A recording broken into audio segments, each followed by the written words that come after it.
Let's see here, and we got ourselves a nice Age of Empires 3 Wars of Liberty and Definitive Edition stream today for casting stuff. So, got a ton of recordings in Definitive Edition 3, so we're going to start with that. But then, we get to shift over to Wars of Liberty because guess what? We got Liga games we still got to get done. Can you believe it? We still got Liga games to get done. We got another, I think it's Gormistan versus Eldra Horsmore. We have to do that series. And then we got a couple of the extras that Code Fender and Kaiser threw in as well. So, two places we have to be tonight. Also, we could throw some Star Wars in. We can look at some other Wars, a little bit of recordings potentially, depending on how I want to time this out. Because we got a lot of D recordings. I might, if the D people want to stay here till like 9 something o'clock, we can save the Wars Libby stuff till much later and then jump on the Star Wars for an hour or something. I don't know. It's whatever you want. Democracy rules here. I'll just look at the views, and if it looks like people are starting to fall asleep from D, we'll pull out the Liga stuff, and then I'll just have some good old fun. Because talking for that many hours, not really playing anything, does get to your brain after a while. Yeah, also, Discord got the thumbnail looking good this time instead of being an infinite loading loop. That's great. Didn't think that was going to happen, but it looked like it ended up happening. Very good. Awesome. They got something right. Yeah, I know. So what did you think of Saberfront last night? Did you think that was pretty cool? Yeah, no, I can do more Saberfront for you, too, if you want, on the weekends. A lot of people showed up for that, so I was like, this is good. It's good. How many people show up to my Monkey Ball streams when I'm, like, sweating and stuff? Only, like, 10 people. Like, man, all that hard work for what? Yeah, no. It's biblical work. Biblical work. Monkey Ball is biblical work. You sit there and toil in the fields all day, but no one but the man upstairs even cares to watch it. So, yeah, pretty much. Hopefully you're all having a good day today. For me, it's been a pretty good day. I learned some stuff for my job training stuff today, so that's good. Getting progress on that. What else? I'm trying to think if there's anything I need to announce. Oh yeah, tomorrow we're doing Divine Edition because there's 2 new major gods for Greeks. Wanted to do that during the weekday when I know people would be here. And we did Tuesdays for Age Mythology. Seems like a pretty good thing to go for, usually. Because every time I do it on Tuesday, we get some really good views. So I think that's a pretty smart idea. Do you think it's a smart idea? I think it's a smart idea. So we'll do that. Unless you have any objections to it. We have to look at Eris, and I forget the other one. They look really good. One's like really Myth unit heavy, and one is like really Human Soldier heavy, as you're going to see. Like, not Eris, the other one, what she does is she basically allows you to get all of the heroic age human units except for the siege weapons early, which is pretty nice. She also has this thing where the human soldiers will counter their counters better, but they'll do worse against things that they don't counter. So if you're running Hoplites, they won't be as flexible as they usually are, but they'll do a great job at grinding through cavalry. Toxotes will just obliterate infantry, while not being much good against other things. And then, obviously, Hippias will just shred archers just like the Peltas, So it gives the player a lot more options, I think, for dealing with stuff the human soldier way. And there was like one bonus too, that if you killed enemy vills, I think you got favor for it. So not entirely human soldier based. There is a little bit of mythology in there, so that's good. At least that's awesome. So that's great. Yeah, no, pretty interesting stuff, right? Yeah, no, totally. Yeah, hopefully you're all having a good day today. I certainly am. I'm just trying to stare at the stream with some Discord servers. I won't share with the Wars Libby ones till later, once we get to the Liga stuff. I don't want them sending through a bunch of DE stuff if they don't want to. If they want to come down, I would be happy if you would come down and watch the DE stuff too. Because we got SamuraiRevolution stuff, we got HVNY stuff, and we got Stowe stuff. Yeah. And I mentioned all 3 of those is because those were all 3 of the submitters of the day. Because normally I just have a bunch of HVNY stuff, But we also had like one submission from SamRev delivered to me via a Quadman, and then two Dawn Stowe recordings that HVNY was able to give to me. So now it looks like Dawn Stowe is now dueling against Tom Nunez. Not a whole best of series like that thing we did 2 weeks ago, but this is like two German mirror games. Both of them, from what I could tell, were working, so we should be able to watch that. Should be able to watch most of this stuff. I don't know if we'll get through all of it. We could try to. You'll have to tell me too which ones you want to see. We got death matches, we got supremacies, we got big ones, little ones, all kinds of ones. You have to kind of give me a gauge of which one you want me to go with, basically. Yeah, exactly, 100%.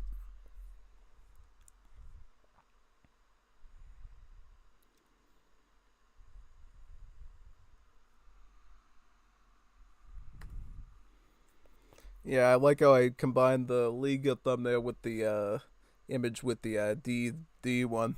Kind of a cool combo that I get to use because this one will include some Liga action later on.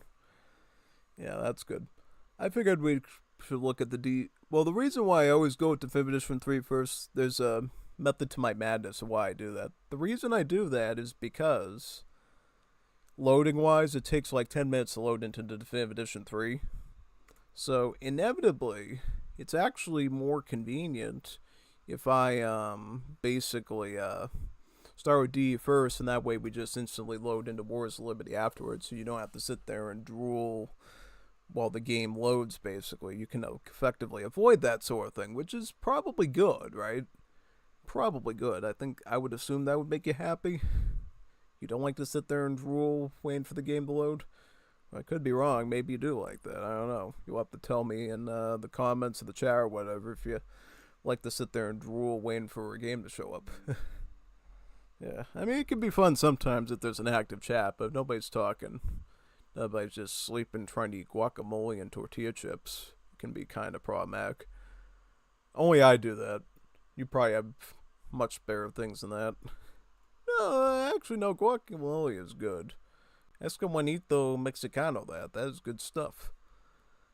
To me, it's like wonderful fat. It's just like a cheap form of fat you can eat, so you don't have to eat like a literal steak every time. You just take that and go whoop, whoop, whoop, whoop. Kind of like a rice and beans sort of thing. Yeah, that's one thing you notice about Juanito food. They always pair carbohydrates like rice and beans or corn chips and guacamole, a fat and a carb, whatever, and they're pretty good at that, and that's why they can live in such horrendous conditions regarding income. Whereas us gringos make like a lot of money sometimes. They only get like pennies, man, and they can't even afford the really good Juanito dishes a lot of the time, so it can definitely be pretty hard to afford that stuff usually, yeah. Typically. Most definitely.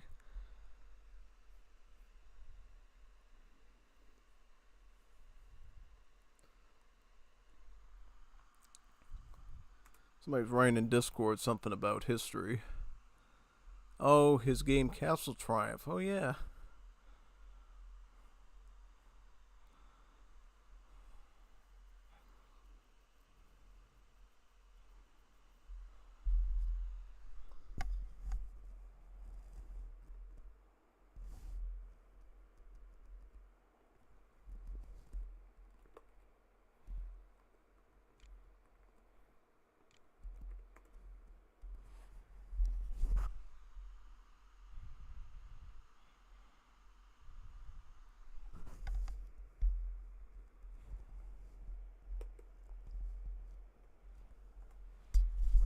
Oh yeah, Gafos was sending me some stuff about playing the Kayans in Age of Empires 2. That is a wonderful civ to play, TBH. That's a really good one. I like the Kayans. I prefer the Jurchens myself, but that's just my opinion. I prefer the Jurchens. You can certainly be a Kayans fan, but I'm a Jurchen fan because I like all the exploding Age of Empires 3 stuff. Personally. Personally.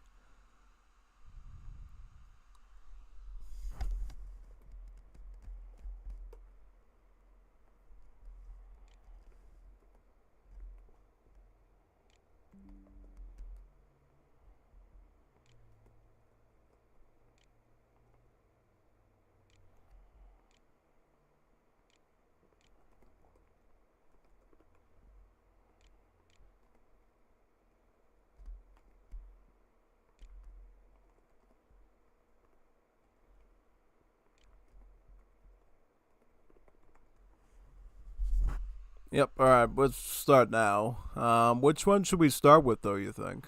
Hey there. Hey there, HVNY. I'm looking at your stuff now. Let's decide on something good. There was one that I was actually pretty interested in first, if you don't mind. I want to see this 2 versus 1, Lenker versus All-In Riggs and HVNI. This is like you called it the final boss, right? Basically 2 deathmatch noobs going up against a Giga Chad in the game. Yeah, this one should be pretty fun. I actually checked this one out a little while ago, and the rec definitely works, so let's see this one. Okay, so we are in deathmatch now.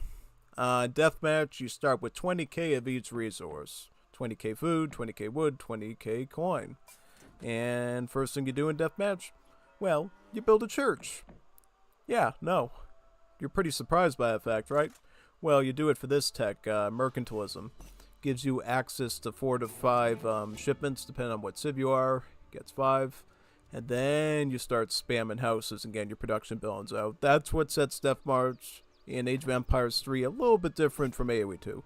In AoE 2, you just start plopping billings like crazy. In AoE 3, you send a church, get mercantilism so you can get those extra cards out, and then you treat it like any other deathmatch. So this should be a pretty fascinating one, to say the least, right? Yeah, no, totally. So we got All-In Riggs and HVNI up here, and they're going to be fighting Lenker down here. So it's going to be a 2 versus 1. I'll versus you. So, I deleted TC. What do you mean you deleted TC? No, you got TC's over there, brother. What are you doing, man? Resign. No. He's not going to resign. He's going to help his friend out because he knows you're like a big monster fella there. Alright, so right now we see Hussars coming in from Lenker, charging right at his opponent.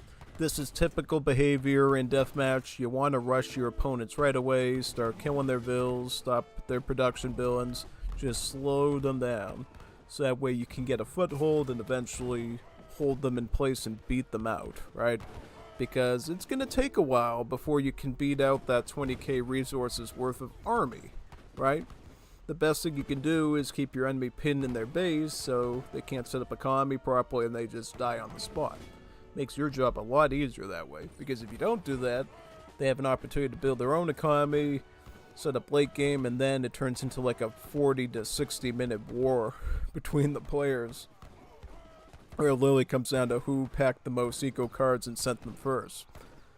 Yeah, no, totally. So, obviously as Dutch, Lenker's going to have a pretty good advantage in deathmatch because he has access to the banks, and the banks are an additional source of coin that he doesn't need to worry about putting villages on. So, naturally his coin's going to be a little bit more stable. It's not going to be OP or anything because, of course, the Dutch don't have a 99 villager build limit. They only get up to 60, right? It starts at 50, and then after sending the 2 bank cards, Amsterdam and Rotterdam, it goes up to 60. So, yeah, you'll have a little bit less vills, but you'll have the banks to sort of compensate for it. Why red play? It's unfair. Well, if you're super OP, then it might be unfair to put All-In Riggs through that alone, brother. Yeah, no. Me, you, Riggs watch? Well, what are you doing, man? Are you coming up with some sort of tactic? Oh, shut your pie, old laddie. Yeah, it looks like Dutch right now has got 2 outposts here, which is a great idea. This is one of the best ways to grab ground very quickly in deathmatches. Set up some outposts. It's got some good crush damage against the infantry, and it has some multipliers against the cavalry, so it's a great way for preventing a major push, right? Looks like French sent the 25 Royal Musketeer shipment in. That thing is pretty brutal and scary. It's actually really strong, so that will benefit All-In Riggs pretty good here, but unfortunately, he's sending them out alone without those heavy cans, and they're just being picked off like that by Reuters and Skirms. This is not the situation you want to be in with those, trust me. It's very, very bad. Very, very bad.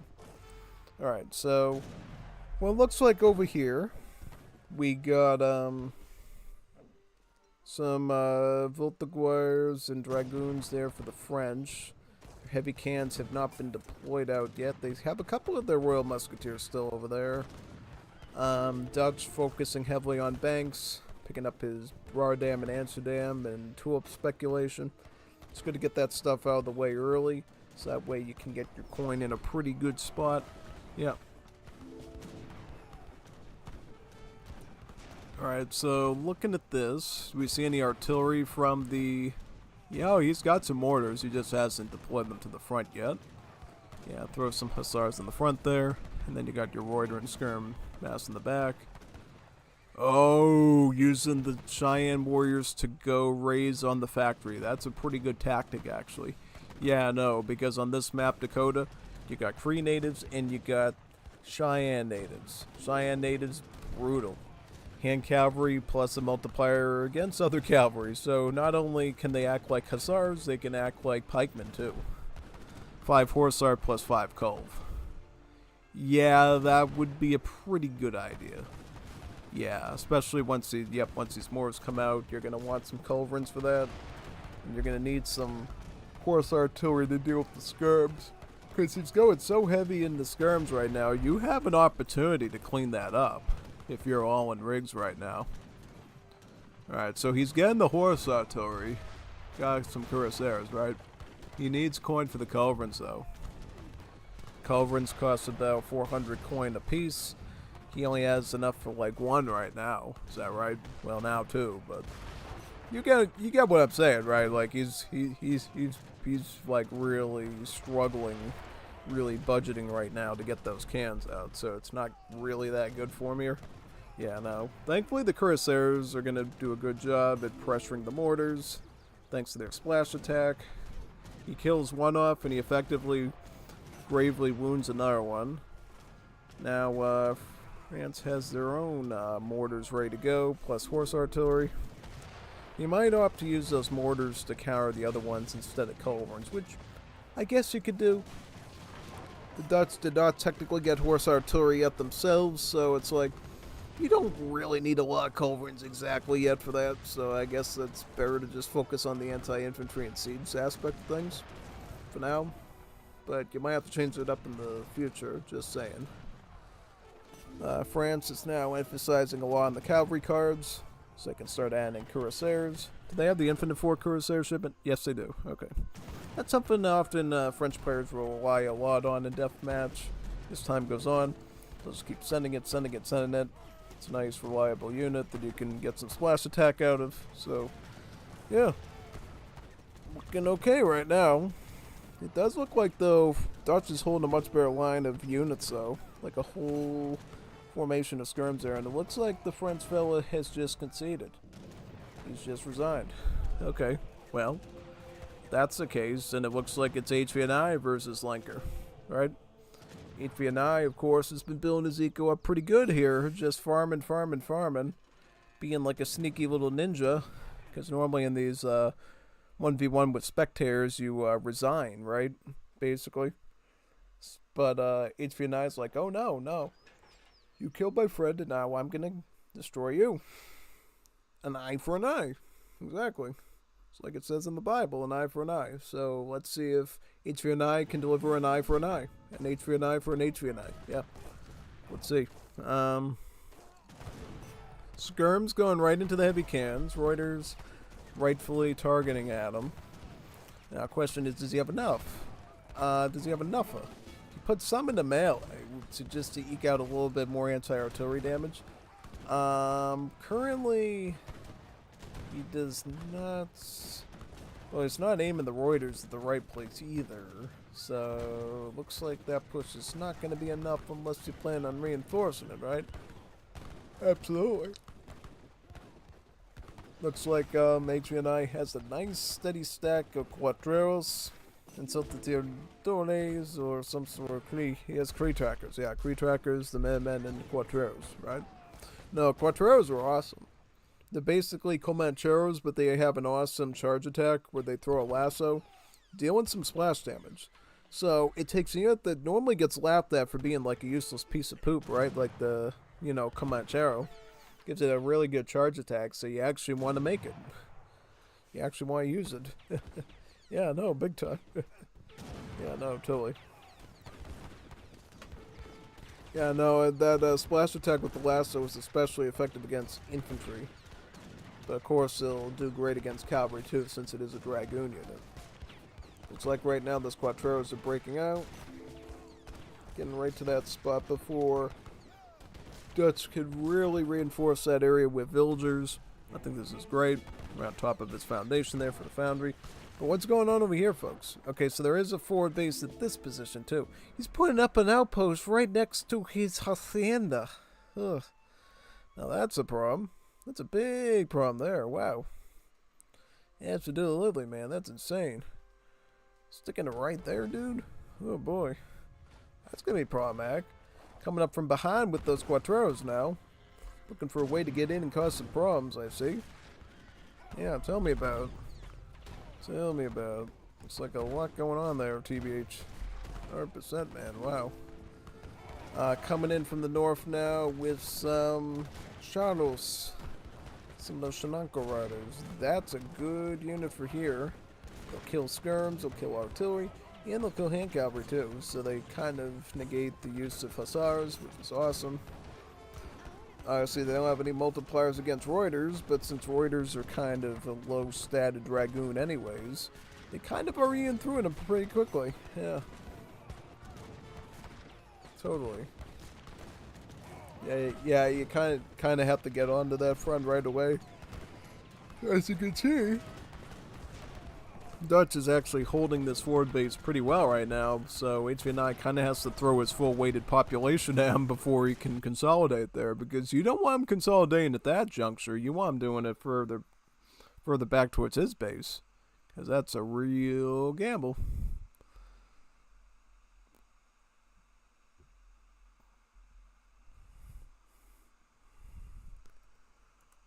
And what is Nathan talking about on the Wars of Libya server about Hera? I didn't know Nathan followed Age of Empires 2. Why is Hera gonna let them win? Oh, how competitive esports works, man. You claim to win for like 50 years, you go senile, and then somebody else takes her role once you start confusing your build orders with your false teeth and stuff. That's the way AoE Legends truly dies in the nursing homes, man. Thought I got the day off for Easter. Not where I come from, son. No, not in America. You work all the time, son. Why do you think I'm here right now? I never take a day off, dude. No, definitely not. Easter. Yeah, imagine taking Easter. I don't think we've ever... That's the interesting thing. Whenever I was in public school, they would never ever give us Easter off if it occurred during a weekday, like ever. We would never get Easter off. That's never happened before. Like, I guess they believe that Easter is like a religious holiday, and it's not as Americanized as, say, like Christmas is in the culture. So they're like, yeah, no, you'd have to like get a special like request from your mom and dad if you really need to go to service that day for Easter, but definitely they want you in class for Easter, you know, for sure. Wait a second. Has there ever been an Easter that wasn't on a Sunday? I don't know. Yeah, no. Yeah, definitely in America they don't consider Easter something worth taking off. Only Christmas. That's the only Christian holiday that they really want you to take off is Christmas. That's about it. Christmas. I'm trying to remember. I think we took Good Friday off, though, for some reason. Or did we? I can't remember. I think some of the schools I went to had Good Friday off. But I'm not totally sure about that, yeah. And I think in, like, elementary school, they let you take Good Friday off, and then you get into, like, the high school situation that, like, you know, you really need the education, we really need you in class. If you need it for a very specific, like, religious reason, for your faith or whatever, have your parents fill out a form. But if you're not going to be doing it for a very specific religious purpose, it's not a justifiable holiday to be staying home on. TBH. I mean, you know, obviously teachers should be allowing their kids to take school off just to watch my live streams. Though that's not a problem because I do them past the school hours anyways, but, Yeah, no, I mean, if I ever get to a point where I can 24-hour stream and stuff, definitely let your kids take school off to watch my stuff. It's probably the best thing they'll ever do. If not, they'll probably get addicted to Skibbity Toilet and, Minecraft. Once they get addicted to that, Minecraft. No, there's nothing wrong with Minecraft, actually. What am I saying? Minecraft's cool. It's definitely better than Skibbity Toilet. At least Minecraft is of an older era, so there's some connectivity there. Oh man, look at the Shinankos breaking through to the heavy cans and hitting into the skirms. How much resources does Dutch have? So Dutch is pretty much out of gold. It's got a lot of food. Mexico is definitely in a much better spot because he had time to build. He had time to Bob the Builder his economy. First commenter. I forgot the matches, LOL. Oh yes, that's a funny one. Yeah, no, this is comical. Like, instead of doing a traditional 1v1, you did a 1 versus 1, followed by 1 versus 1. Where the second one had a ton of resources banked up. I honestly think it's fair, though, because Mexico is not... Whenever I watch Mexico in deathmatch, it always feels like they always get screwed so badly, 90% of the time. I don't know why. It just feels like Mexico is not well equipped as a deathmatch civ. I think it's something the way the devs did the American culture, where they didn't give them a lot of edges in deathmatch, whereas the Europeans, the Native Americans, and the Asians for sure have a lot more advantages, per se. Yeah. Oh, looks like that is a GG there for Dutch fella, right? Yeah, no, I believe so. Because look at how far you got in there. Very good work. Yeah, no, once you get a bunch of soldados down, it's really tough to fight back against that because those are essentially grenade troops. Yeah, no. You know what I almost just did? I almost just closed the 5th edition 3 thinking I was in Wars of Liberty. Yeah, you definitely don't want to make that mistake. I spent the whole start of the stream saying why I don't want to restart the game, and I almost just did it to myself, man. Crazy. Alright. Can we look at the Don Stowe submissions now? I'd like to look at all the submissions that aren't explicitly HVNY ones first, just so we get a bit of variety, and then we can hit up the HVNY stuff afterwards. So this is a 2-game series of Don Stowe versus Tom Nunez with the Germany mirror in deathmatch, so this should be a pretty fun duel. Looking forward to it. Looks like right away Don Stowe goes forward with his Minutemen. Tom Nunez sent his out too, but he hasn't really pushed them forward yet. Yep. This is a very neat little trick you can do in deathmatch. It's pretty smart. What you do is you call out your Minutemen right away, and you look for any potential vills, and you go pew pew and try to snipe them out. It's pretty simple, you know. It's the reason why in the game we saw last, the Dutch player was spamming Hussars. Because cavalry obviously runs pretty quickly, gets to the vills quickly, and disrupts them. You can also do the Minutemen because it's right there at your town center. The ability is so quick that you can call it like almost instantly, and then they just have to walk across and find those vills, right? So yeah, pretty much. One interesting thing here is that we're looking at a mirror game, so it's really going to be Ulans versus Ulans, right? Whoever has the most Ulans wins. Yeah. Alright, looks like Don Stowe is going with skirms. He's picking up his Palatine settlements now. That's the one that actually allows him to get extra pop from his houses. He sent the Torp wagons too from the House of Vasa, right? Yep. You got the House of Vasa native on this map as well. You got House of Vasa, and you get the House of Wen up there. But I don't think anyone's obviously going to be getting that right away. They're mostly going to be sticking with the Vasa natives down here now. Yep, where it looks like Don Stowe's going to go for a wombo combo war wagon skirm with a bit of the natives. A couple of the leftover Ulans from the shipments, right? Yep. Yeah, Don Stowe loves his war wagons. Something he always does in those deathmatch games when he's Germany.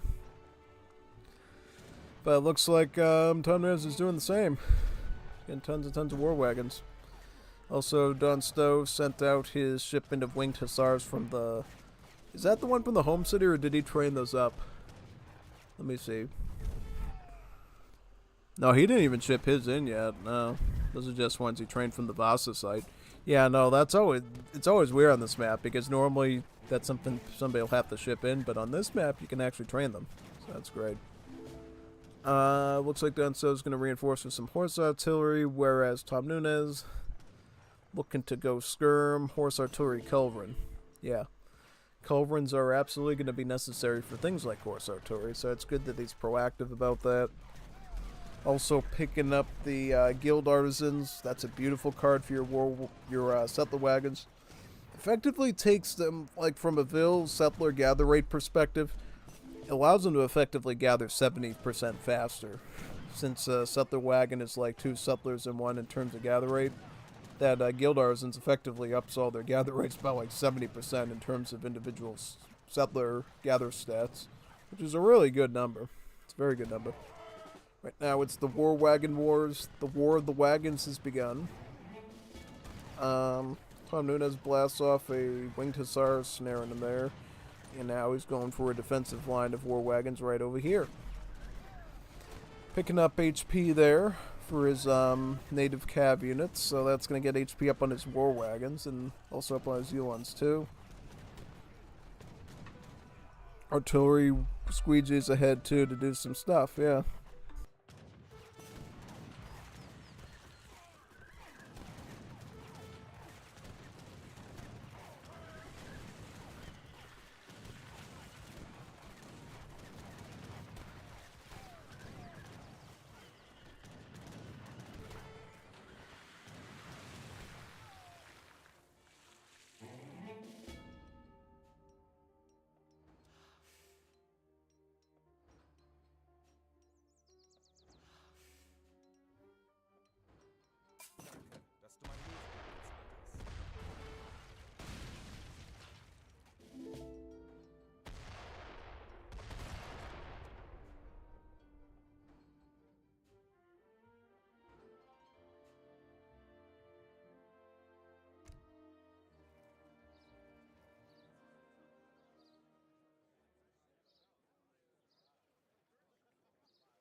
mic working okay?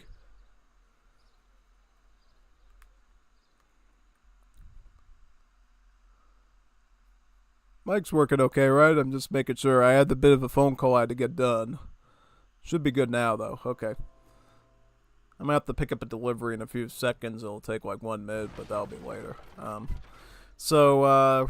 Right now we got War Wagon versus War Wagon. We got some artillery here. We got Don Stowe taking an offensive position, covering his mortars with the War Wagons. Yeah, no, this is a great strategy because look at how big and clunky these War Wagons are. They're the perfect cover for your mortars to make it really annoying and hard for your enemy to target them with culverins. It's really smart. It's a really neat little trick. Plus he's got some skirms backing up his War Wagons, which is really smart because he'll be able to beat through his enemy's line of War Wagons easier. He's attacking from the north with a big stack of Ulons. Yeah, I guess you can do that as a meat shield, but it's not usually the best play because, as you know, Ulons are a low hit point hand cavalry. And what do you not want to do with low hit point hand cavalry? Put them in front of a Dragoon because they'll just get melted by them from range. Yeah. At this point, it looks like Tom Nunez is doing some pikemen as Germany? Some pikemen? Was that a misclick or was that intentional?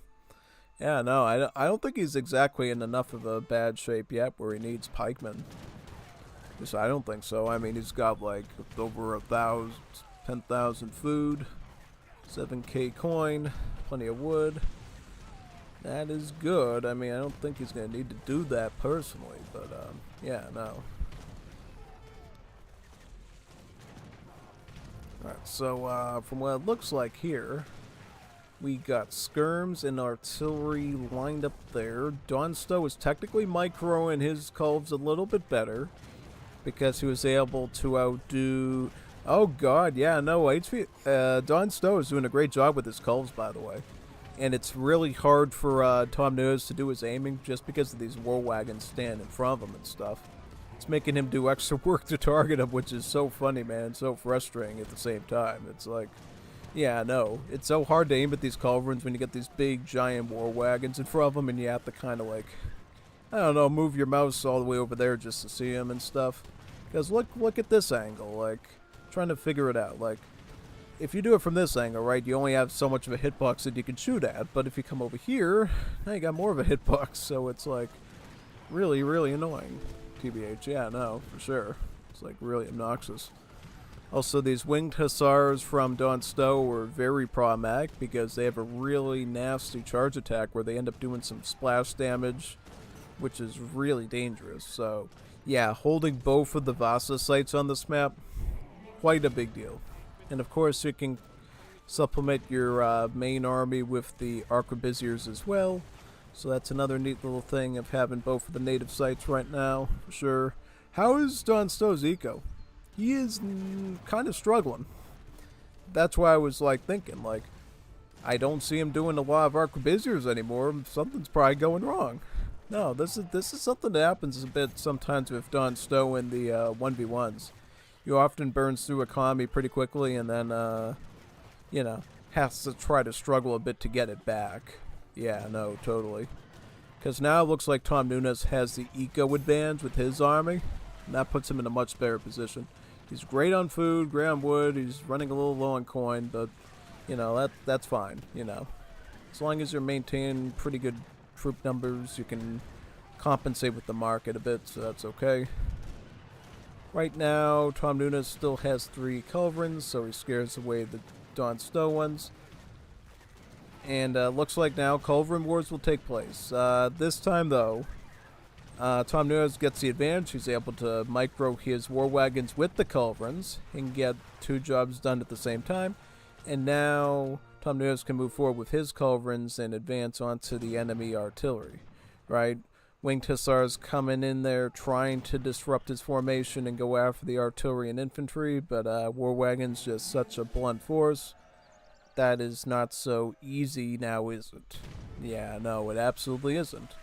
Now what we see here is we got skirms trying to move into looks to be formation here. to fight that stuff on this side. Yeah, big time. Oh, what's going on down here, too? We got pikemen and doppelsoldiers. Is this going to be some sort of raid tactic, folks? I think so. I think so. Looks like Tom Noonan's taking time to go after the native sites because he's just sick and tired of these winged hussars coming after his stuff. I mean, look at this. He's right on top of his culverins. Like, I would understand why he wants to get rid of those House of Vasa sites. He's coming in with another batch of winged hussars, getting very close with that charge attack, working that splash attack in. But guess what? Now you got a raid on your hands. You got pikemen, doppelsoldiers going in for a siege now. Yep, he's going into melee. So it looks like he's going to try killing some vills first. I don't know if he's going to get a lot of siege done if he's doing that, because of course the war wagons are going to intercept you very quickly and put out a lot of damage. That's one thing for sure about war wagons, is they do like 65 range damage, as you can see right there. So as far as cleaning up the infantry is concerned, they can, you know, do it. Also, boy, is that a lot of kills for Don Stowe there. Taking out settler wagons, taking out settlers. This is a big deal, actually. This is really obnoxious for his opponent. And he has to sort of replace all those vills, or else his eco score will go down pretty quickly and make things a little bit hard for himself. Yeah, no, totally. So that is absolutely a situation we need to watch out for here, totally. But overall, I would say, in general, it looks like for the most part, if I stand correctly, it looks like Tom Nunez survives, right? Scott still has a good surplus of food and wood. He's got some more coin than he did before, too. Whereas Don Stowe is still running on empty, you know? Just like a car without gasoline. That's kind of what I'm seeing here. He just does not have the stuff he needs, right? He doesn't have all the resources he needs, but he's still fighting pretty good. Using these war wagons to intercept his. Still has 2 heavy cannons and a couple of horse artillery and coves. He still has a fighting army, right? And are these pikemen going to be going for another raid? Nope, those are going to be used defensively, right? Because now Tom Nunez has one of the Vasa sites, and he has the resources to actually take advantage of it, right? Not only that, he went with the Prince Electors, as I was looking at his home state before, and now he's got the House of Hanover. So he's got those Totenkopf Hussars in there with the charge attack, which is pretty good. Yeah, so that's pretty awesome, actually. It also has some Brunswickers, too. Now, these Brunswickers I like pretty well. They're really good in Coliseum Bukai, because unlike normal muskets, they have a range of 14, so they actually have a bit of extra range advantage. And they have a rate of fire of 2. So, yeah, pretty good units. Yeah. I'm trying to remember. I think Wars of Liberty based the Trophylaxia off of them with the rework, but I'm not totally sure. Yeah. Alright, so it looks like the Pikers are in. They are now pikering into the war wagons. Yep, right there.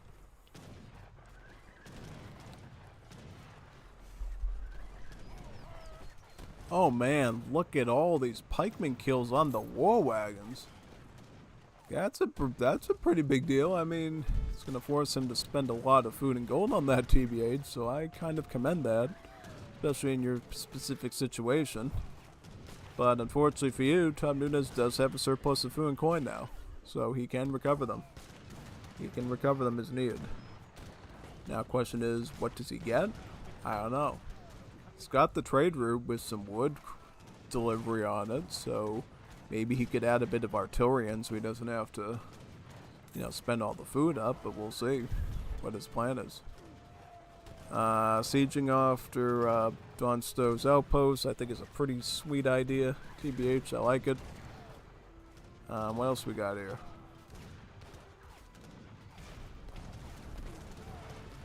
We got skirms and war wagons engaging with Don Stowe's force over there. Yeah, that is good.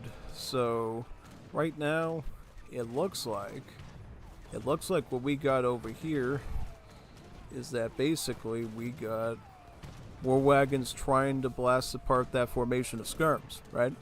And the artillery's rolling forward as well, which I think is pretty good. Very good, actually. Oh, Uhlans. Angelip. Right on the oh, that's bad. He's completely idled them, too. You gotta watch out for that stuff, you know? That's very serious. Moors aren't cheap, man. It's like 400 gold a piece. 400 gold a piece, man. Actually, no, it's a bit cheaper, but... in the Legacy game, they were 400 gold. Here, they're 350, so it's a little bit of kitty padding to it, as they say. But, yeah, no. This Skirm War Wagon combo would be great here against Brunswickers, War Wagons, that sort of stuff. Some Winged Hussars there for Don Stowe, just not going to the right place, and thus will be coined up. What do we got here now? We got War Wagons Skirms battling against the War Wagons of Dom Nunez. Dom Nunez still has resources. What about Don Stowe? Is he recovered a bit? Okay, so he's got a surplus of army right now, so he does actually have a bit of time to recover his Vil numbers. But unfortunately, his South the Wagons are stuck onto this copper mine, which is right in the middle of the war. Right in the middle of the war zone, and he's going to lose all 3 of them. Losing 3 Settler Wagons is like losing 6 settlers. That's a big loss. And he still has hunts in this area, too, this vicinity, which could obviously go up in smokes as well. Oh, yeah, no, I'm watching this, and I'm like, man, you gotta watch out for this stuff. You gotta watch out for this stuff.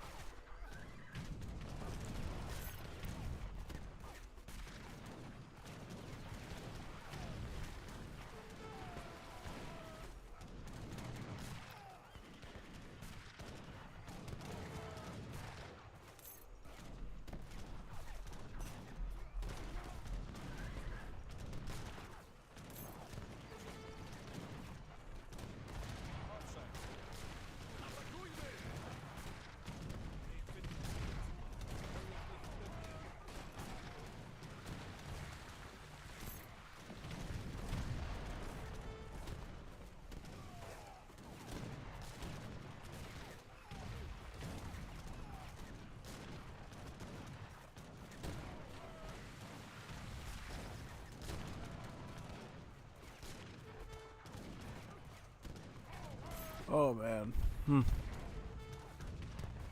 He's got, like, no food now, right? Yeah, whereas Tom Nunez, he's living it rich right now.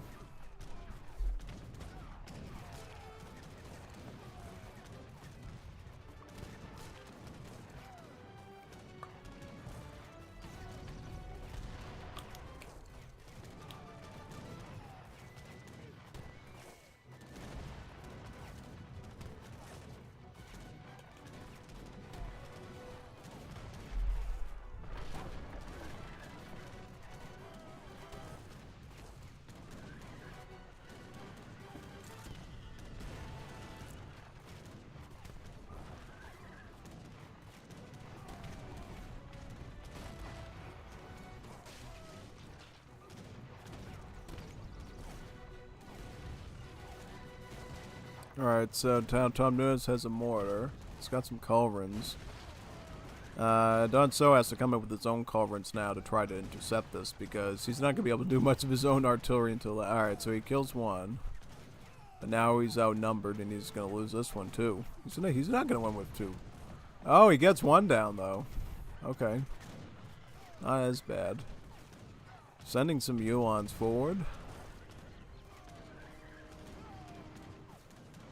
Yeah, no, yeah, this is always the Don Stowe dilemma, man, the eco stuff. He should try to get, like, sustainable agriculture and eco theory done, but at this point, man, it's really tough. Alright, he's trying to get the land we're in now, it looks like, yeah. The land we're in are pretty good. They're essentially crossbowmen, but with guns. Kind of like the volunteers in Wars of Liberty, but these guys have a bit of extra multipliers in stats compared to regular crossbowmen, so they're actually very helpful to you. Horse artillery trying to blast away with the Lanwarin. This is a little tough.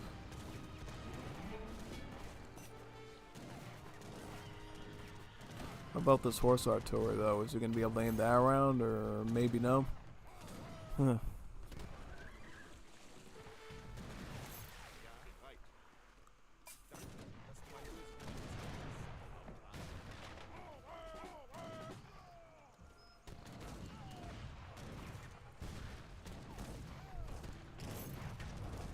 Alright, so it looks like here you got Yolan Warren.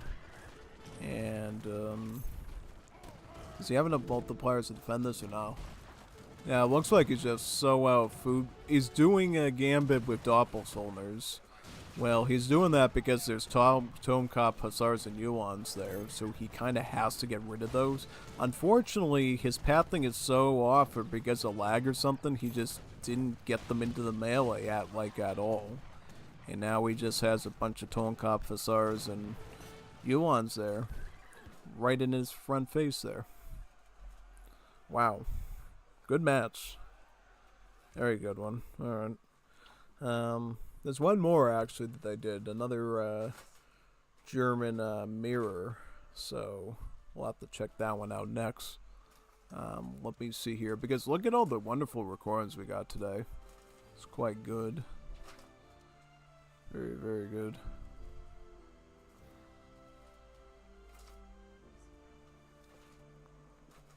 Alright, so we got done. So I gotta go pick up a delivery thing outside for 1 second, so just give me a chance to do that, and then we'll continue on to the next one.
Who's this guy that just invited me? I'm just curious. What's he hosting, man? Oh, really? Okay. I just got invited to a Budokai, folks. I figured, why don't we do one? You don't mind if I do a Budokai, do you? No, we'll do one. Yeah. I figured I wanted to check who it was since I was out of the lobby anyways. Yeah, we could do a Budokai in the middle of everything. It'd be fine. Change it up a bit. Graphics looking crisp. Landlord just better against skirms and worse against everything else. Yeah, I guess you could say that. Yeah, no. They're basically just better crossbowmen. Kinda like the Hajukes in Wars of Liberty. Yeah. That's what I would say about that pretty much. Yeah. I'll hang around this lobby and see if we can fill it up. If not, we'll just screw and keep casting. But if this guy thinks he can get the lobby filled, let's give him a chance to dance. Yeah. Absolutely. I'll keep yapping though. I'm in the mood. So, yeah, no. Got some good recordings today that I hope we can get through. For sure. Definitely. A Budokai would be like the only map I would ever seriously diverge from my plans just to do. So, that is totally understandable, man. I think if I jump into Budokai at any time, yeah, totally. Yep. But tomorrow's going to be a big day, too, on the channel. We're going to be doing Age of Mythology Divine Edition and the new 2 major gods in that thing. That should be pretty nice. Oh, absolutely. That'll be really fun. Looking forward to that, actually. It'll be really entertaining. Yeah. So how long should I give it for the people to join? You think like 5-10 minutes? I don't want to hold people up too long here if people just aren't around this early. Yeah. Because I often join these when it's a little bit later into the night, typically. Yeah, typically when it's a little later into the night. So I don't know, people are eating dinner, if they're still at work. I don't know. I mean, if you're someone who's like, what time is it now? But for instance, it's like 6:21, right? So if you're, I don't know, Arizona, California, Alaska, Hawaii, you're probably still at work. People in probably here where I am are probably still eating their dinner. People that eat dinner with their families, you know. I don't do that. I don't even eat dinner most of the time. Okay, so he's filling the slots up to try to get people in, which is sometimes a good strategy. It tricks people. They see the number in their head thinking that there's more people than there is, and then it gets them to join. It can be a little sus when it's a scenario, though, that people don't know about. It's got to be something that people are more popular with, like Supremacy, Deathmatch, Treaty. That can be a good tactic to use this. But for something like Budokai, it can be a little tough to justify, but it's fine either way. Yeah, so, trying to think if there's anything I could, you know, I'll probably do if we do start this lobby up. I'll get to eat some of that guacamole stuff I want to eat, so that way I'll be fueled up for the rest of the casting. It should be a pretty smart idea. Yeah. You might be wondering what I got for my grocery delivery thing. Got some chicken parmesan I can heat up tomorrow. Got a buffalo chicken mac and cheese thing from the same sort of brand that can heat up the following day. And I got some water that I was running out of. Because remember we had that talk during one of my previous casting streams last month about the water supply in my community and what it does to the body? It can like hurt your liver, it can hurt your fertility, it can cause neurologic issues. Yeah, great water, right? Yeah, no. And plus we pay high taxes where I am, so it's like all this money into tax money and you can't even, you know, use the tap to have like a glass of water. Like still have to go to a supermarket to buy more water on top of the water bill we already have to pay, and it's like insane. It's like crazy.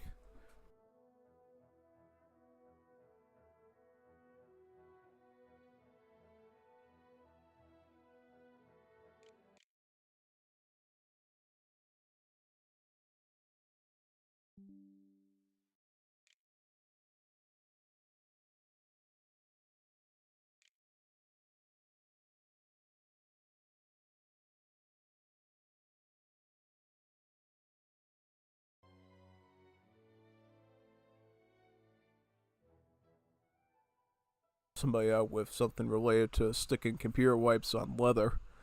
They just wanted to make sure that the chemicals in the computer wipes were safe on the leather, and it looks like, yeah, it should be fine.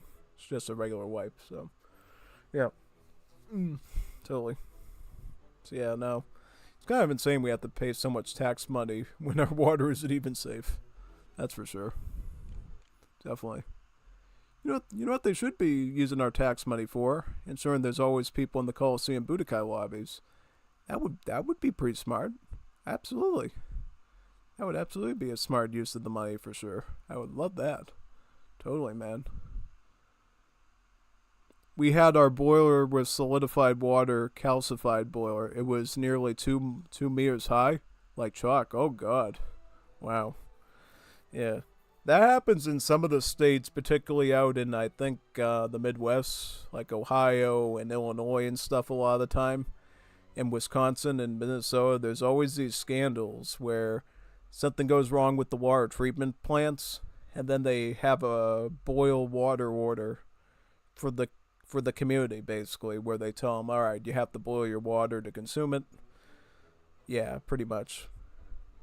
Basically, for us, it's kind of a different situation. While we're technically not explicitly banned from consuming the water, you could still do it if you had to do it.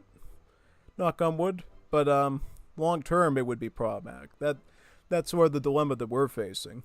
It's not like, going out into the middle of a public like lake or a beach or whatever, and just, where people are swimming and birds are pooping in and stuff, and then you pick up a bacterial infection. We don't have to worry about that, from what I understand, but it's more so a long-term chemical-based threat to consuming the water where I am. So, yeah, it is technically safer than just going out into the middle of the swamp and, drinking up some of the stuff in the swamp, but it is just long-term a risky scenario. So yeah, pretty much. Yeah, at least for the people out in Michigan and stuff, they get told by the state that their stuff is bad and they should boil it.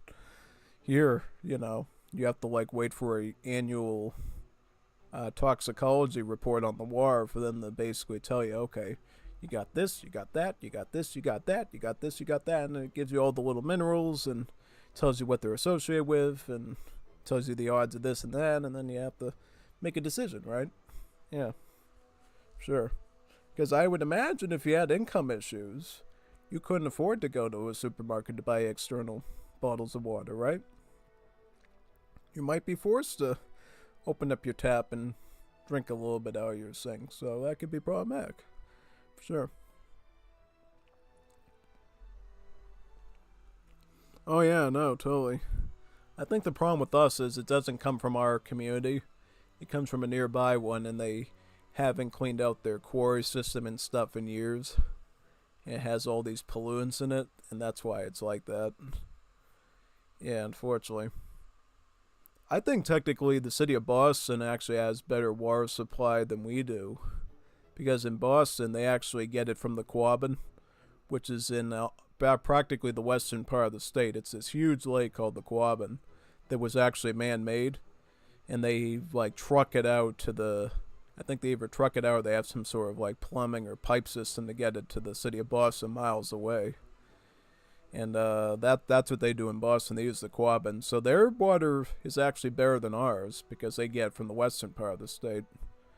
This huge man-made reservoir lake that when it was the Age of Empires 3 time period, that lake didn't exist, or it was like a small pond. And what ended up happening is they ended up having this great idea of flooding towns in the area to create a huge reservoir that were beneath sea level, creating this huge reservoir. So there's towns in Western Mass that used to exist, and they no longer exist because they got consumed by the reservoir. And then parts of other communities that do exist used to be slightly larger, but now not because the lower, below sea level parts of the community were sunk underneath.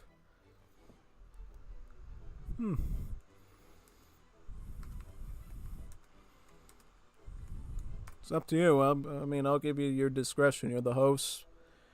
I don't know what your time schedule looks like. If you want to start now, start now. If you want to start later, start later. I'd personally like to start earlier because, or not, I mean, we got someone here. Good. Awesome, we got someone. Great. I don't like it when they do that. Just stay in the lobby. It's so demoralizing. Yep, 2 minutes is fine.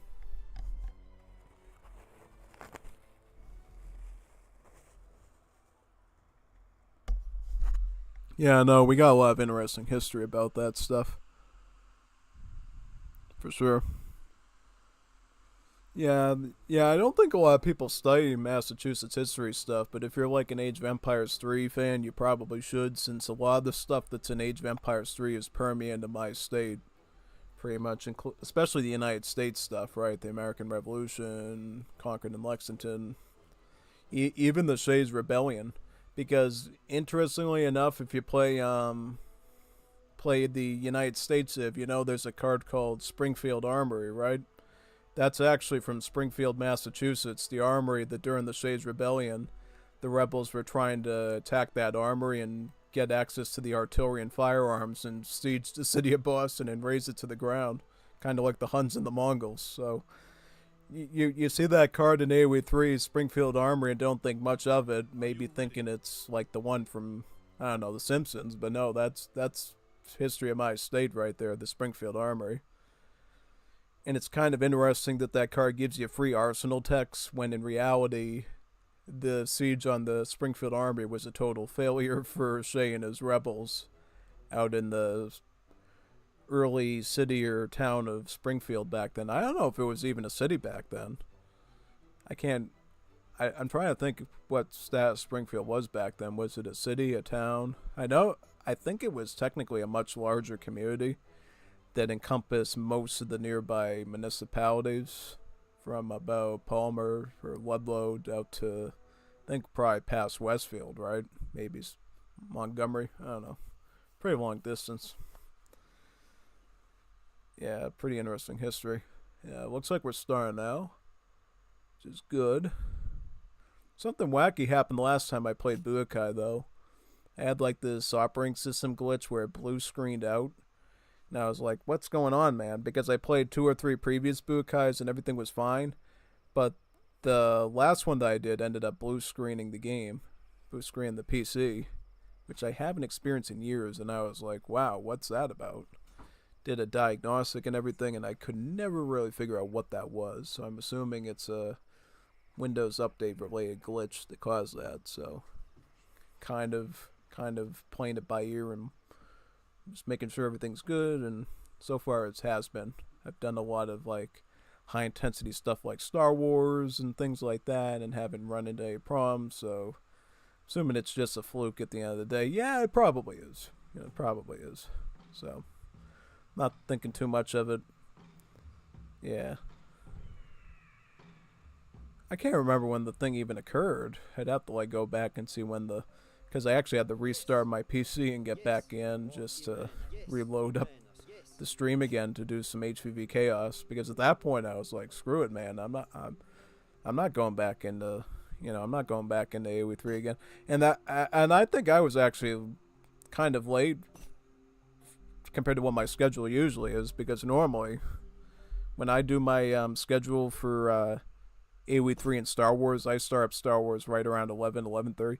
I was still in AoE3 until like past midnight, so I was technically late as it was. So that was like kind of like a message from the gods above, like, hey, get on to Star Wars, kid. You're getting late for your schedule, man. Don't change it up.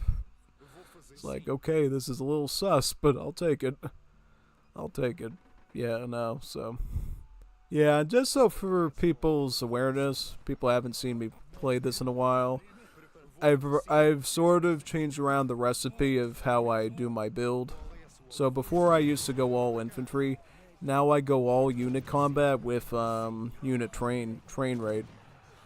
Because honestly, what I've figured out is it's better to go with train rate, because in the rare niche situations where you need cavalry, it actually allows you to do that better.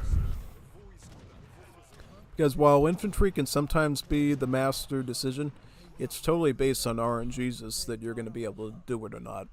That's sort of what I figured out. It's much more secure, insurance-wise, to just go with all unit combat.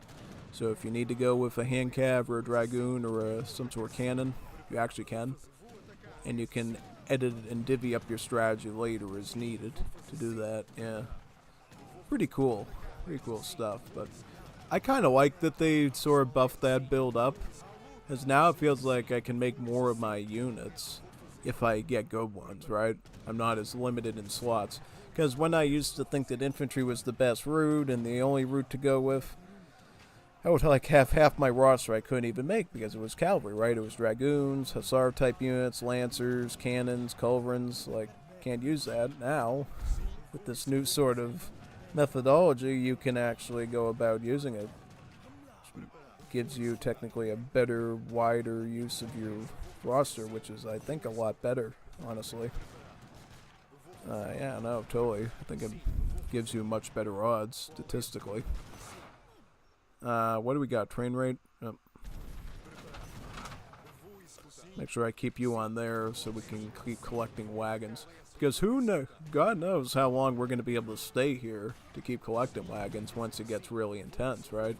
Because look, we already got 2 of these guys showing up, and it's like, yeah, no, they're gonna be competing for this thing like hotcakes. So, kind of have to hold this position as much as we can. I don't like how he's wedging me, though. It's making it really worrisome for me, because what happens if I get a wagon and he, you know, tries to wedge in and kill it? I'm not going to be too happy about that. Let me get my food wagon over here. We good?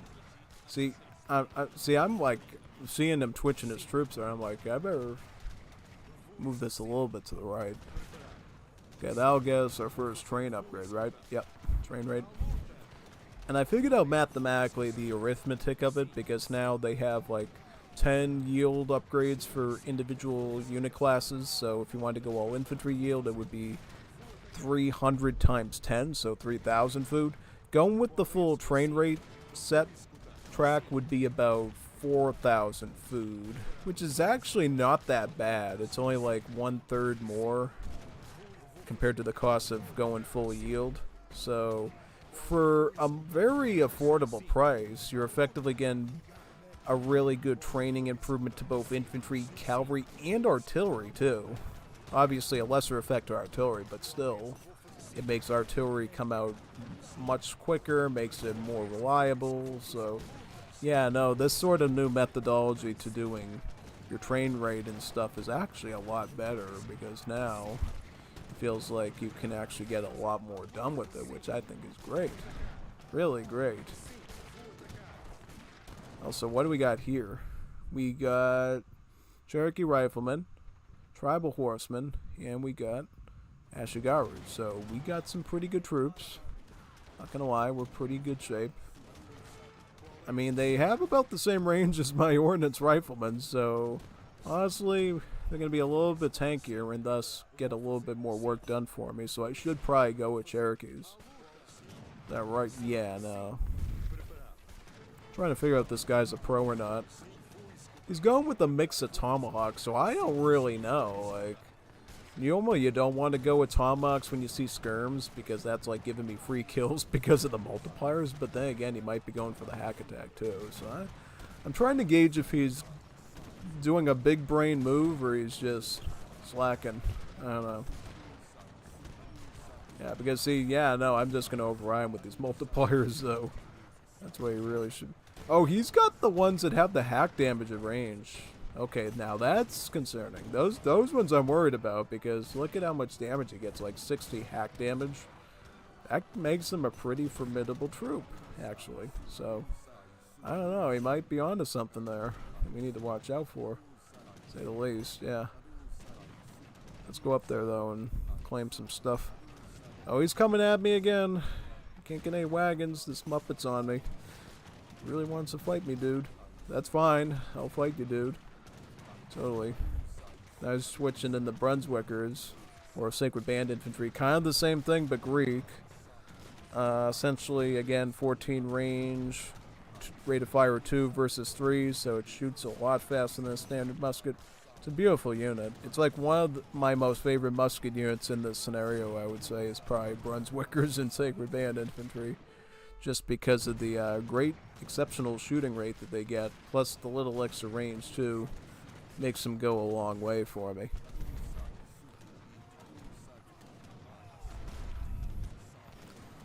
I kind of find it fascinating. It's actually going with the melee like that. It's kind of interesting, you know? Yeah, totally. Alright, we're at next level of stuff, right? Yeah. So what do we got? We got Yoruba Oyo Legionaries. We got Sentinels and we got a Dragoon, right? Yep. Javelin Rider. So honestly, we don't really need to change much right now. Like if this is what we're fighting, we could just stick with this TBH. This should be totally fine right now. I don't see any reason to change up what we're doing here. I really don't. Okay, green's onto me now. So green's gonna fight me for a bit. I'm gonna try to do some sniping work here. Right? Yeah, totally.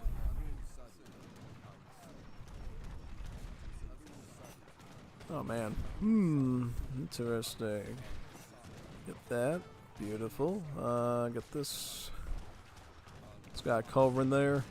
So interestingly enough, culverins in this scenario do get a multiplier against infantry. So culverins, Morotarus, cans are normally garbage against infantry, actually do get some sort of multiplier against them to make them competent. So the scenario does a good job at making sure even culverins have their use against infantry, which is really nice. I mean, it's not overwhelming against infantry, but the multiplier at least makes it fair, makes it worthy. So that's awfully good. Alright, we got that going now. I got a culverin too. Well, I'll start popping a bit with mine. So why not? I'm getting all units combat, so my culverin's actually gaining stats right now too. So it's gonna technically become better over time. Exactly. Make my job a lot easier.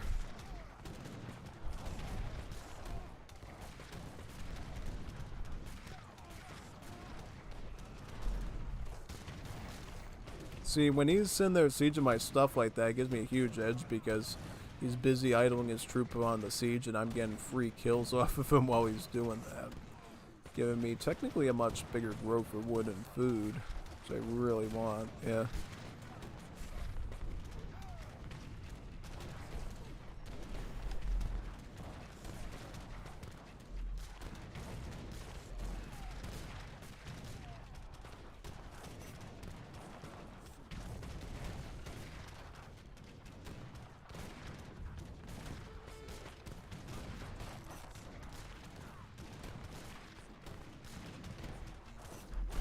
Just trying to make sure positionally here I don't get screwed.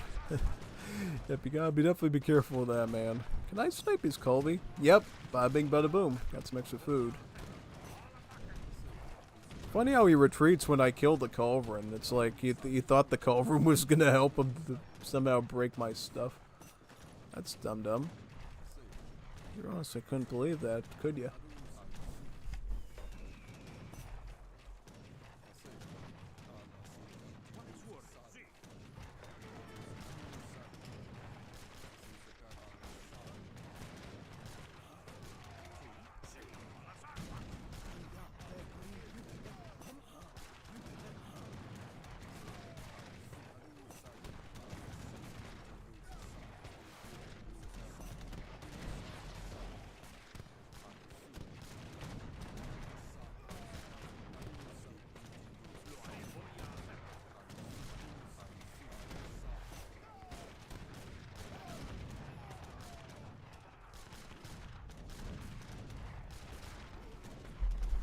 Now, these units are actually pretty good because when I'm playing this all units combat, not only can I take advantage of the skirmisher mode on these, I can definitely mount them up too and take advantage of their mounted status as well. So this actually gives me a lot of flexibility depending on the circumstances, right? Because if I really need to kill skirms or muskets or something with the mounted mode, I actually can do that. And I might actually do that. I might actually mount them now. It might actually be better to mount them TBH, because if I mount them, then now they have more mounted stats, right? Yeah, totally. Trying to figure out, like, yeah, no, I think they do better when you mount them, right? I think so, at least. Yeah, it seems like they do. Totally. I'll make some of them skirms and some of them mounted, I think. Definitely the higher HP on the mounted ones will protect the skirms in the back and allow them to get a bit more done, which I definitely like quite a bit about that decision.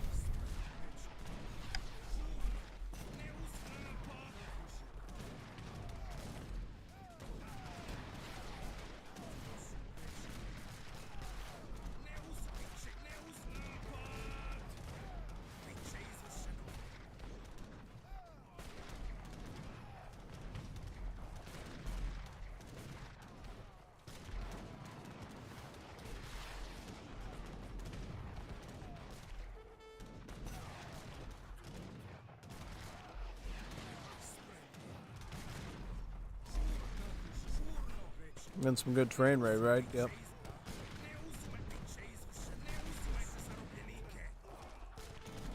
I also got Chinakos. That's a good cab to get. That's actually a flexible one. I got Harquebusiers. I got Siege Elephants. I got some good stuff. I got some okay stuff, so that's good. No, I would prefer other cans and Siege Elephants. And ours are okay sometimes. I think we're in a decent spot. Not an OP spot, but we're in a decent spot, I think. So that should be kind of a good thing in terms of setup. Yeah, no, totally. I think we're in a pretty okay spot. For sure. Got some of these skirms here too, right? Yep. Absolutely. Keep these on point. Beautiful.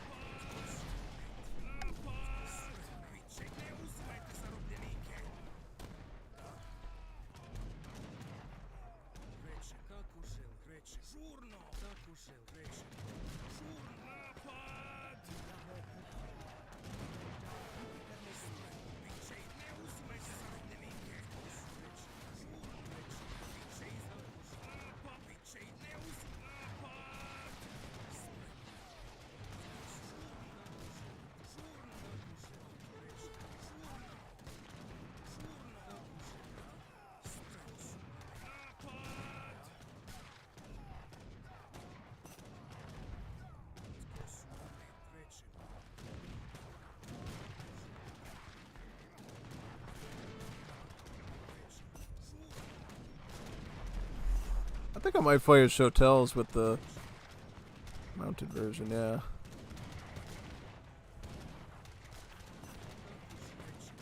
Let's do it, man. Let's go after the Shotels with the mounted. Those will actually do a lot better against them as heavy cavalry, yeah. Should be pretty nice.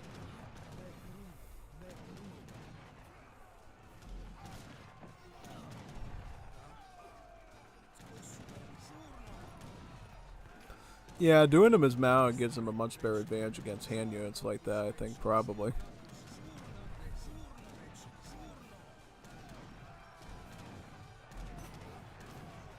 Most definitely.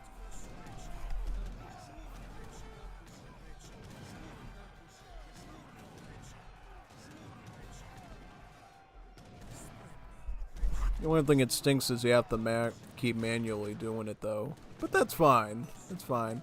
It gives me 2 different unit options, which is really nice.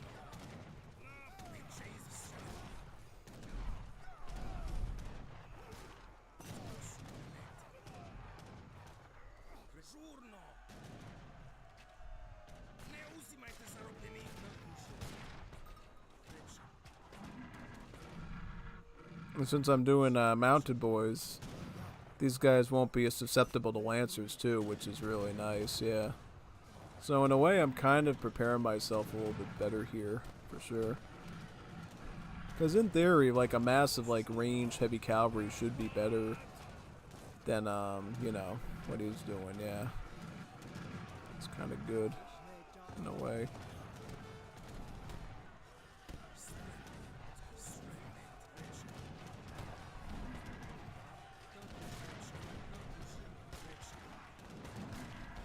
I'm just gonna make sure I get that secured though. Yeah, no, I definitely don't want that being stolen from me.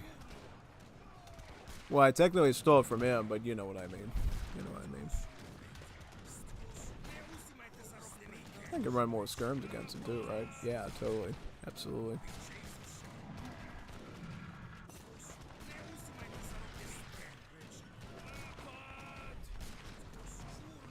Looking pretty good right now. We're doing okay. Pick up 200 wood with that cattle. Get some really good stats there, yeah.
Why is he doing Eagle Runner Knights against Skirms? That's like such a dumb move, man. Just asking for trouble. I wouldn't do that against, you know, when I'm running. Absolutely not. It's a real gamble, son. TBH, it's like a real gamble you're doing there. Asking for trouble. Big trouble.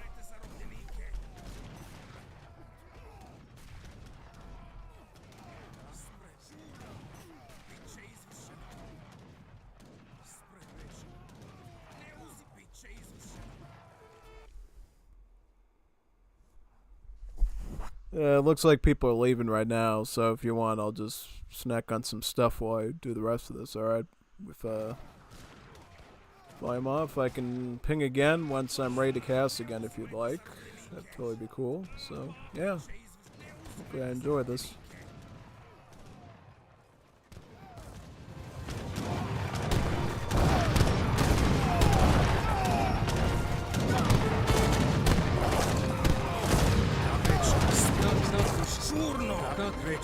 Biće izvršeno.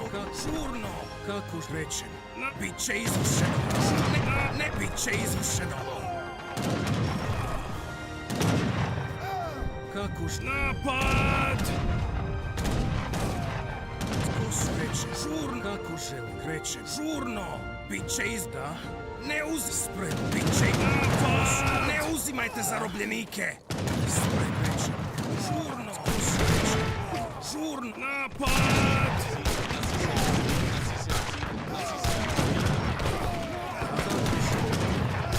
Ne uzim napad. Žurno. Biće napad.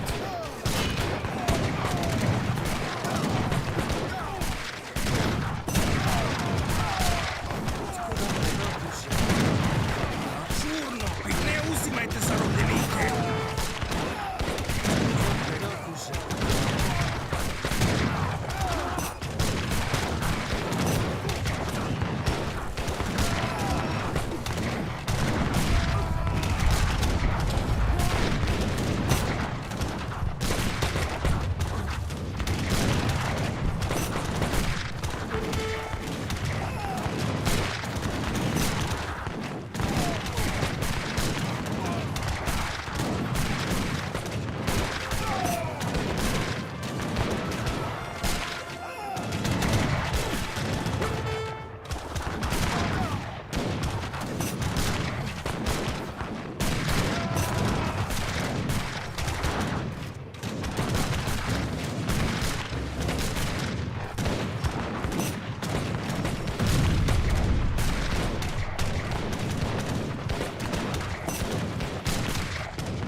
Kako želite.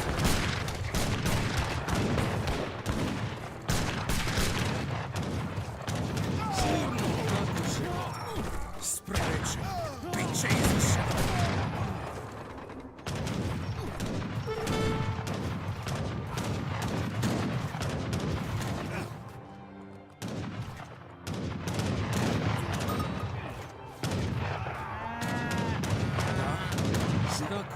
Kako želite. Spreče.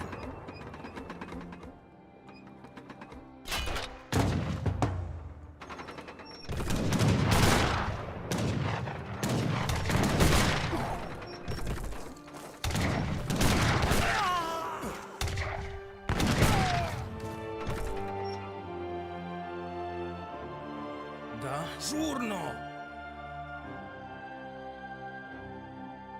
Kako rečem, kako želim. Napad! Da, bit će izvršeno. Žurno! Kako žurno! Kako rečem. Da, kako rečem. Žurno! Žurno! Da, rečem. Žurno! Spremno. Rečem, kako rečem. Žurno, kako želim. Žurno, kako želim. Ne uzimajte zarobljenike! Napad! Ne uzimajte zarobljenike! Žurno, kako želim. Bit će izvršeno.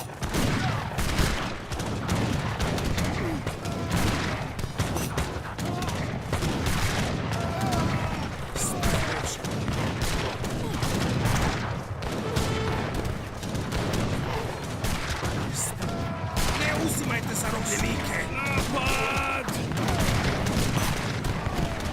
Spremni! Žurno! Tko su? Kako želim? Žurno!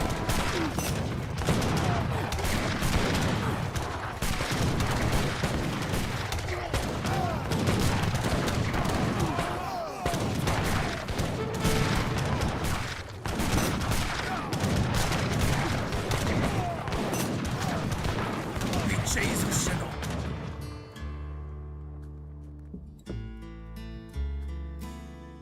Sposobno me spremno. Kako želim, kako želim.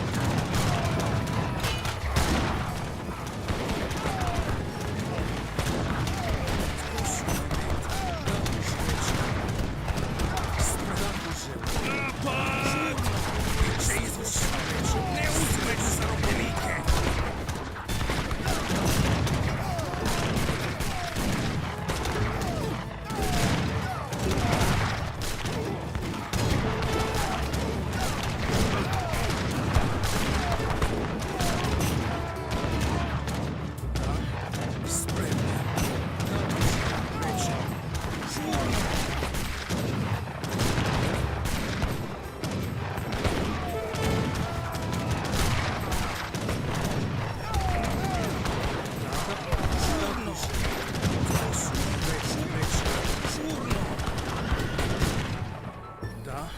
Kako želim. Spremno su. Kako želim. Bit će izvršeno. Da, spremno. Kako želim. Reći. Ne uzimajte zarobljenike. Spremno. Kako želim. Reći. Žurno. Kako želim. Žurno. Bit će izvršeno.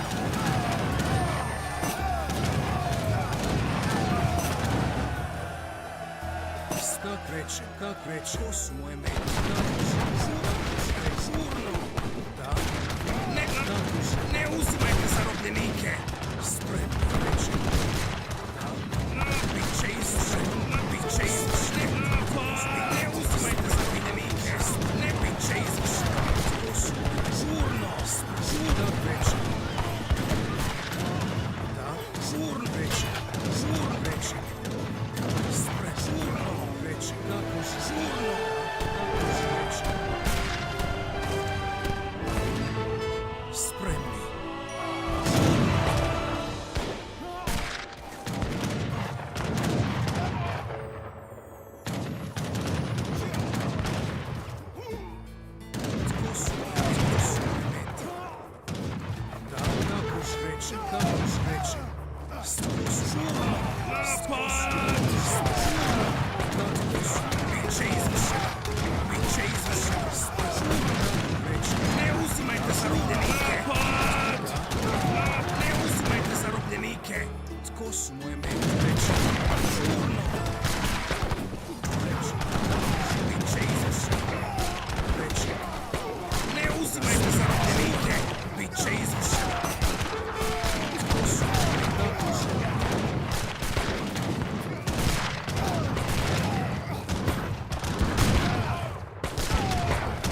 moje mete?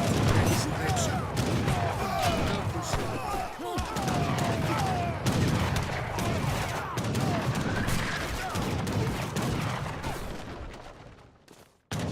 Da, krećem. Žurno. Kako želi, krećem.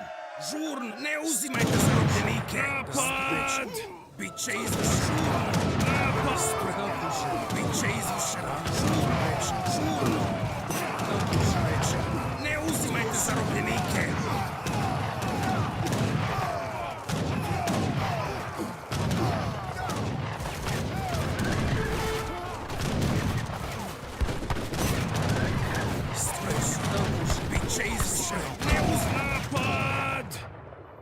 Tko su moje mete? Krećem. Žurno. Bit će izvršeno. Kako krećem. Ne uzimajte zarobljenike. Ne uzimajte. Žurno. Tko su moje mete?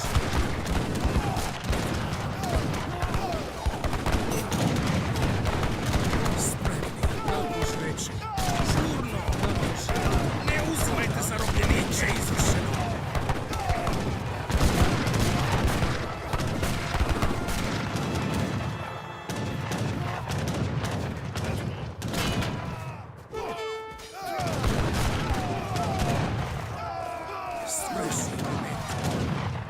Da.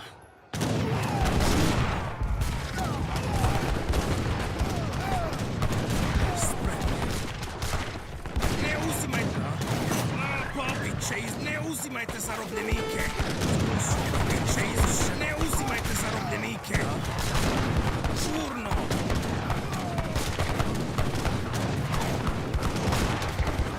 Napad!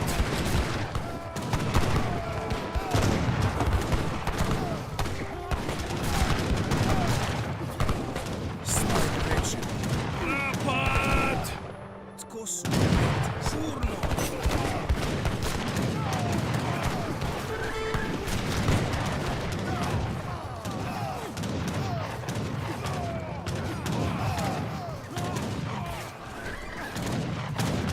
Kako želite? Ne uzimajte zarobljenike! Biće izvršeno! Žurno! Spremni! Kako želite? Žurno! Kako želite? Žurno! Kako želite? Tko su? Ne uzimajte zarobljenike! Žurno! Tko su moje mete? Kako želite?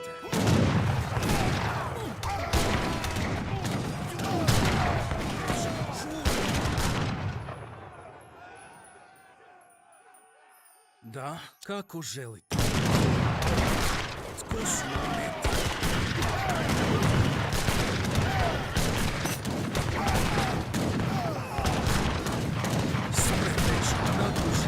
Ne uzimajte zarobljenike!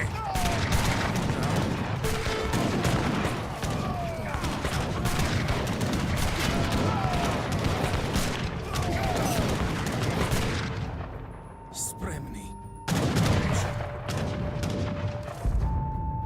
Tko su moje mete? Žurno! Spremni. Žurno! Tko su moje mete? Kako želite? Da? Krećem. Tko su moje mete? Krećem. Da? Žurno! Kako želite? Spremni. Krećem. Tko su moje mete? Krećem. Kako žurno? Kako krećem? Spremni. Ne uzimajte zarobljenike! Tko su? Kako želite? Krećem. Biće izvršeno. Ne uzimajte zarobljenike! Ne uzimajte zarobljenike! Ne uzimajte zarobljenike! Krećem.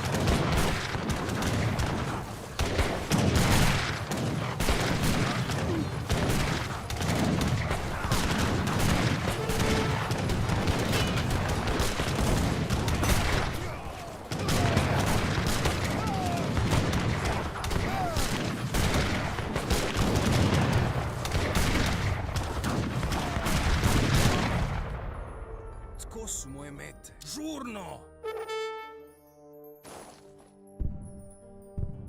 Kako žel? Krećem.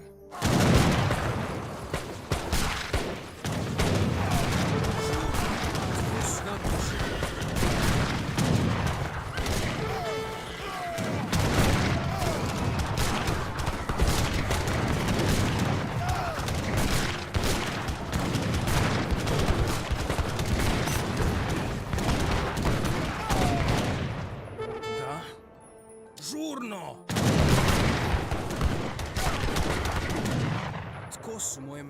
Krećem.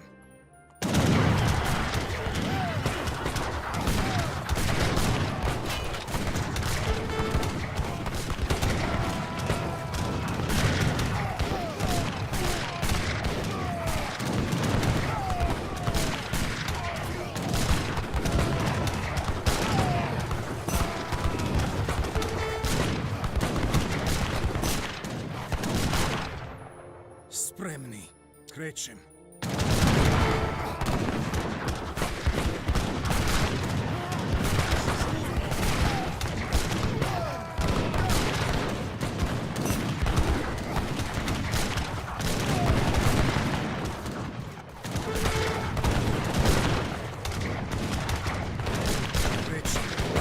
Napad! Tko su moje mete? Spremni. Žurno!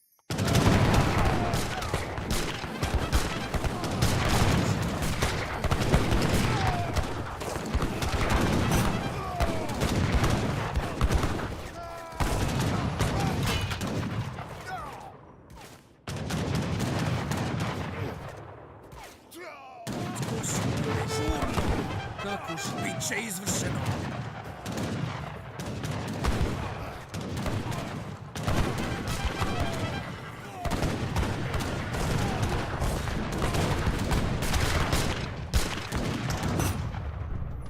Da, krećem. Spremni, krećem.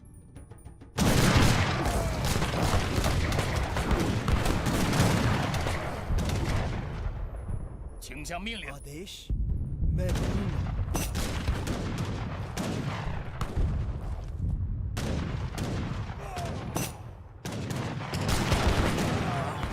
Krećem.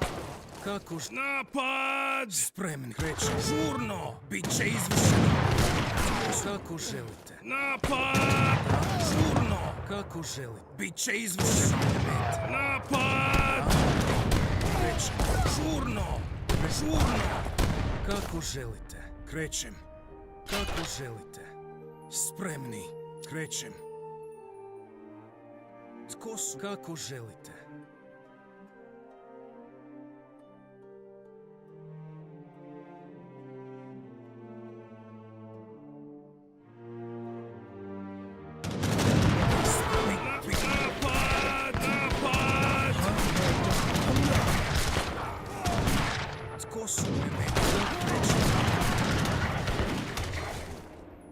Spremni.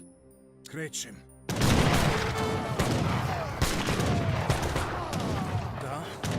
Žurno. Kako želi. Krećem. Žurno. Kako želi. Krećem. हाँ मैं करूंगा। Žurno. Kako želi. Krećem. Spremni. Kako želite. Tko su moje mete? Žurno. Kako želite. Spremni. Krećem.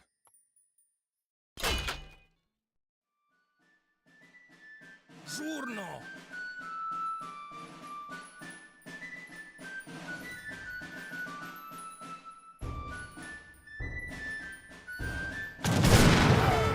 Tko su?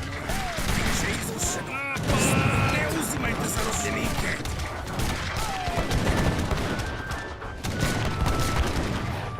Da. Spremni. Krećem.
Kaya.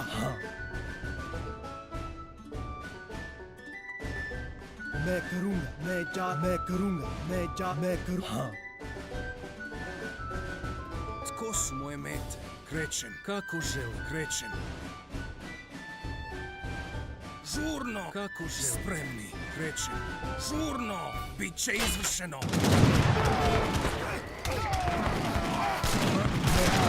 मैं करूंगा.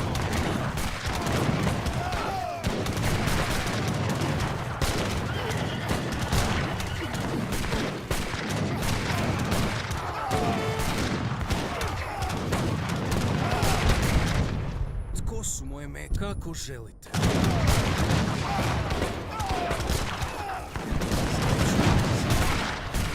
Kako želite.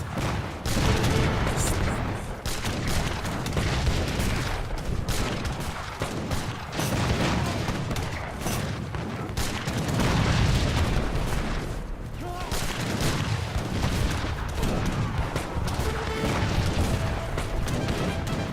Spremni. Krećem. Tko su moje mete? Žurno! Kako želim, krećem.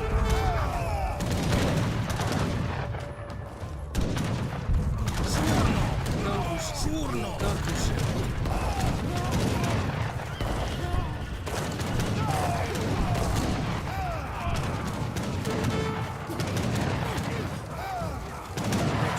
Napad! Biće izvršeno. Spremni. Žurno!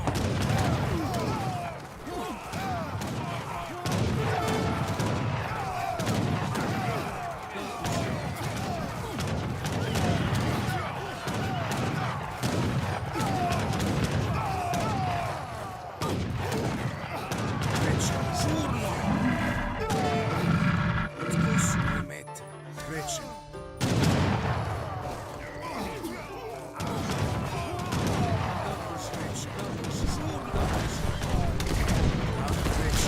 Ne uz napad! Biće izvršen, spremni.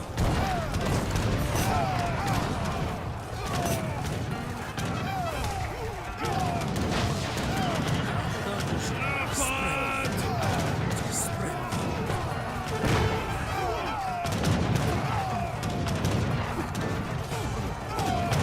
Spremni. Da, krećem.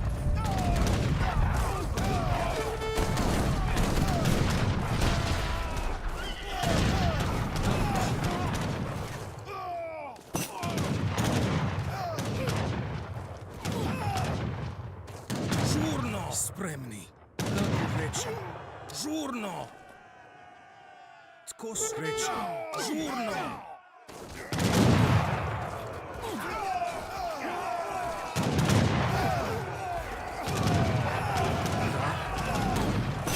Tko su moje mete? Kako želite? Žurno! Kako želite? Biće izvršeno.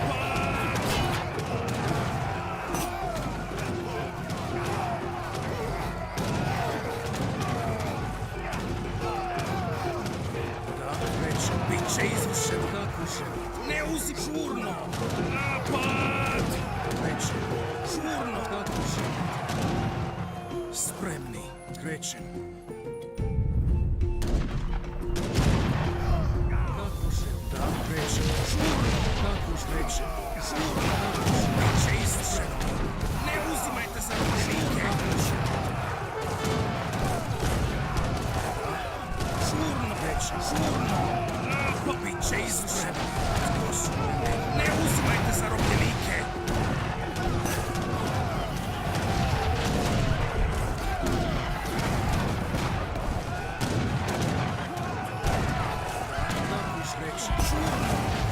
Žurno! Kako želite? Krećem. Tko su moje mete? Žurno! Da, kako želite? Krećem. Spremni. Žurno! Kako želite? Krećem. Tko su moje mete? Žurno! Kako krećem? Kako želite? Napad! Krećem. Žurno! Krećem. Ne uzimajte zarobljenike!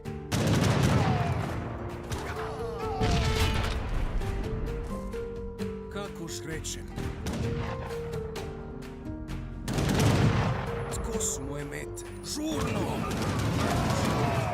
Kako krećem? Žurno krećem, žurno! Kako krećem?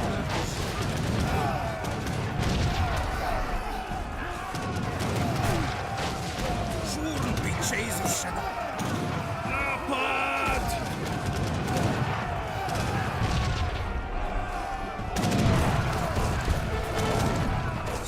Bit će izvršeno! Bit će izvršeno!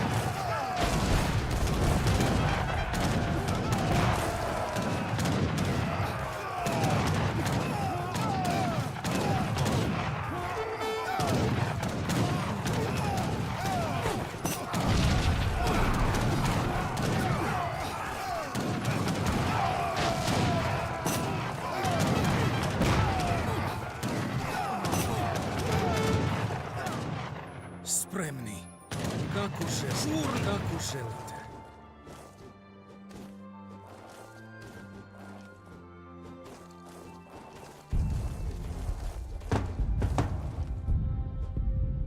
Žurno! Krećem. Ne uzimajte zarobljenike! Kako želite? Napad! Tko su moje mete? Bit će izvršeno. Da? Tko?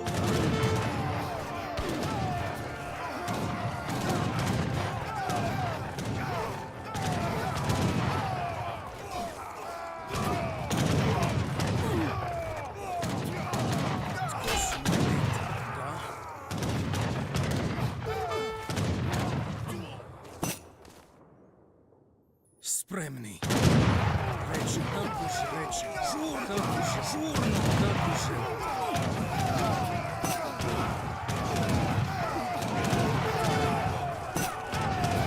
Napad! Ne uzimajte zarobljenike!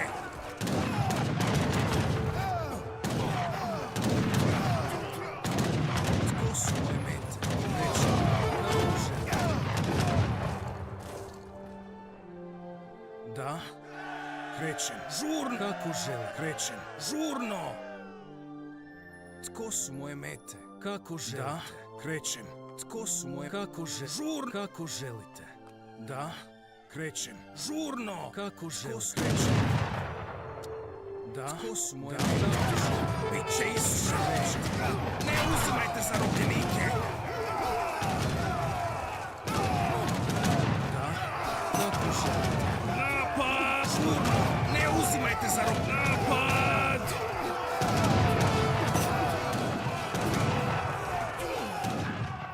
Tko su moje mete? Kako želite? Krećem. Žurno! Kako želite? Spremni. Žurno! Kako želite? Žurno! Da? Kako želite? Krećem. Žurno! Kako krećem? Kako krećem? Žur! Kako želite? Krećem.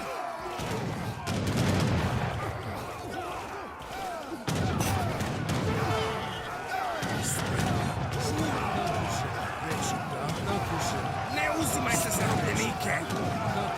Napad! Tko su moje mete? Žurno! Kako želite? Tko su moje mete? Da? Krećem. Žurno! Ne uzimajte zarobljenike! Tko su moje mete? Krećem. Kako želite? Krećem. Da? Žurno! Spremni. Kako krećem? Kako želim? Krećem.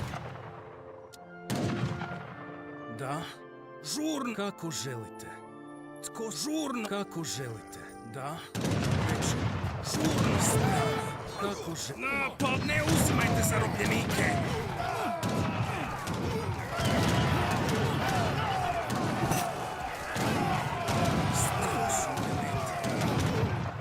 Da? Krećem. Žurno! Kako želite?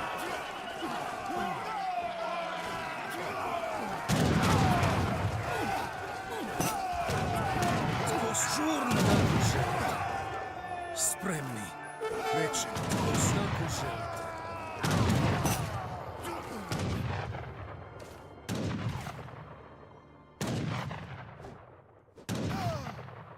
Da, žurno! Kako želi, krećem. Žurno! Kako želi, krećem. Žurno! Krećem. Kako želi, krećem. Kako žurno!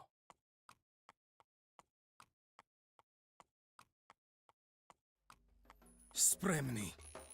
Krećem. Žurno! Tko su spremni? Moje mete. Da, krećem. Žurno!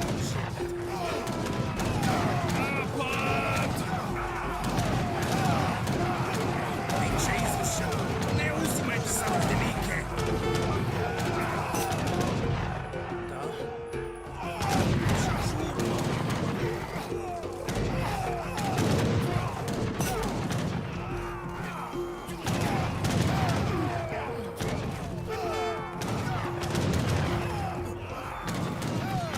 Biće izvršeno.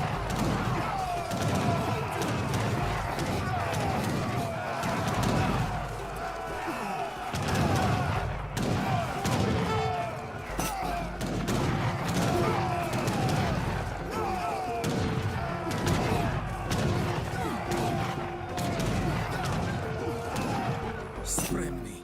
Krećem. Krećem. Kako se krećem? Žurno. Kako se krećem? Kako se krećem? Žurno. Žurno. Kako se krećem? Žurno. Kako se krećem? Kako se... Ne uzimajte zarobljenike! Ne uzimajte zarobljenike! Da. Žurno. Kako krećem? Tko su moje? Žurno. Krećem. Žurno. Kako želi? Krećem.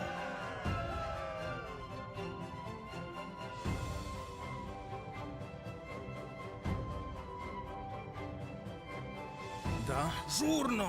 Kako želite? Žurno! Bit će izvršeno!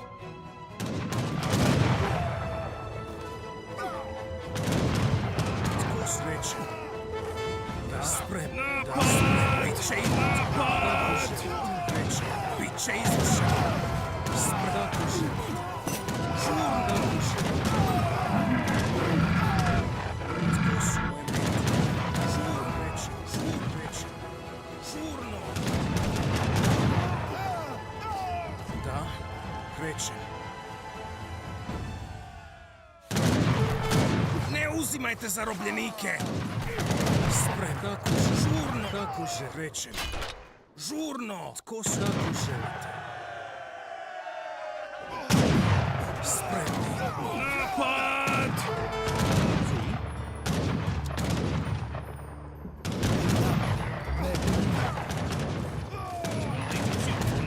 Suor.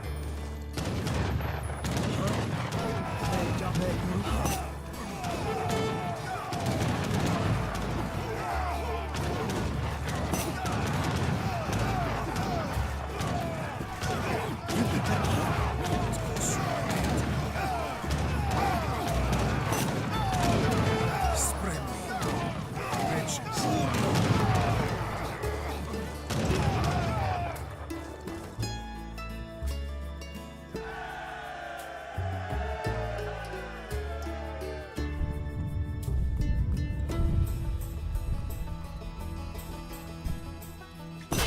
Da, kako želite? Mekarunga. Tko su moje mete? Krećem. Žurno. Spremni. Tko su? Krećem. Žurno. Krećem. Žurno. Kako krećem? Kako želite? Krećem. Kako žurno. Ne uzimajte zarobljenike. Biće izvršeno.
krećem. Žurno! Spremni, kako želite. Krećem, krećem. Tko su moje mete? Žurno! Kako krećem? Žurno!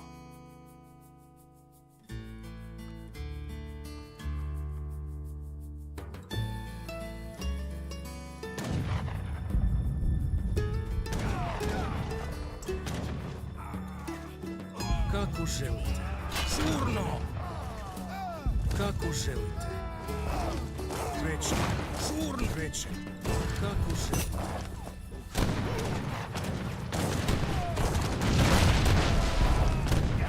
Žurno! Bit će izvršeno.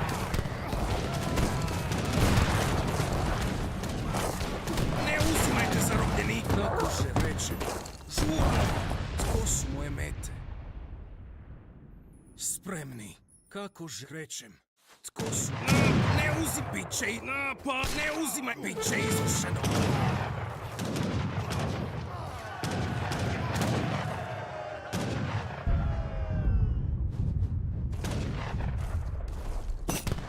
Kako se krećem?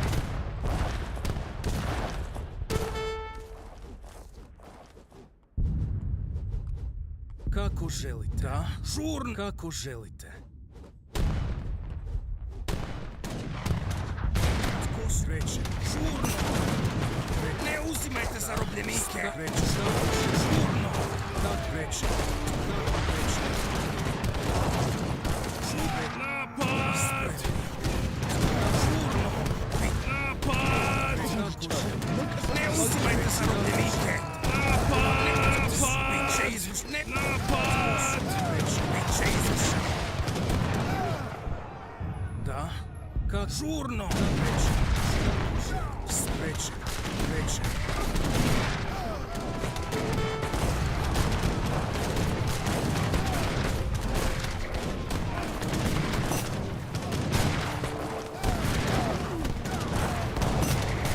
Biće izvršeno. Žurno. Tko su krećem? Kako su žurno? Sprem, žurno. Kako su? Žurno krećem. Napad! Žurno. Biće izvršeno. Tko su moje mete? Kako želim? Spremni.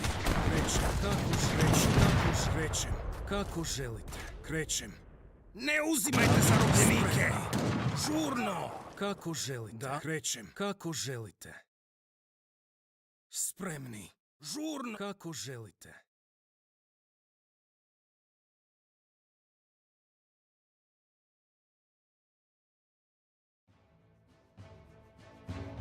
Tko krećem? Žurno! Kako želite? Krećem. Žurno! Kako želite? Napad! Spremni. Žurno! Spremni. Ne uzimajte zarobljenike!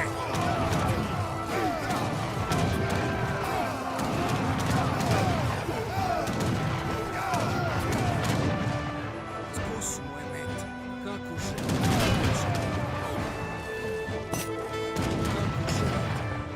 Žurno! Spremni! Kako krećem? Žurno! Spremni! Kako želim? Napad! Krećem! Biće izvršeno!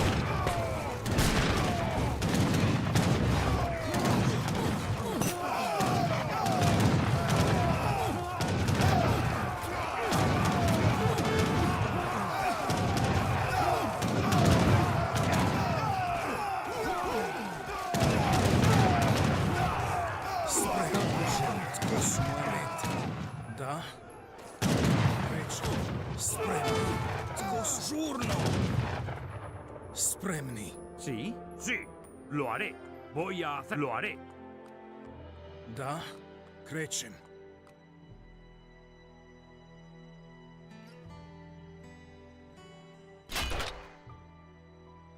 Kako želim? Tko krećem?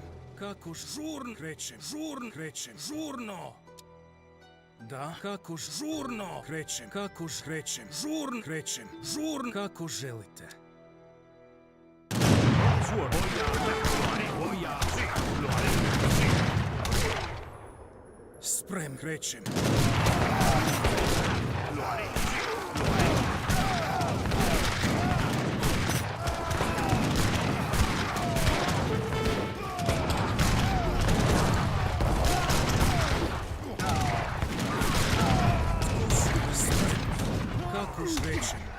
Kako želite?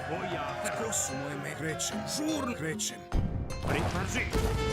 Boia alatahe! Da? Žurno. Kako žurno? Spremni. Krećem. Kako žurno? Krećem. Ne uzmajte zarobljenike! Napad! Tko su žurno?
Kako želite? Biće izvršeno.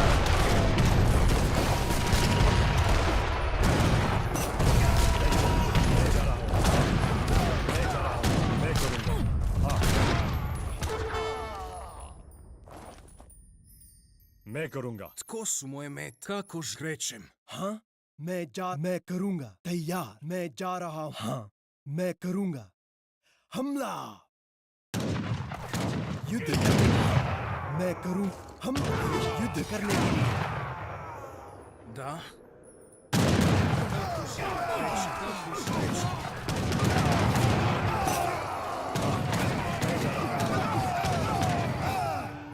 तैयार। Quale suo ordine? Sì! Spremni. Kako želite? मैं जा रहा हूँ। मैं करूंगा। मैं जा रहा हूँ। Tko su moje žurno? Kako krećem? Žurno! Kako krećem? Žurno! Kako želite? Krećem. Spremni. Žurno! Kako krećem? Kako krećem? Kako žurno! Tko su moje spremni? Tko su krećem? Da. Spremni. Krećem. Žurno! Krećem. Žurno! Kako krećem? Žurno!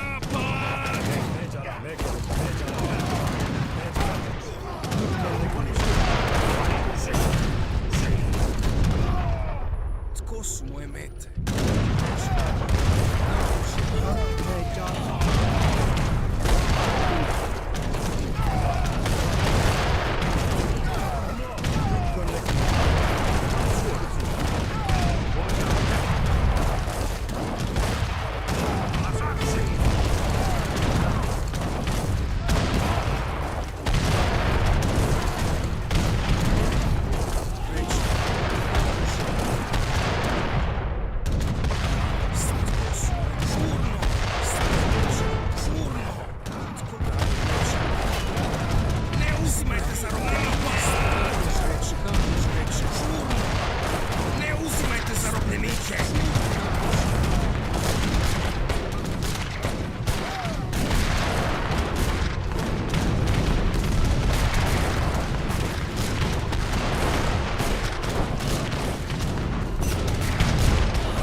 Lo haré. Da, kako želite. Tko reče da kako želite. Te ja. ¿Cuál es su? Voy a hacerlo. Tko su moje mete? Žurno! Da, kako želite. Teja. Tko su moje mete? Žurno! Kako žrećem. मैं जा रहा हूँ Spremni. Žur, ne uzimajte zarobljenike! Abđad, Andijane!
Krećem.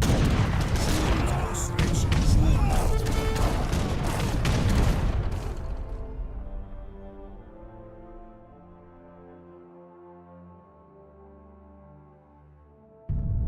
हाँ Da.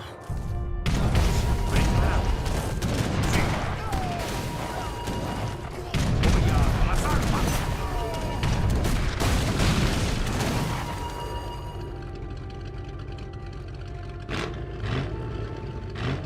Tko su moje mete? Krećem.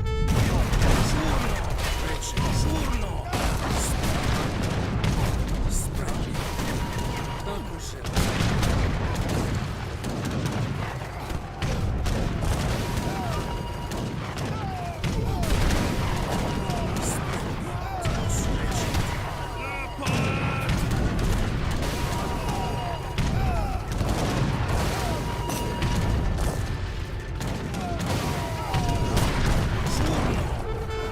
Biće izvršeno kako želim.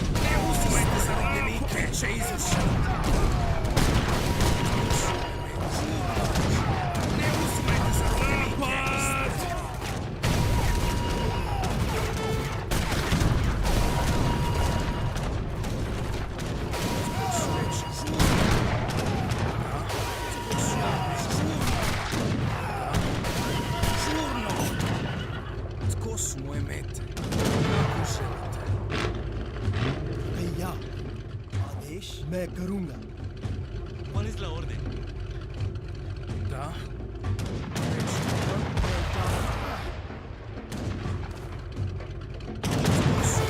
तैयार युद्ध करने के लिए Spremni. Żur bicie. Napad!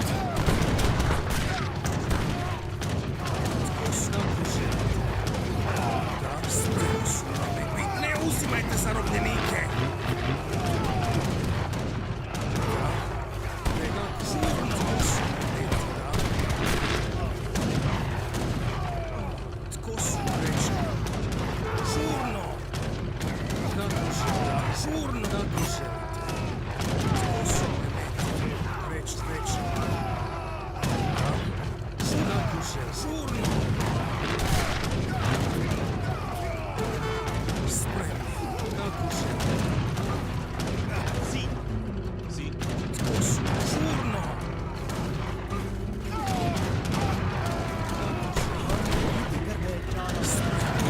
Tko su? Ne uzim napad! Ne uzimajte zarobljenike!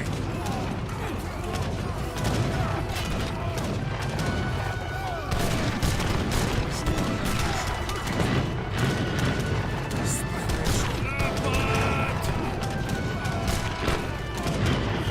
Tko su? Žurno. Spremni. Kako želite? Tko su? Žurno. Da, krećem. Tko su moje me? Žurno. Krećem. Da. Kako krećem? Žurno. Krećem. Da. Žurno. Tko su moje me? Biće napad. Žurno. Kako želite? Spremni. Ne uz napad. Biće izvršeno.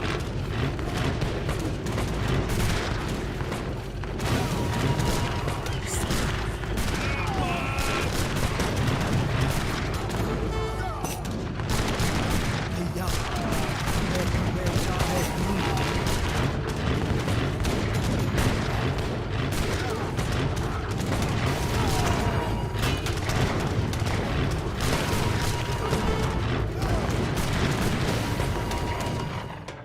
Prepara. Sì. Sì. Tko su? Žurno.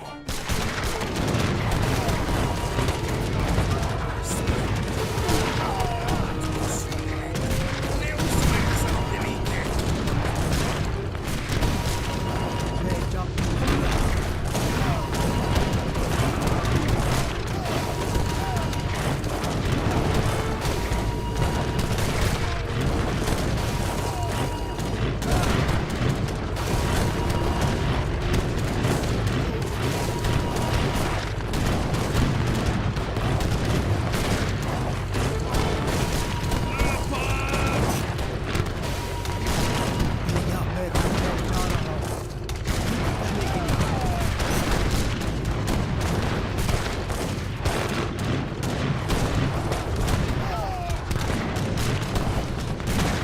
Da. Biće izvršeno.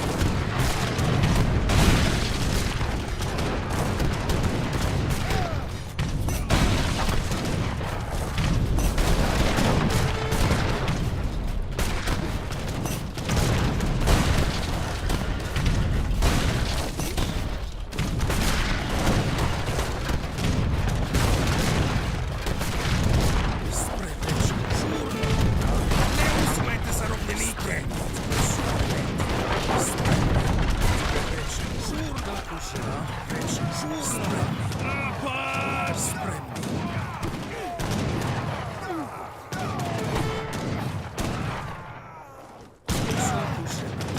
Žurno. Ne uz... Biće izvršeno.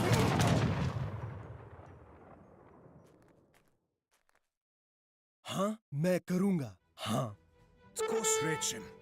Kako želite? Na order. Come on. Danger of stick suas. Danger. Žurno.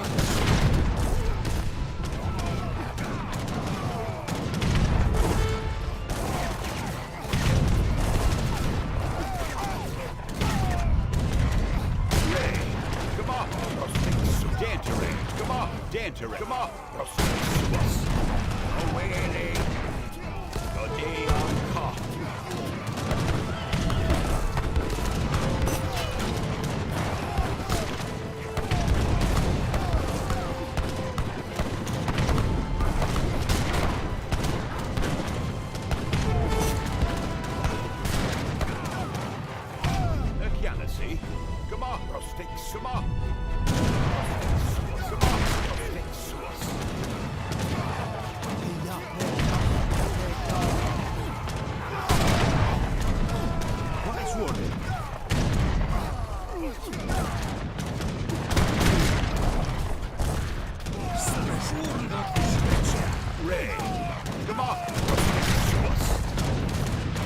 see. Come on. Prostic suas. Na orda. Ray, day on call. Na orda.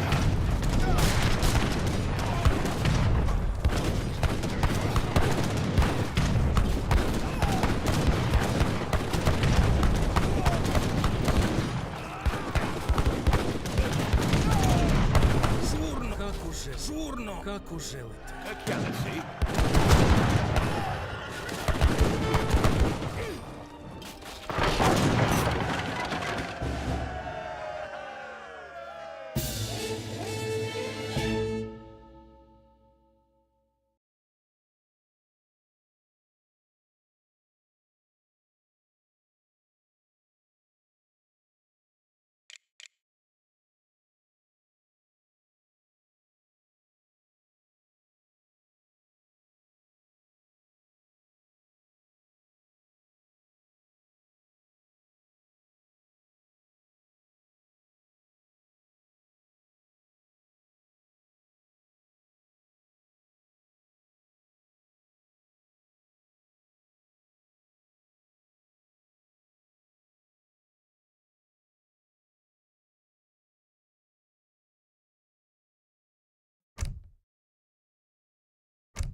Alright, everybody.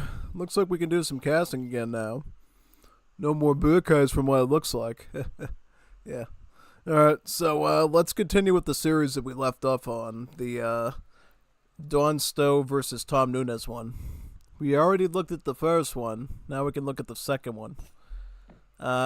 Here we got Dawn Stowe and Tom Nunes again in a German mirror match and death match. It's a review. Deathmatch is a mode where you get 20k of each resource. 20k food, wood, and coin. Right away, build a church, get mercantilism, get about 5 free shipments ready to go. So you want to start like riding school, fencing school, all those production-based ones first. You know why? Because one way you can disrupt your opponent, put some stables in the front of your base, and just spam cav at them super quickly. And start raiding villagers, start attacking foundations. It's a really smart idea. You can either use Ulans or you can use the war wagons for that. Also with Germany, remember, when you receive shipments, you get free Ulans. So that's another thing you can harass your enemy with. And of course, you can send your madmen out from the town center like this too. That being said, we're going to witness a pretty good fight now. Oh man, looks like Dawn Stowe got the Zapotec site. He also has the Maya site, so he's already got about 2 natives just about building up for him. But Tom Nunes is doing the same thing on his side, so it's going to be sort of a back and forth on both ends for the most part. Big stack of war wagons here for Dawn Stowe. This is something we always see from Dawn Stowe's Germany. Spam a ton of war wagons, trying to gain a quick early edge. It's got its pros and its cons. If it fails, obviously you burn through all that starting initial resources. If it works, great. Does successful stuff for you. So let's see if Dawn Stowe can make it work this time. So right now he's got a nice wall of war wagons there engaging with that of his opponent. Looks like some skirms are coming in from Tom Nunes though, since he's the defender. That's going to be a big problem, honestly. Because once you throw skirms in there, then they have the multipliers against the light cap tag. Then you're forced to kind of pull out, unless you want to lose the cost efficiency and all that stuff. Of course, it looks like Dawn Stowe is also stacking in Zapotecs, adding in Vulcan Javelineers, both the Mayan and the Zapotec natives. That is going to be very powerful. Yep, because look at the siege on these. 43 siege. That should be enough to harass at least the native sites. If not, maybe a house or two as well. We see Dawn Stowe split, really extending his wall of war wagons here. Now having to multitask a bit against the Zapotecs. Does he have his own skirms coming in too? Yes. He also has mortars that are shelling at some of the stables over there, which is going to push back Tom's army a little bit. Also, he's trying to reinforce the area with a fort, or actually the American Citadel. This is the one good thing you get to access when you're the Mayan, have a native Mayan alliance. There's this wonderful Mayan temple that acts like a little mini fort, essentially allowing Dawn to produce Mayan Javelineers from there, as well as basically protecting the area with a decent range attack too. So that should be pretty good. Yeah.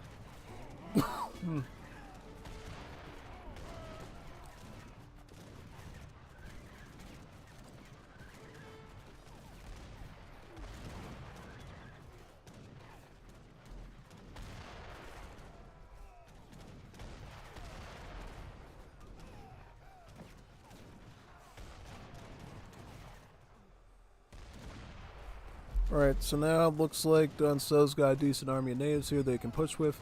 Still has some of his war wagons, right, too? Yeah, because look at his food and his gold. It's going down a little bit. Still has a lot to work with, but definitely has to pay attention to that. He also has the House of Hanover aligned through the Prince Electors. I just saw him make some drummers there. The drummers will allow him to shoot a bit faster with his troops. That's really good.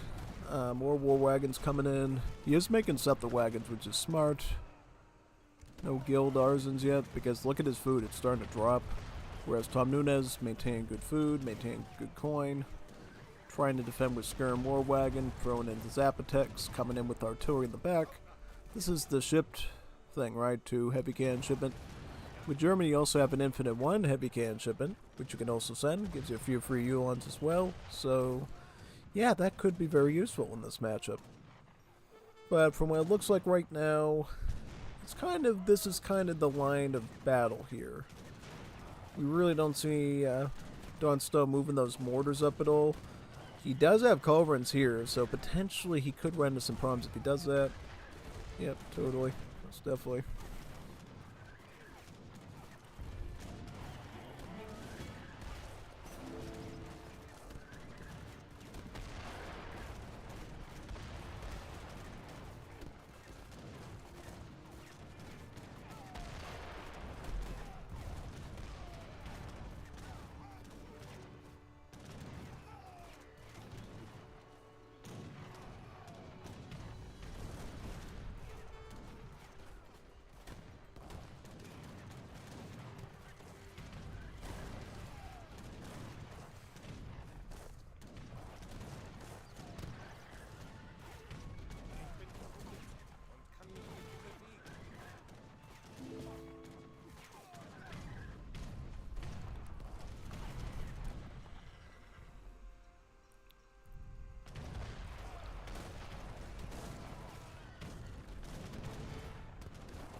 Okay, so I think he's buying his time with those Apotex there, but he should be taking a strike on him at any time there.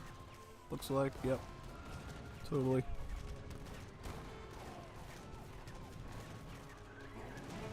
Look at all that artillery there, wow. Mixed in with the war waggies. More is coming in, shelling at the barracks. Go, go, go. Some good attacks in there, son. Awesome. Very good. Very, very good.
Traveling merchant.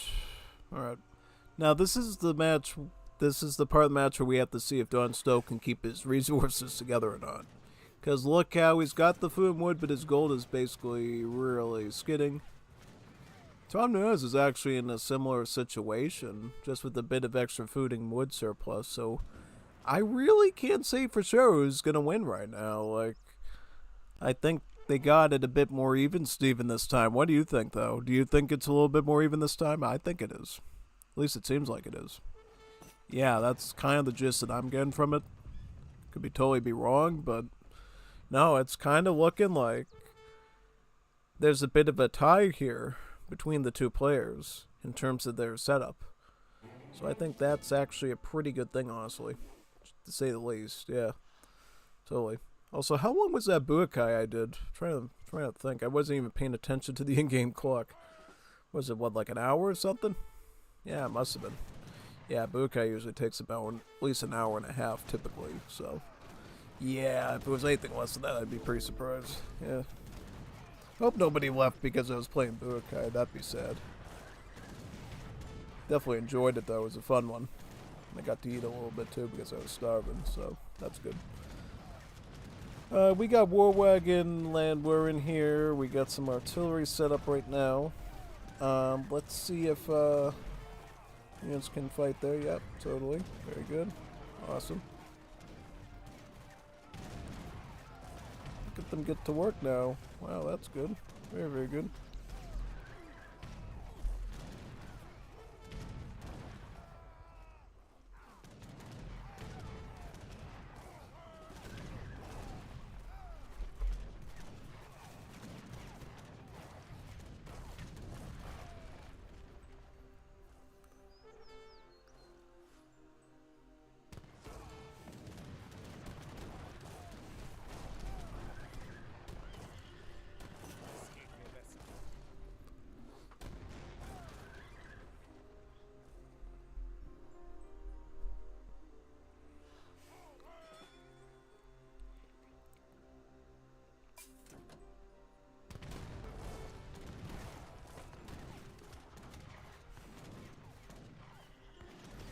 War Wagon takes out horse artillery. Does he take out Culverin?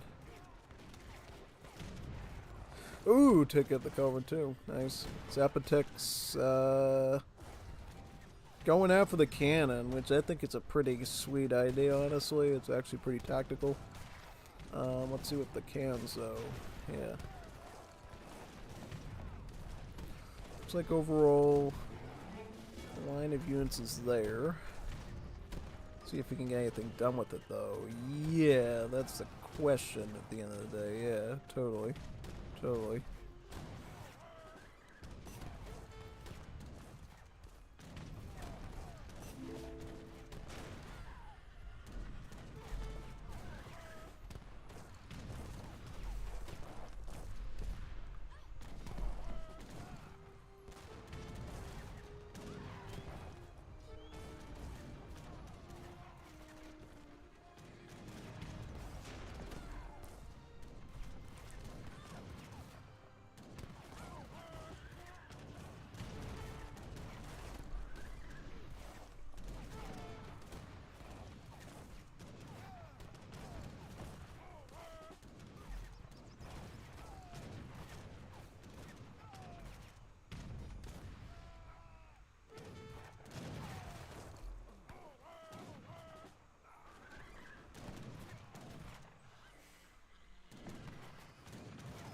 Okay, this is the point.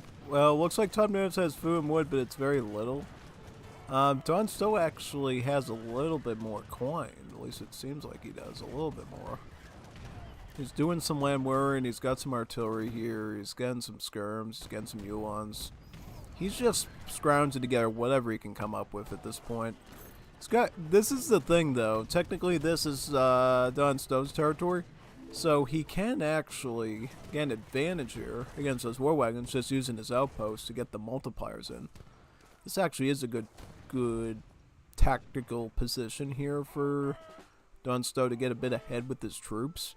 Because all he has to do is try to kill his stuff off here. And then maybe. But he has to watch out though, because he's going to come for his vills now. Look at this. This is where it can go really south, because Don Stowe needs that economy, and Tom Nunes knows that. He's going to just ride around with war wagons, one-shotting vills, or doing his best of that as he can. And that's really what he's going to go for there. But now, it's snared thanks to the Zapotek's and the Uhlans, and now the Landwehrans can shoot the war wagons in the back, and hopefully get rid of them. As for Tom Nunes, he's got food, gold, a little wood. It's tough to say. I think Don Stowe definitely positionally here is looking a lot. Well, Tom Nunes, wait a second. He's got gold wood. This. Alright. Trying to figure out who's got the advantage right now. I think Don Stowe, if he can keep an army together, he might do this. If he can keep an army together. If he can't keep an army together, I would be very concerned about his odds, honestly, TBH. That'd be my main concern for Don here, would be, can you keep your army together, man? If you can keep your army together, I think you're in great shape. If you can't keep it together, good luck. Yeah, no, that's all I can tell you about this tactically. Totally, man. I think that's sort of the main gambit with this one. Is can he keep his army together? Alright, he denies an AF site, which is really nice. Apotek's coming in to snare those war wagons and hopefully wipe them out. Because if you can kill these troops, I think you're in a little bit of better shape. I'm also looking at the pop. So he has 161 pop. Stowe has 188 pop plus the natives, right? But you can't. No. Don't waste troops. You gotta use them wisely. Don't waste them like that. Unless you're scouting or something, I guess. I don't know. Got a kill or two. Okay, fair. I'm just saying, like, if you could, like, preserve your army. Plus, he's got the artillery, too, which is really good. I think you're in great shape. Just watch out for those culverins. Culverins could really sack you good here. Okay, so he's got the horse artillery down, and he's going to start blasting away at the stuff, right? Yeah, pretty much.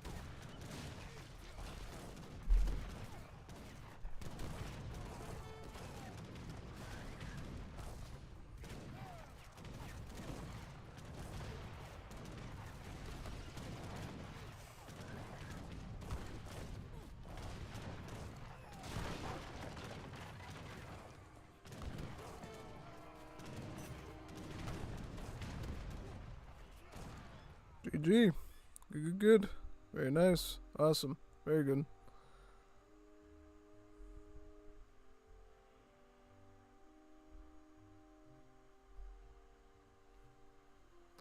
Wow. Awesome work done. Really.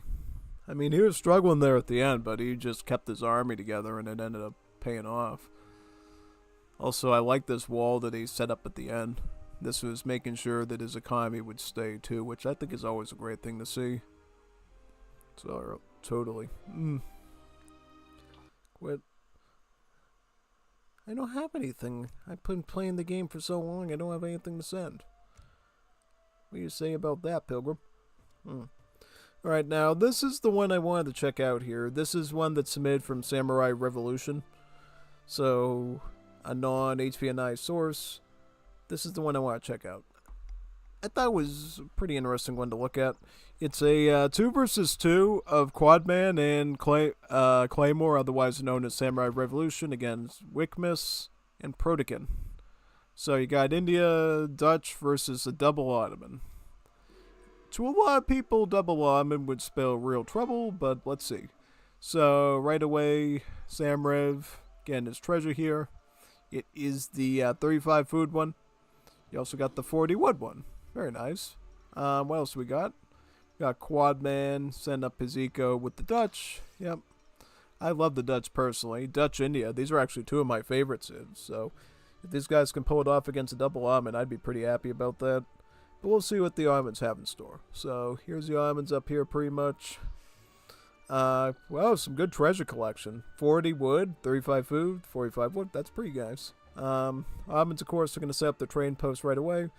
You do have 2 sockets right here, so 1 for each pretty much to set the standard Ottoman build order with. What is... Yep, he's getting his mosque up. How about blue, though? What's blue up to? Okay, he's getting his train post now. Protekin. He's actually lacking a bit of wood, so I don't know what he's doing with the wood, or... He's got a train post here. Where's the other wood? Because normally don't you have quite a bit of wood as the Ottomans to build stuff? Or I see his mosque over there. What did blue get? I'm really confused, man. What did blue get? I don't know, dude. Beats me, man. I don't know. We'll figure out soon enough.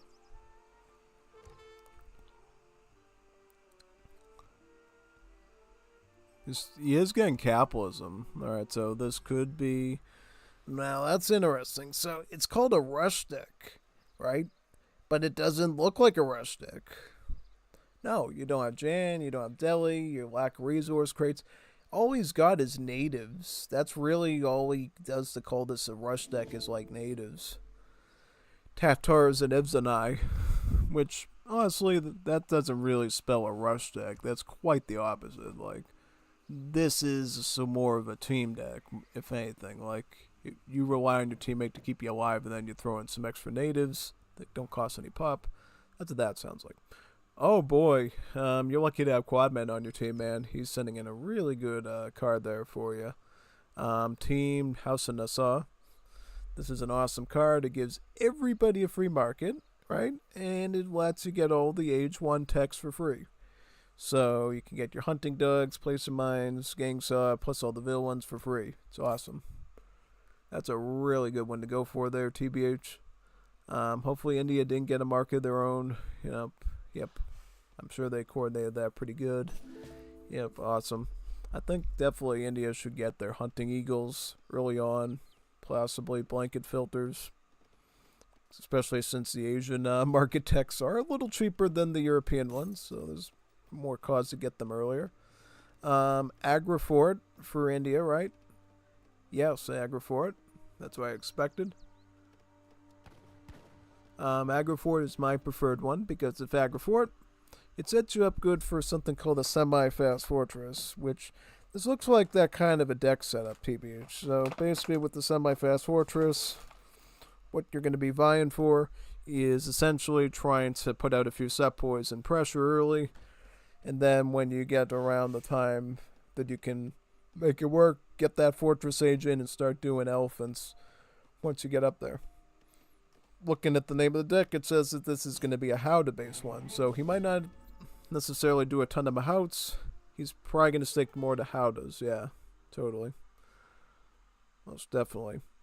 He also has the Team Arumi card, too. I wonder if that will be implemented at all. If it does, that would be pretty annoying. Also has Siege Ellies, Diplomatic Intrigue, alright, so get to Industrial Age, you got the big Siege Ellie and the Rocket card. Go in foreign logging. If he gets... Alright, so this might be a more straightforward naked fast fortress if he's already picking up foreign logging, right? Yeah, no, totally. We're going to have to watch that aggro forward. If he starts queuing up set poison, it's more of a semi-FF. If not, he's going up more directly. So we'll have to watch that carefully. He's picking up blanket filters, picking up civil servants. The type of market techs I would expect him to get this early. Aubin, which one is this? This is Wickmas. He's got Foundry, and he is going with 700 food. Alright, 700 food. Cool.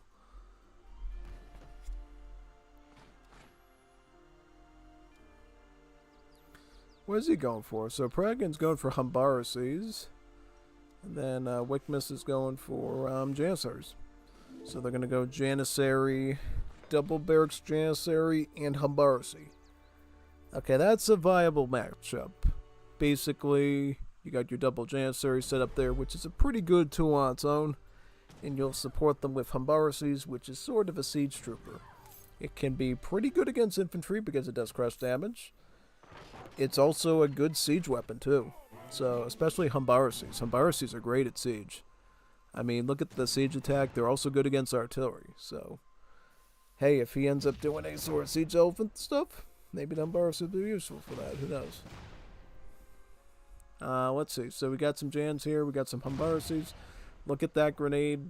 Get to work. And some good explosions there.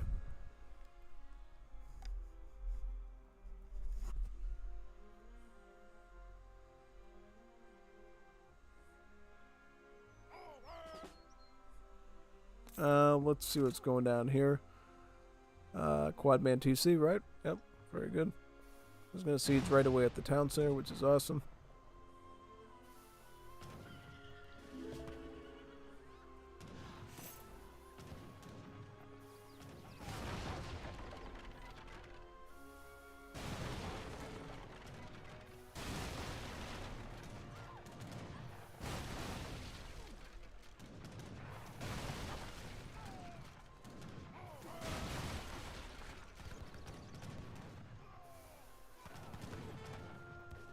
Oh, man, that's not good.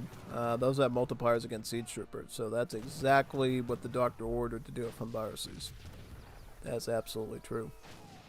Looks like he still has some too, so I think this is considered a failure of the Russian team, honestly. Wickmas is doing Janissaries? Yep, doing more Janissaries. How about Protokin? Protokin's still doing Humbarases. I don't know. Is this good pressure? I don't think they can get much done. It's going to be a bit harder because it looks like SamuraiRev is going Gurkha, which is the absolute best play here. You see both Humbarasi, Janissary, both heavy infantry tag units. Gurkha solves them both very quickly, so that should be a very viable solution, I think.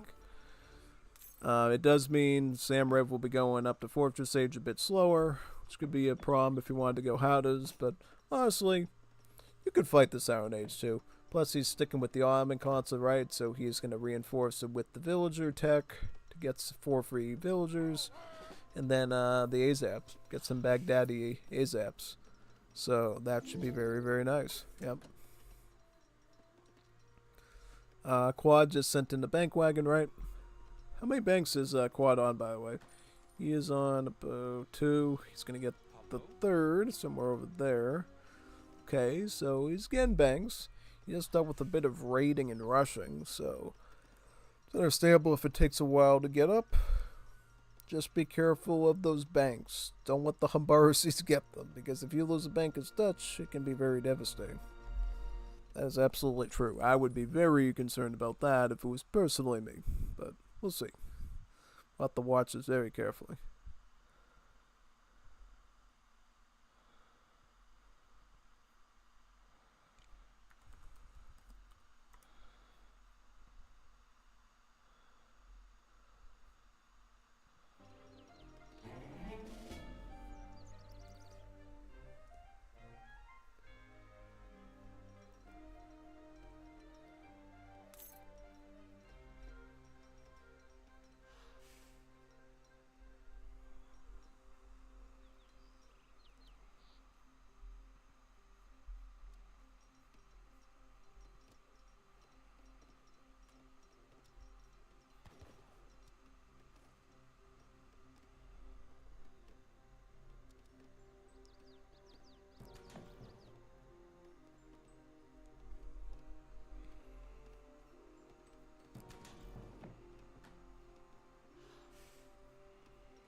How many Janissaries you got there, Wickmas? You got about 36. That's a pretty decent stack. Pretty hefty one. What is Protokin doing, though? He's going for a Fortress Age. Fair. If he can do that, he could bring in... Wait a second. Why doesn't he... See... Oh, yeah, that's the guy with the native cards. Alright. So, he calls it a rush deck, right? And he doesn't have Falconets. Big poop. That's all I can say about that. Is like, if you're gonna like include or exclude any cards in an Ottoman rush deck, you gotta have the Falconets in there. You gotta have the Sifahis. You gotta have the Falconets. You probably need the Abyss gun shipping in there. And according to Julian K, you should probably have Mamluks too.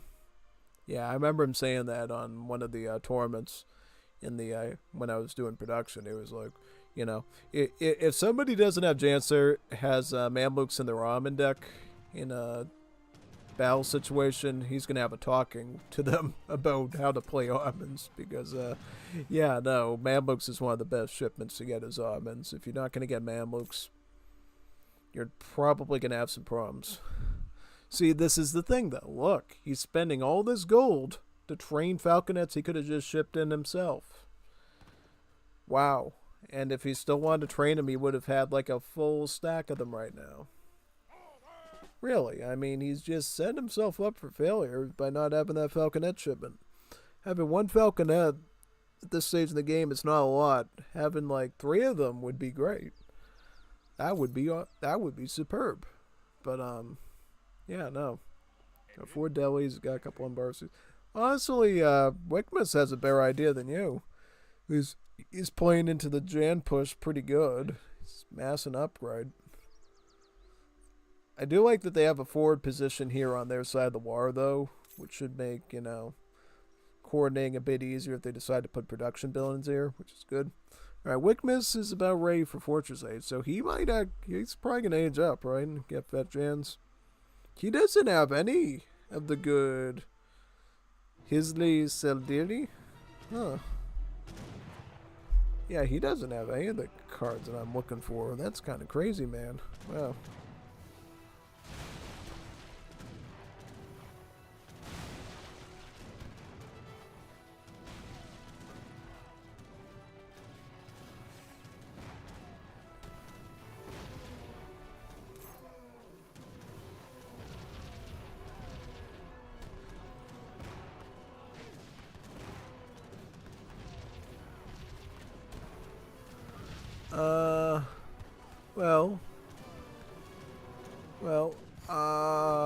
Not good. You're getting surrounded, man. Yep, you got India on the top of you, and then you got Dutch below you. Not good. Also, Dutch made it to Fortress 8, so he's got veteran skirms, which is even better out of the gate.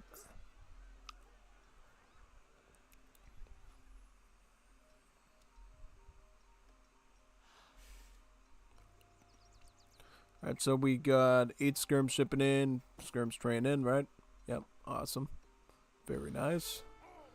I'm in Perkins shipping in his 5 shipments, which I think is a great idea, because you could use it right now. Is India preparing to Fortress 8 soon? No, he's actually going to go Flail Elephants.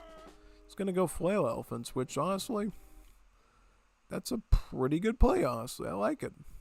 I actually like Flail Elephants quite a bit, TBH. That should be pretty good. Very good, actually. Alright, so let's see what he gets from that. From what it looks like right now, we got a pretty sizable stack of Flail Elephants for him to push in with. So we should watch this pretty closely, right? Yeah, totally. What else we got here?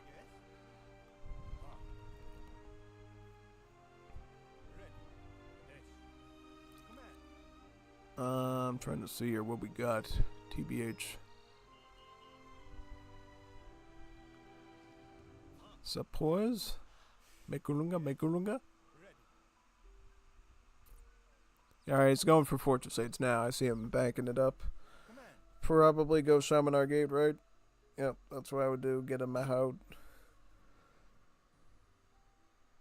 Taj Mahal. Okay, that's good too if you need coin for Siege Elephants. Or Howdahs, like it says his deck is going for. So that is actually fine.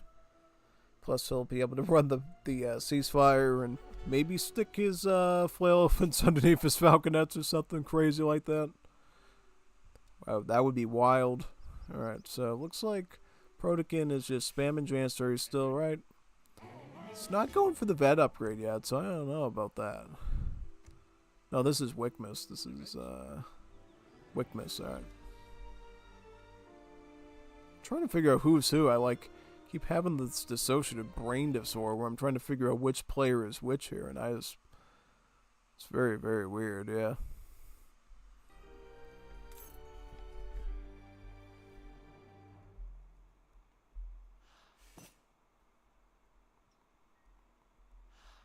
Hazır. Hazır.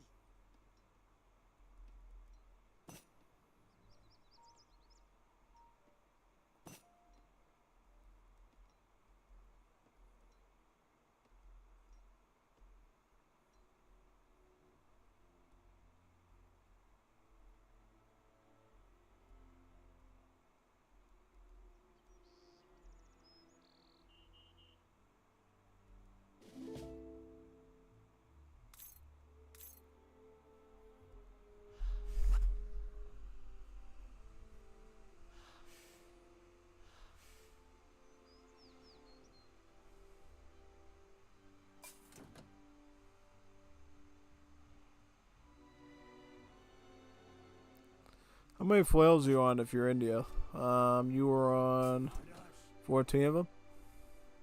Discipline Gurkha.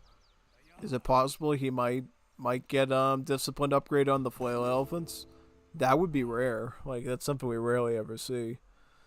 Oh, he is. He's gotten the disciplined veteran upgrade on the Flail Elephants.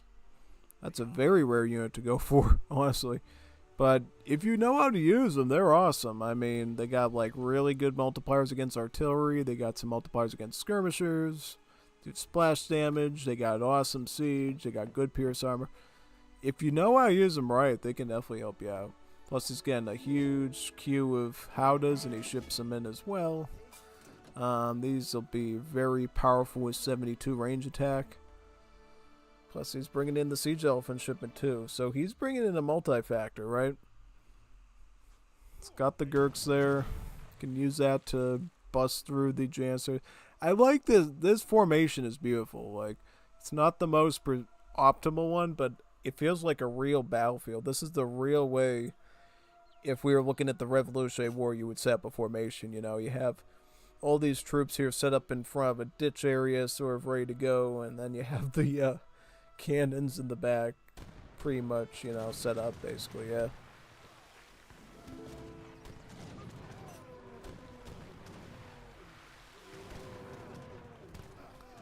So the falconets are going to start blasting the infantry, right? Yeah.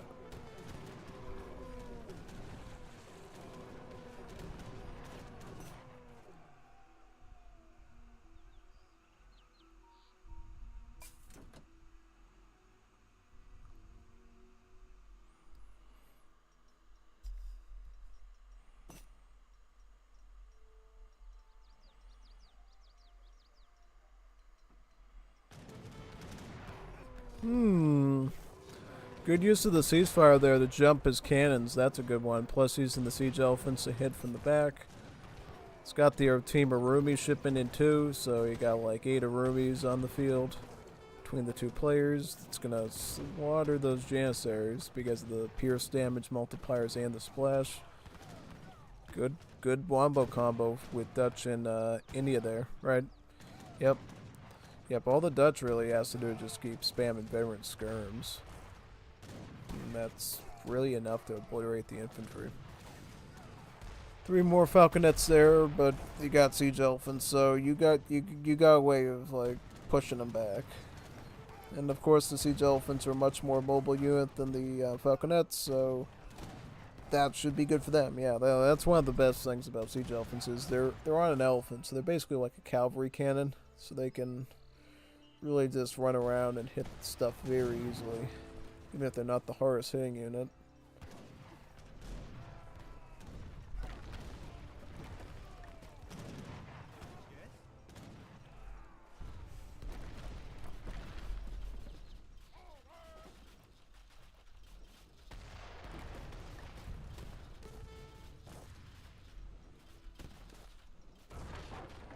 Look, his barracks is indeed down now. Very, very good. More falconets, but no protection for him. Right in front of a siege. Oh, look at that. So much falconets there, he just like popped down a siege elephant. He's trying to go after him with the Janissaries too. He's gonna come with the scimitar. Yep. This is some good positioning right here. This is really good. I mean, good coordination between Dutch and India against a double Ottoman. I'll be honest, these Ottomans didn't really play that good in terms of strategy, in terms of deck. They were like more top-notch, like Sheikh level Ottomans or Julian K level Ottomans. I think we would be looking at a much scarier match. But honestly, I think that personally this was good use of Dutch and India.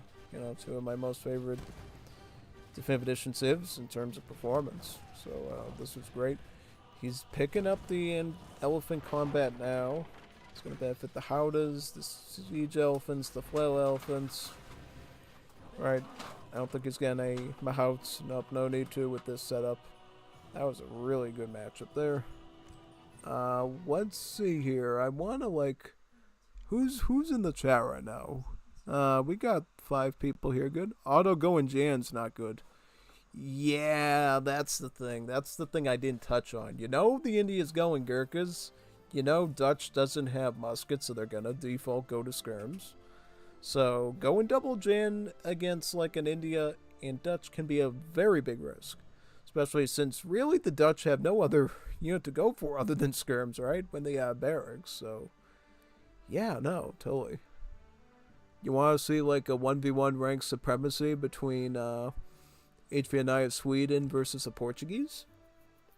I think you'd love to see that. That'd be a good one. Like, yeah, we got HVNY as the Swedish and Diablo as the Portuguese. This is a really fun matchup. We don't see a lot of Portuguese players, especially on land maps. Portuguese on water, peak. Really good. On land, things can get a little bit more tough for them. It's very rarely seen. But overall, I think should be a good matchup overall, honestly. Definitely the big advantage of being Portuguese on the land map, of course, is going to be your extra town centers you get when you age up. Those covered wagons, so that's great. But you are dealing with the very good economic powerhouse of the Swedish, so you kind of have to be careful of that.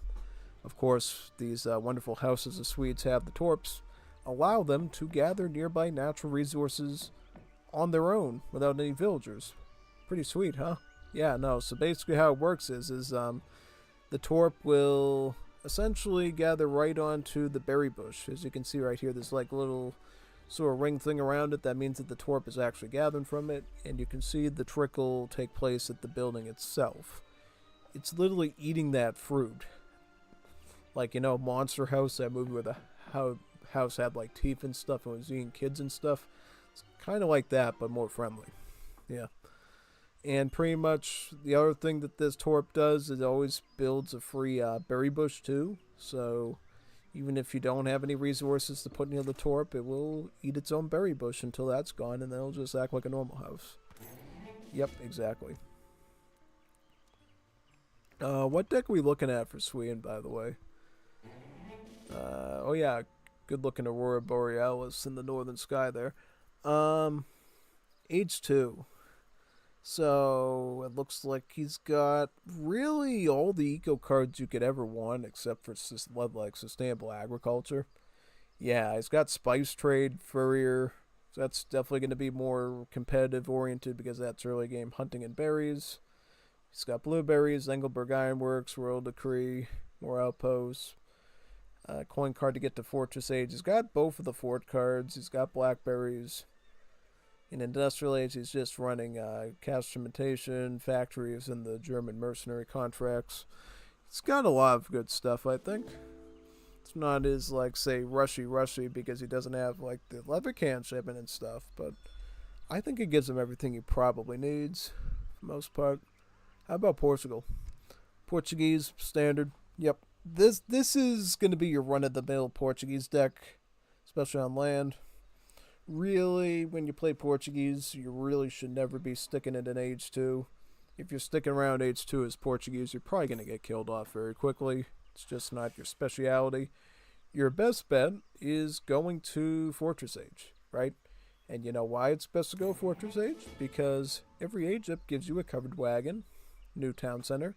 So if you can pull off a fast fortress, it's only the difference between a 2 town center build and a 3 town center build.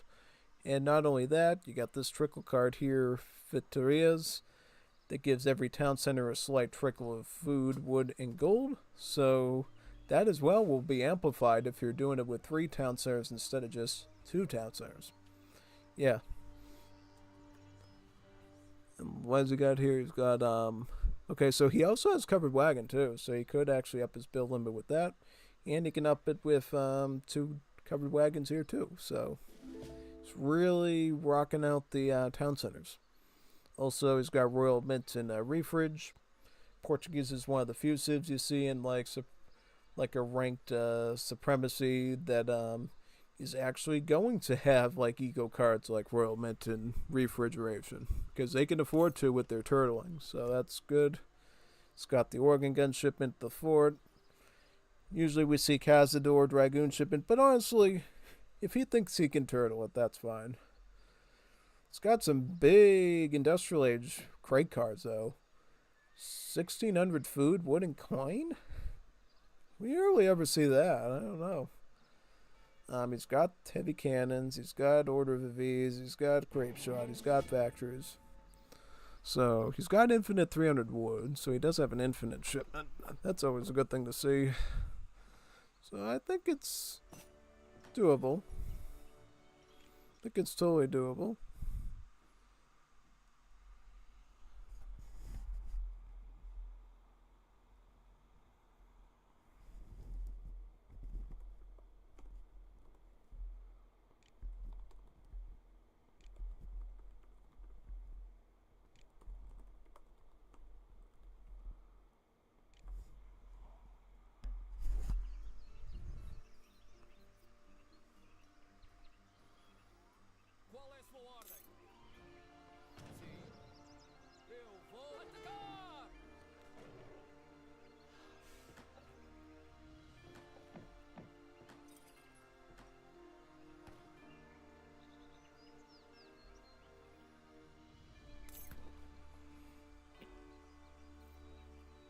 Alright, yep, indeed. Naked Fast Fortress for Portuguese. Pick up 700 coin. He's got enough hunt by that point. I think they should be able to do it. Plus, he's gotten the Philosopher's Prince age up, so he's got the food from that to make it work. One little tidbit, if you're an advanced player, like in the PK tournament and stuff, sometimes you'll see people go for naturalists instead, because that'll give them free villagers and cows, and they can often work with the semi-fattened cows that comes with the age up to get the food they need for that fast fortress. So if you're kind of a more competitive player, you might opt to go for that, just to optimize your vill eco. So yeah, cool little tips of the trade. How about HVNY though? Has he gotten blueberries yet? Nope, he hasn't gotten Engelberg yet either, right? Nope. I'm just wondering what he's going for. So he's gotten Sawmill, 3 vills, 700 coin. So he's might be going for a fast fortress himself. That's what it's looking like. My question is, what is he going to go for? Alright, he's going for exotic hardwoods. He's going for full wood eco. It's kind of a different way to play Sweden than I'm used to. Going for the Torp house production. Which is crazy.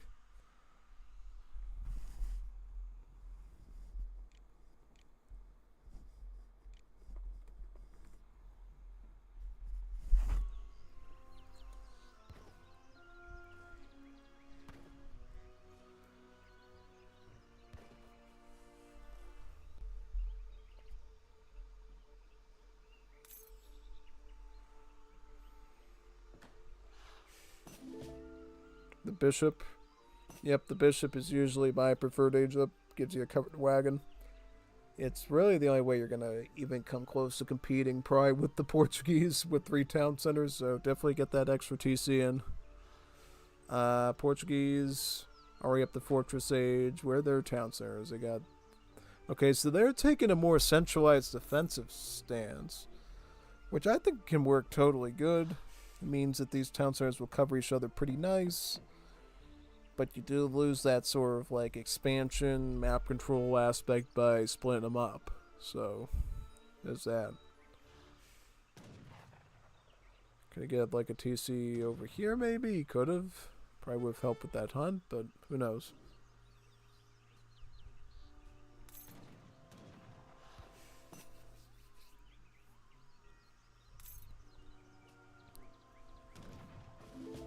Aha, my sword is in flames.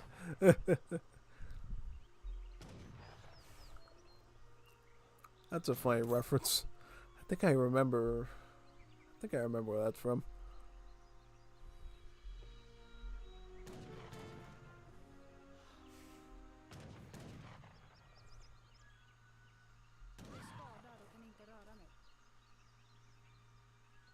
Okay, so what is he going to go for other than that? So he's going to get the triple TCQ. That's the main reason why you want 3 town centers, is so you can queue up 3 vills at the same time. Leading to really quick economic booming. It's one of Portuguese's greatest strengths. And he's going to bring in a 4th town center, so he's going to have another TC to queue up vills and another TC benefit from Fitteria, right? So he's going to get this trickle, right?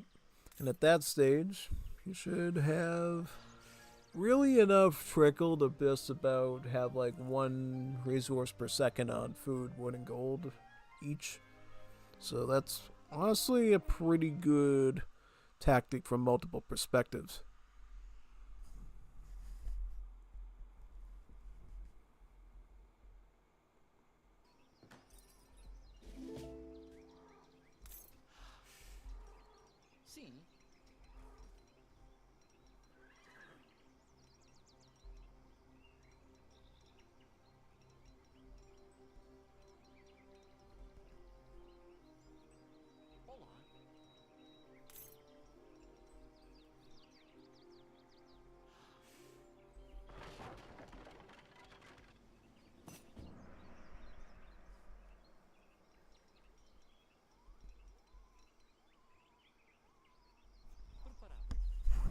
Yep, that's the spot we already talked about, right on the cliffside there.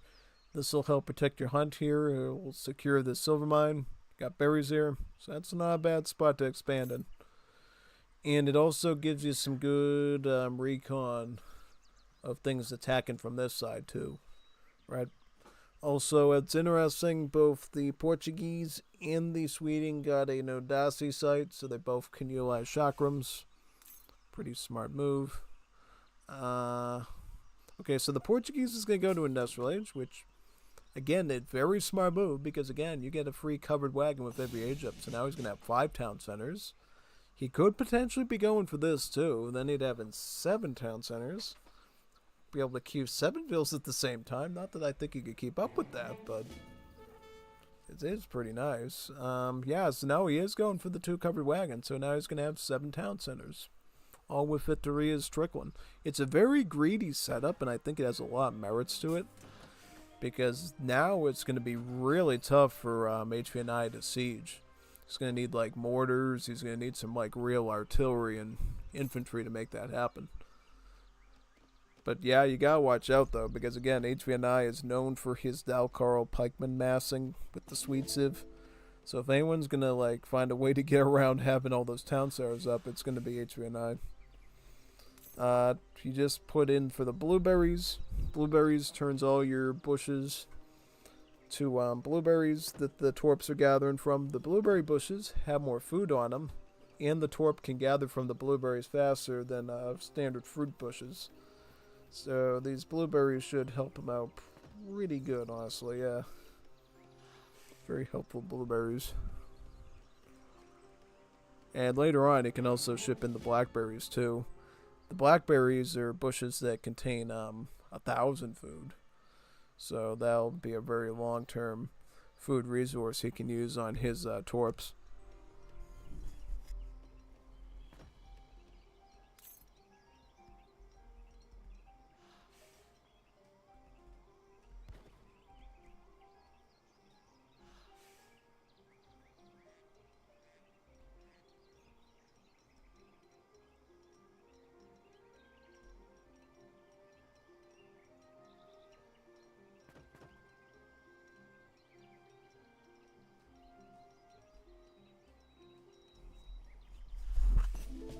I was gonna put up a barracks. Yep, see, he's setting us up like a fortress. He's got like 6 TCs there.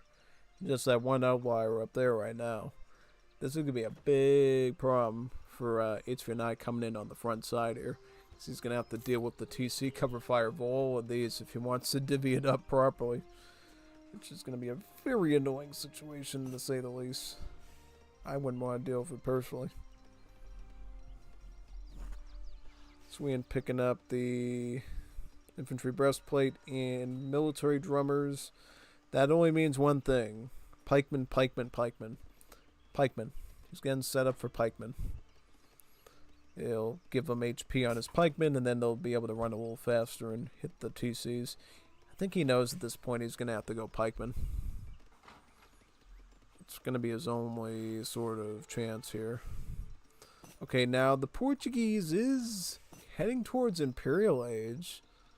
It looks like he is, because look at what he's doing. He's like saving up a lot of resources. He's not really doing a lot besides queuing some. I don't know. Is he going to go Imperial Age, or is he just going to queue muskets, pretty much?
Alright, this is diabolical here. Look, you send up 2 barracks up there. He's gonna, like, raid him from the top with, pikemen. But, oh wait, Portuguese getting some heavy cannons now. What's that about? Oh no, he's getting set for pikemen. I don't know if he's gonna push with them right away or is he's gonna wait till Industrial Age, get the Dalcarl pikemen, and then go for the raid. Yeah, that's what I think pretty much. Oh wow, Quad liked the casting of his match with Samrev. It's good to hear, buddy. Love to hear that. It's awesome. Yep. If you know anyone else who wants their stuff raided, definitely send their Rex my way and I'll raid it for them too. Something I always take pride in doing. It's really fun. But anyways, back to this. Got 2 heavy cans, but we got nothing else from this Portuguese guy. Okay, so he's getting some halberdiers. He's going halberdier, organ gun with 2 heavy cans. Honestly, if the Swede is going pikeman, halberdier would be a good antidote to that. Because halberdiers are basically just pikemen, but they're more flexible. You know, they got more base hand damage. They got more siege, I think, more HP. They're essentially pikemen that are good against things other than cavalry, right? Because if you can stack up some halberdiers, you can kind of kill almost all the units in the game, except for like mass muskets and stuff because of their hand armor. They can certainly slaughter skirms, artillery, vills, buildings, cav, of course. Yeah, anything that isn't high in hand armor, the halberdiers are usually pretty well equipped against, yeah.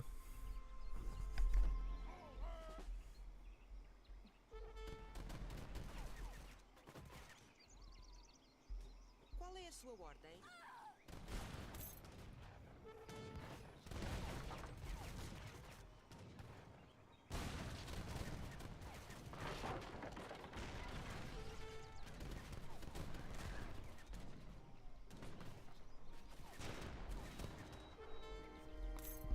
Alright, 2 barracks down, also the tavern. Okay, so it looks like HVNY was going for like probably Jaeger pikemen, I'm assuming. This throws a wrench in that because now the barracks down here are under siege. The tavern's gone. Barracks is dead over here. Now that one's gonna be siege. Yeah, this Portuguese is moving in motion very quickly. So I think what we're gonna see is we're gonna see a full commit to down here, and then HVNY is gonna cause problems up in the north there with pikemen. Yeah, that's what I think. Okay, so HVNY just reached Industrial Age. He's getting his factories. Portuguese is going Imperial Age with the El Presidente. Wow, that's a big move, man. That's a huge one. He's moving pretty quickly here, TBH. He's going up very quickly. Because what he's going to do with that, he's going to be able to send these again. And he's likely going to just send more town centers out. More TCs. He's going to have like, how many TCs could he get at that point? He could get up to like 10 town centers. Which is a whole stack of them, honestly. It's very dangerous once you get 10 town centers. Because then you're essentially getting fit Torrillas at all of them with the trickle. You're able to queue up a ton of villagers. You're able to garrison a ton of villagers. And that's just a lot of raw HP for an enemy to have to break through to be a threat. So, yeah, it's actually quite nice. Picking up grape shot for the organ guns too, I see. Good play. It's really emphasizing the organ guns right now. Wonder what would happen if, say, Sweden swapped into Hussar or Drabant / Hakkapelite. Very interesting idea. Or Culverin.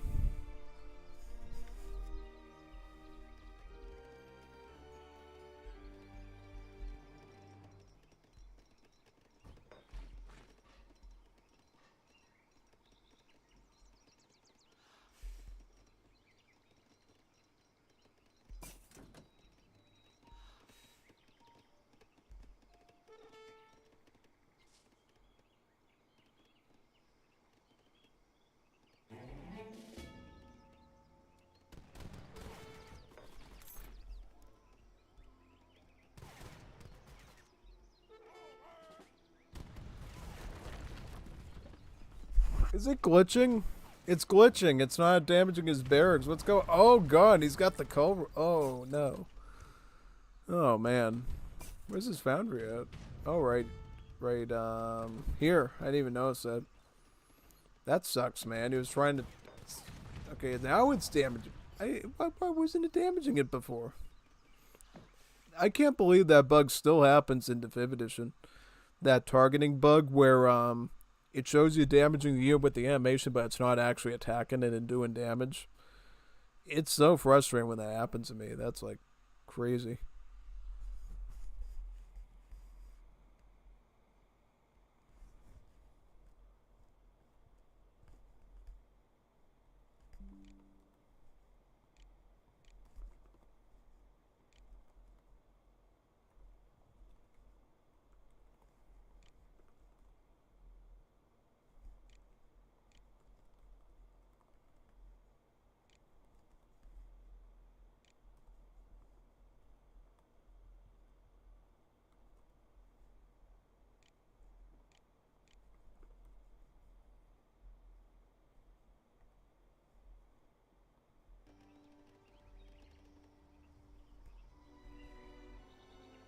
Käsky.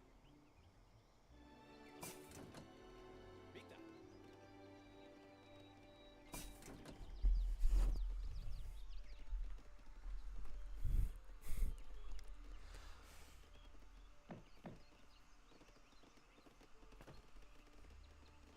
Valmiina. Redu. Käsky. Alright, picking up the Del Curl Royal Guard upgrade I see for the pikeman. Yep, this is what the thing I was saying that he was probably going to go for first. Once you get Del Curl, then your pikemen are really good siege monsters. Indeed, that's why I send him up over here. He's going to come right down this way. But guess what?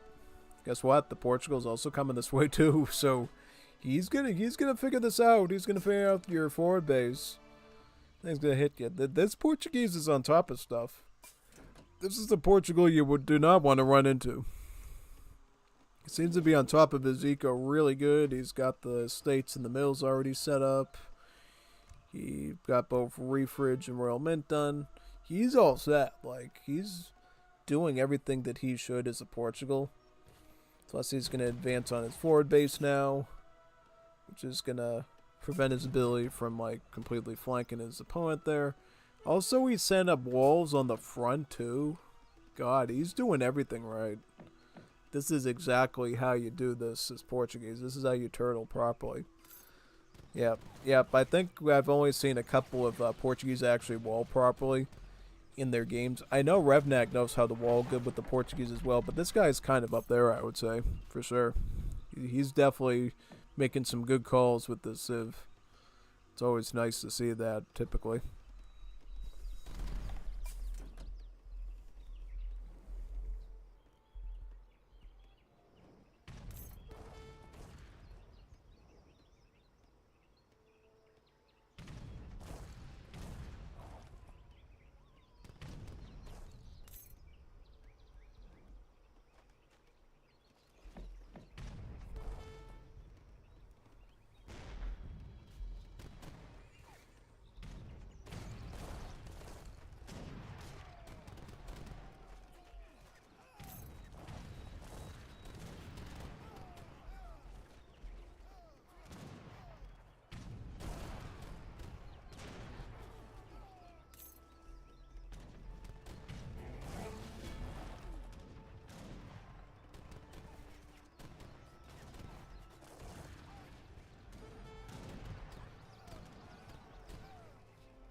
Yeah, those culverins are going to be a real thorn in the side for Diablo unless he can get his own culves.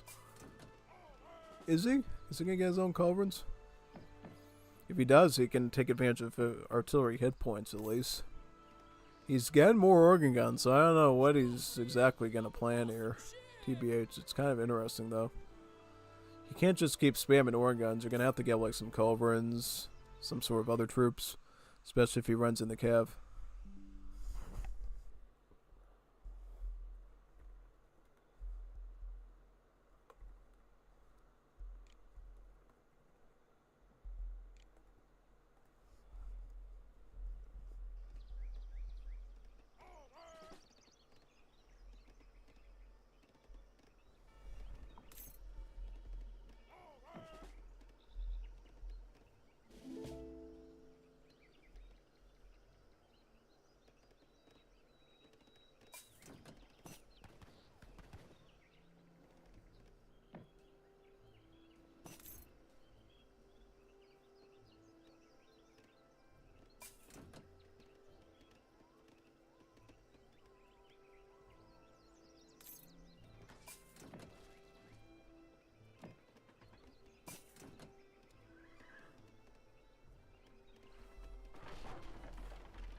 Alright, he's putting up torps on the forward side here. This is good because then he'll be able to collect all that wood. It's actually a good move. Dragoons, that's a great addition actually. And he has Order of His too, right? To get the range up on by 4. Yeah, no, he's making some good plays there. Alright, so how many vills is he on actually? That's what I'm wondering. It's on about full vill pop. Full vill pop. Only with Portuguese can you actually realistically do that in like a rank game. Yeah, no. As long as he doesn't mess up with his army too much, he doesn't throw too much stuff, I think Portugal's actually going to have like a strong window here. But we'll decide. We'll see if it is true or not.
Ooh, chakrams. Oh, that's a good pick.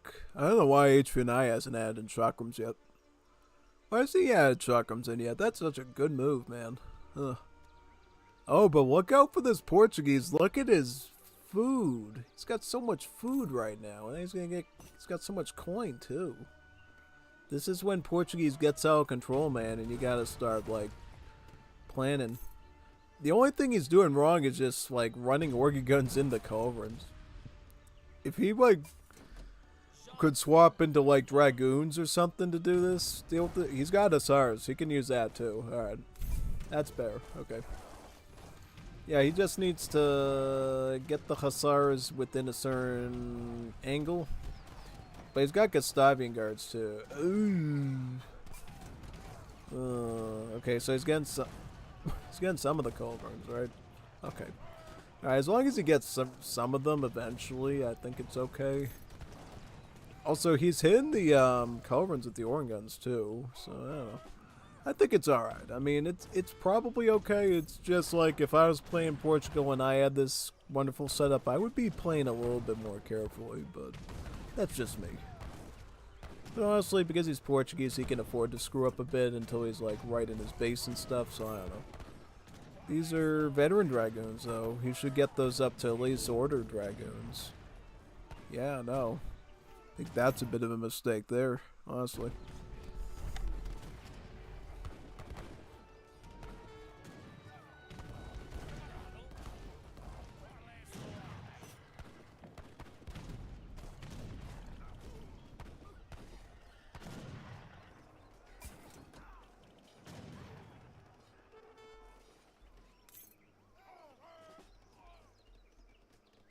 Qual é a sua ordem?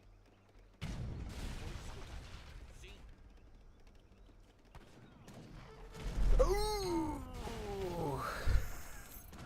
Oh, no. Ooh, okay, still gets it down. Oh. Just denied a fort. He's got another fort. Hey, he's gonna build with the Explorer because he got castmentation to do it. Oh. Oh no. Oh no. He's got heavy cannons now. He can take this out. If he pays attention, he can take this out. Oh, he got the culverin down. Oh no. Oh god. Also, HVNY just stopped the production of the Ford for some reason. Probably because we're so distracted. This is chaotic. This is a chaotic mess. This is so chaotic. This is like insanely chaotic. Also, his hussars are up to Imperial too, so statistically they're in pretty good shape. These are Imperial. Oh, he's up to Imperial too. I just noticed that. Okay. Okay, so that fort's denied. I gotta say, losing 2 forts in such quick succession does not taste very good on the roof of my tongue. Also, on the other side, losing all these working against the culverins without any sort of like counter culverin play is a little disturbing.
Oh, this is crazy, man. He's actually spamming so many organ guns he can actually carry the culverins with them. This is kind of brutal, actually. But then you get a counter situation where HVNY backs up and just blasts them all with his culverins. Also, these culverins are not even Imperial yet. So that explains kind of why he's getting away with it at the moment. Yeah, no. Once he gets his culverins up to Imperial, I think things are going to get a little bit tougher to do that, honestly. Yeah. Yeah, that's the thing though. Like, Portugal has as many resources as he needs, so he can play the charade all he wants. Really. Yeah, no, he can. He actually can. That's a scary thing about Portuguese. You could be playing like a total Kermit the Frog Fozzie Bear with your micro and your macro choices and still win. Because you just have the raw resources you guys keep throwing at the prom like nothing. Yeah, no, that's standard Portuguese. Wasn't it not doing damage due to the cliff? I don't know.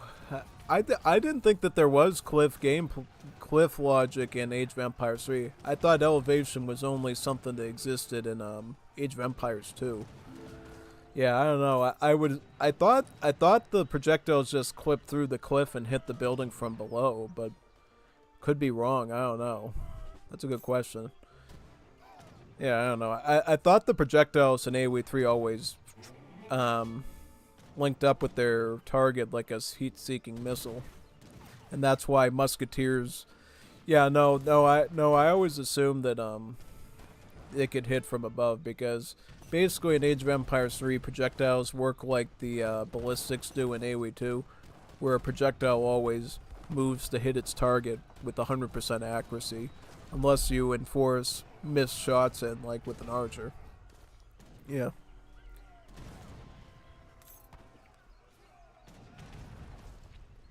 If they wanted to make it accurate, they could add missed shots to muskets too. And that's exactly what certain Napoleonic mods like 100 Days did in Legacy.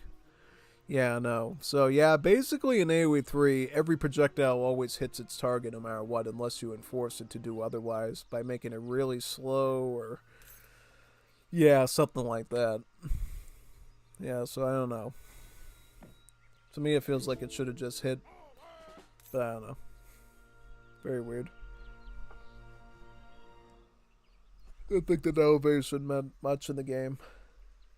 That's why you could have like cav archers shooting a bow and arrow and hit things like on top of a mountain, basically. Okay, Dalcaro Pikeman coming now.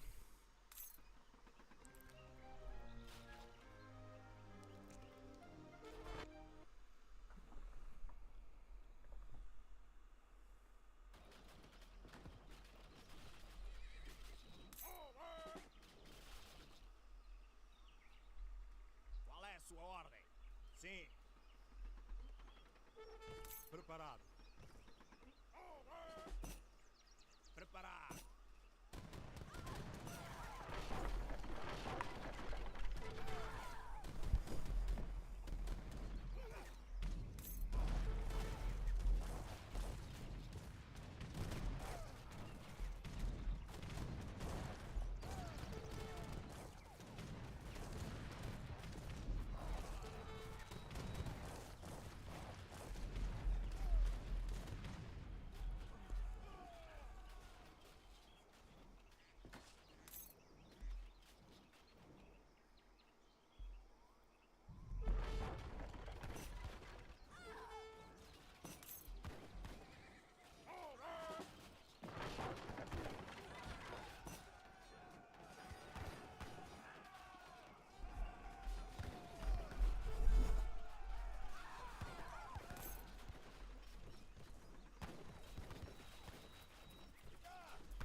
Oh.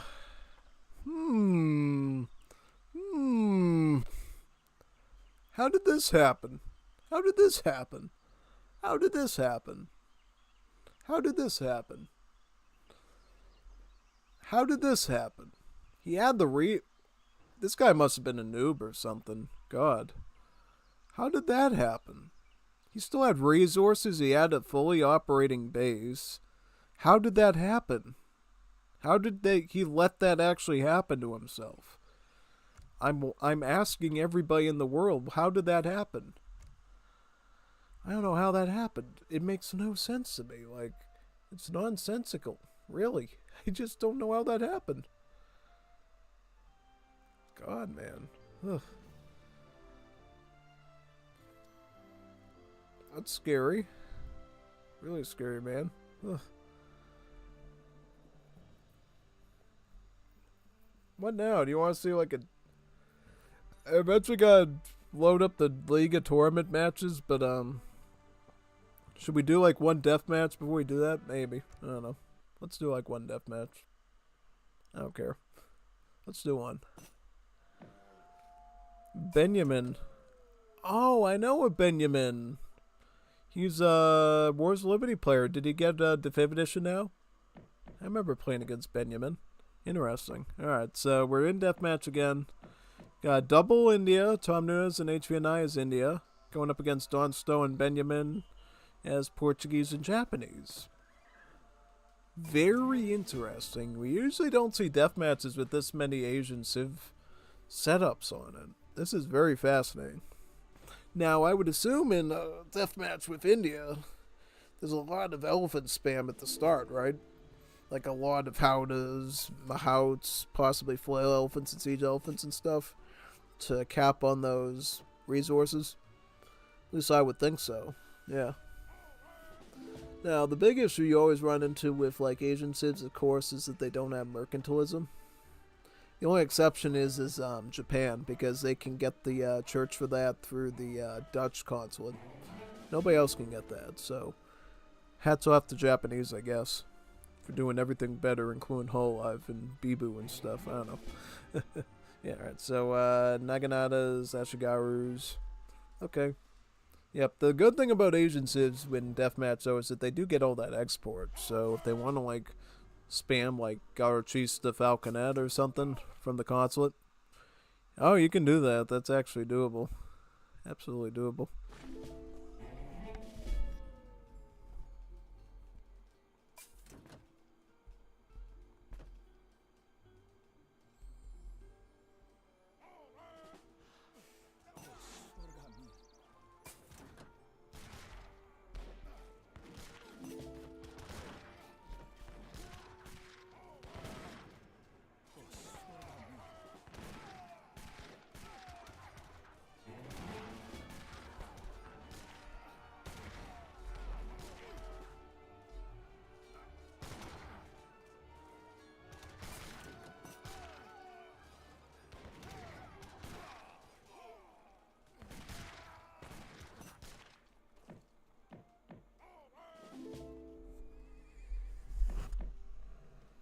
Alright, so Portugal's going to do Organ Gun, Dragoon, Cazador. Japan's just going to spam Nagis and Ashigaras, it looks like. Yeah. So what do you do with India? Like, alright, so it looks like HVNY is actually going with the Portuguese setup. That's pretty good because they have culverins, right? Yeah, no, culverins and muskets, right? Guerreros. Yeah, the Legionarios. Spamming howdahs, yeah, no, that's a good use of deathmatch resources. Just spam howdahs at him. 90 damage per shot. That's pretty good. Alright, so let's see how good this howdah spamming does. I'm kind of scared of that, though. It's like, if you kind of screw it up, I feel like you really royally ruin your reserves doing that. Because those howdahs don't come cheaply, man. If you lose them quickly, that's not good. I feel like that's like a big mistake, but that's just me. It could totally be fine, but I don't know. Yeah, pretty much. Alright, so now we got tame elephants. That's a pretty good thing to go for, right? Yep, totally. 100%.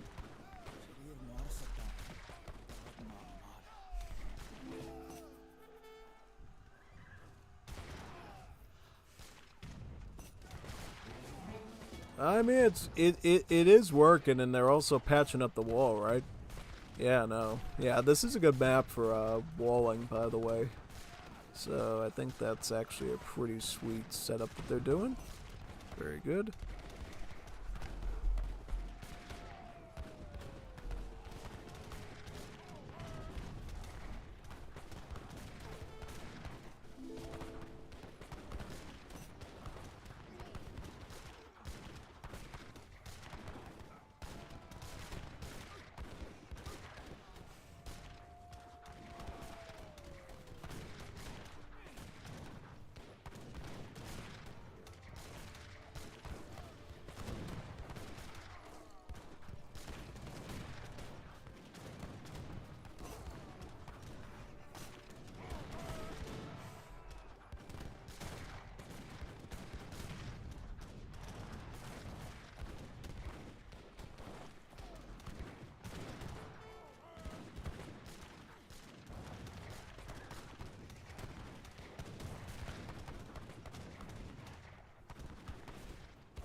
Oh, yeah, no, you definitely want to get that going. Definitely get those bombards out if you're India before you run out of that export. That is definitely true.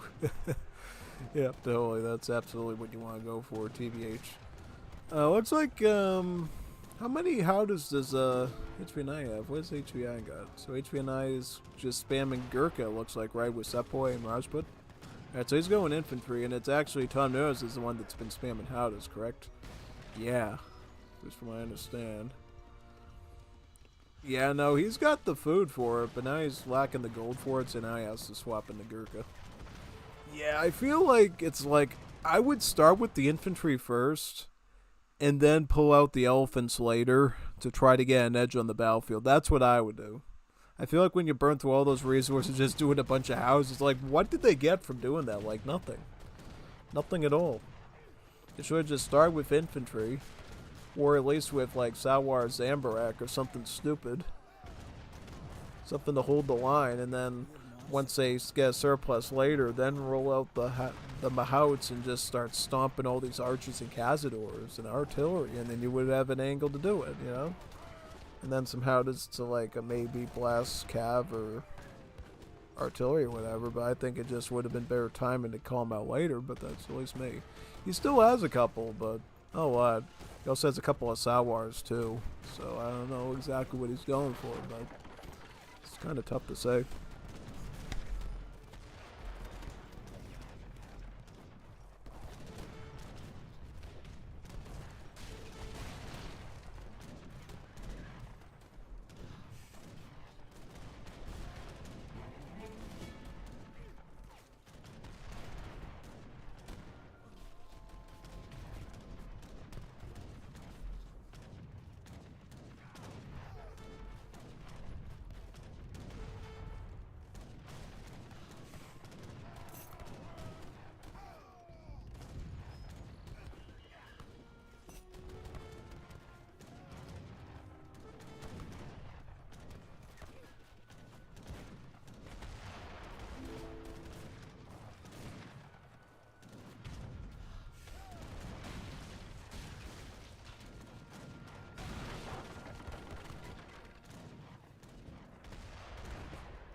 Alright, now the Howdas are sort of helping out a bit, but yeah, no. I think they're going for Howdas because they feel like they're just like big battle tanks in terms of HP, but honestly, Japan Portuguese is a much better wombo combo, honestly. Because if you do Howdas, all the Japan has to do is just spam a bunch of Yumi archers, and they're all set. Plus Portuguese can add Cazadors in, and then they just make more Ataras and Moors behind them and start supporting it. Yeah, I think one of the other things that really makes India a really messed up civ for deathmatch is like no reliable artillery outside of shipments and consulate. Yeah, no, like you either have to have the export the consulate to get the bombards out from the Ottomans, or you have to ship in the Mysorean rockets too. And do any of them have Mysorean rockets even? None of them have Mysorean rockets. Why is that? They could really use rockets right now, like Mysore rockets. So then you could combine that with the siege elephants at least. Okay, good Mahout play there though, I will say. That's a good implementation of Mahouts. This is why I wish they saved their resources at the start, and then you could like be tactical like this a lot more. Because you gotta like be strategic with when you execute with elephants. Is India. If you do it the wrong time, you waste so much, and then it's just really tough. Yeah.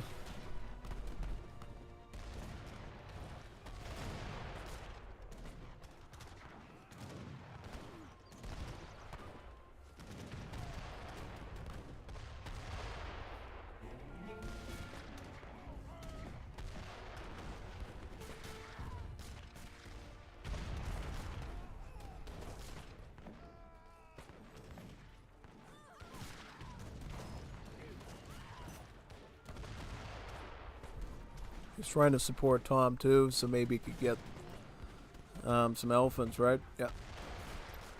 Oh, he resigned. He resigned. And you gave him resource. Okay. That's exactly what I would say about that.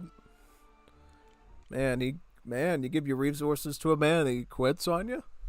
Oh, I can't blame him though. I mean, that skirmish artillery play there was just really efficient, so yeah. Okay, now we're going to switch to the Liga matches that we have to finish up now. So, let me get into that right now. I got to exit out here. Get into not Definitive Edition, Wars of Liberty. Yeah, gotta get into Wars of Liberty, man.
Now I gotta see what these recordings are called, because I want to do the Goemistan versus Hosmore series, and then should be good. Yeah, let's see.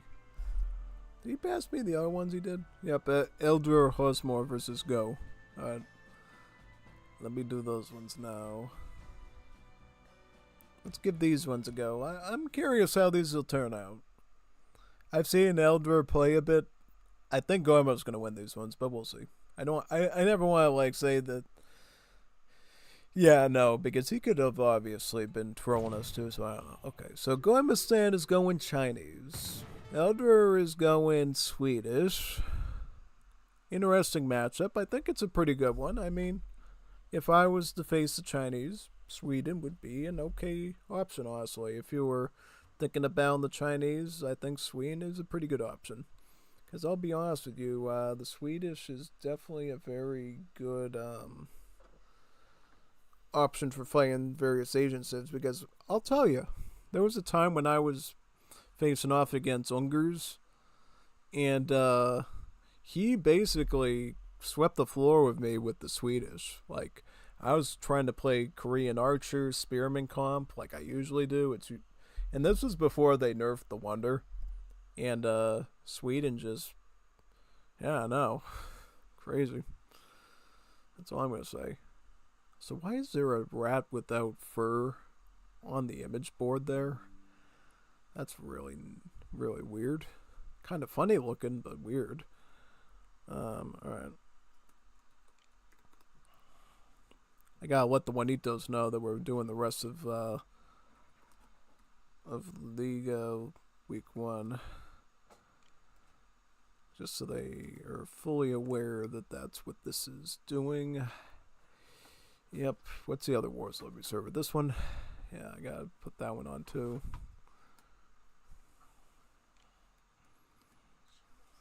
Rest of Liga week 1. Yeah, week 1. Alright. There we go. Alright, perfect. So yeah, hopefully people who want to see the rest of Liga week 1 will be able to come in and watch this. Should be fun. Alright, so Village. You start with the market on Viet, by the way, so that's just something everybody gets. Got the monastery first. This is something that Gormistan was telling us on Saturday when he was talking about playing the Chinese. He said that while 300 food, what I go for is viable, he thinks the best thing to go for is the monastery, because the monastery gives you an XP trickle for the rest of the game and just makes your shipment sending much easier, which I couldn't really dispute that. I thought, honestly, he was pretty right about that. Because look what it does. Gives you a monastery and has all the monk improvements significantly cheaper. So if you're someone who likes to play into the White Pagoda, this is actually a good way to set that up, because then you can get all those Shaolin Master and Disciple techs really cheap, and then you can ship this in at some point too, because often when I went with White Pagoda, I would actually ship in the Disciples just so I could cap on the treasures easier and fight my way through more treasure gardens. But honestly, I think when treasures aren't as much of a concern, you may as well go Holy Refuge and get that monastery, get that XP trickle, and then leverage that into cheaper, Shaolin Master techs, basically. Yeah, because that's what he's running. He's running a Shaolin deck. You know why? Because I can see he's got his Walk the Rice Paper and Snatch the Pebble. These are both Shaolin Master upgrades. Snatch the Pebble, it's Bibu. That's what Bibu plays with Advent. They play Snatch the Pebble, Snatch the Bibu, and they have to, carry Bibu up a wall or something. Snatch the Pebble. Yeah, no, it's basically some martial arts thing in China, but Kung Fu. So yeah, that's pretty much it. And yeah, no, I think he's setting up something pretty good. He's actually going to go for Summer Palace first, though. Interesting. So he's actually still going to go with the Summer Palace, but still go Shaolin. Honestly, that's probably less niche to do, mainly because if you do that, at least you're giving yourself the support of the Summer Palace and the free banner armies, so that way you can facilitate the Disciples easier and cap on them more. Because honestly, if you really want to push into the Disciples, I guess you could just pick it up in Fortress Age, right? Or even Industrial. Yeah, no. But it's definitely the Summer Palace that gives China their spunk, I would say. Especially in Legacy like this. In Definitive Edition, it's debatable what wonder to get, right? Because you can go T-Export into Porcelain Tower and then pick up Confucian Academy. There's people that go Porcelain Tower into Summer Palace. There's a little bit of debate, but I think in Legacy, you either go White Pagoda if you want to go pure Kung Fu fighting type stuff, or if you don't want to do that, you just go Summer Palace. It's a lot more decidable. And definitely nobody gets the Palace of Heaven or whatever that thing is. Nobody ever gets that. At least not until later, so. Sad to be a heel freak, but Okay, so Sweden. Sweden is idling villagers. Hello now. Hello now. What are you doing with your villagers? What are you doing with your villagers? What are you doing with your villagers? What are you doing with your villagers? This is getting a little sad at this point, actually. Like, I'll be honest with you. If I was your uncle or your dad, or your mom, or your brother or sister, and I saw you doing this, I would call the paramedics on you, because I would have thought that you know, having a stroke or something, because it's like, what are you doing with your villagers, man? Something's not right. You flopping like a fish? I don't want to push the joke too far, but wow, this is concerning. Like, this is unless you're like, is this like a prank or something? This is crazy, man. Okay, he's moving something. All right. Okay, yeah. See, that's the problem. Like, if you want to like really get your stats up in this event, you're gonna have to like be a lot more attentive to idle villagers and that, because I am guilty of idling villagers, and I've done things similar like that before, but I usually go on my way to avoid it being that bad. Yeah. Sometimes I'll do that if I'm like really like lethargic or something in the brain. That's why I said, like, if I saw somebody doing that, I would be worried for their, like, jokingly, I would be worried for their health, right? Because, yeah, but no.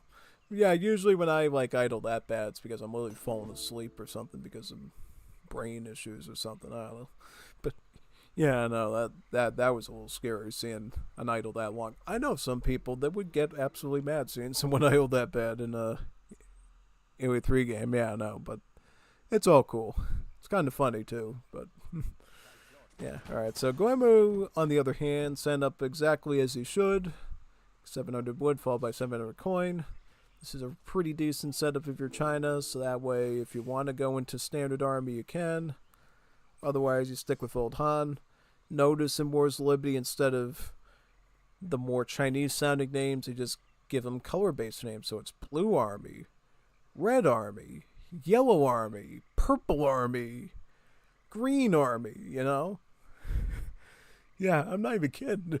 It's like going back to preschool and learning your colors in art class with this civ. Like, ooh, that's the color blue. It gives me Nien Riders and Chukanu. Ooh, blue. Red gives me Chukanu and Tigerman. Red.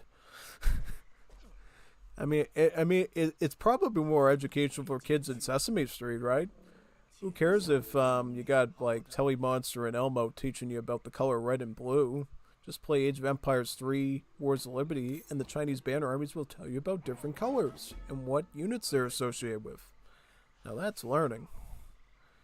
And practical learn too, like actually useful learn. Who cares if you don't know what the color red and blue is if you don't know which banner armies to get in an Age of Empires 3 match, right?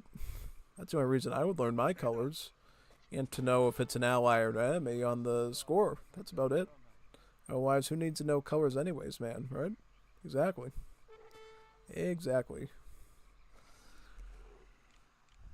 Precisely.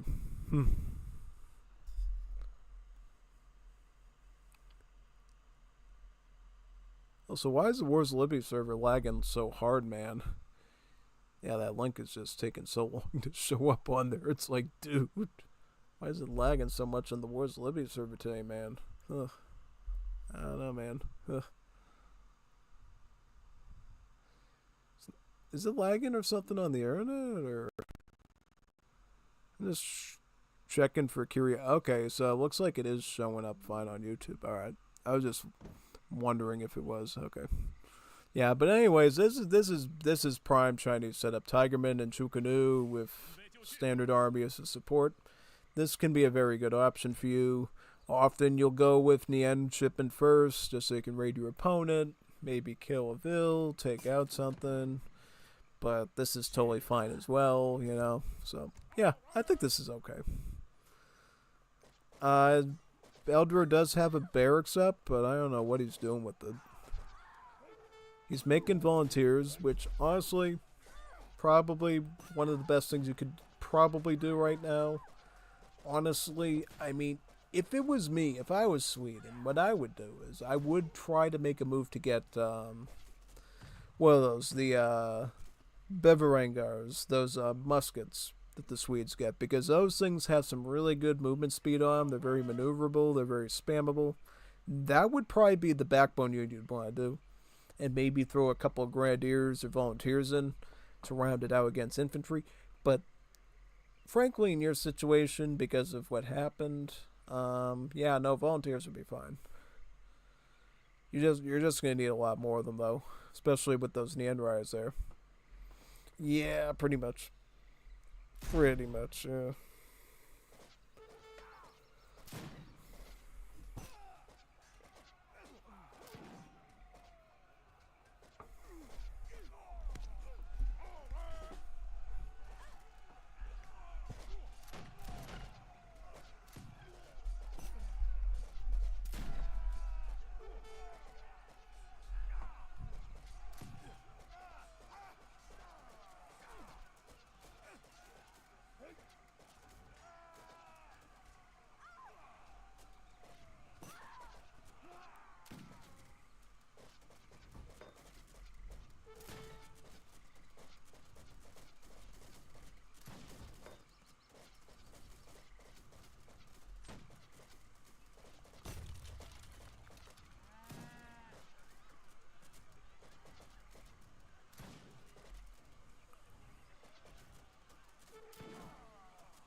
Uh, hmm.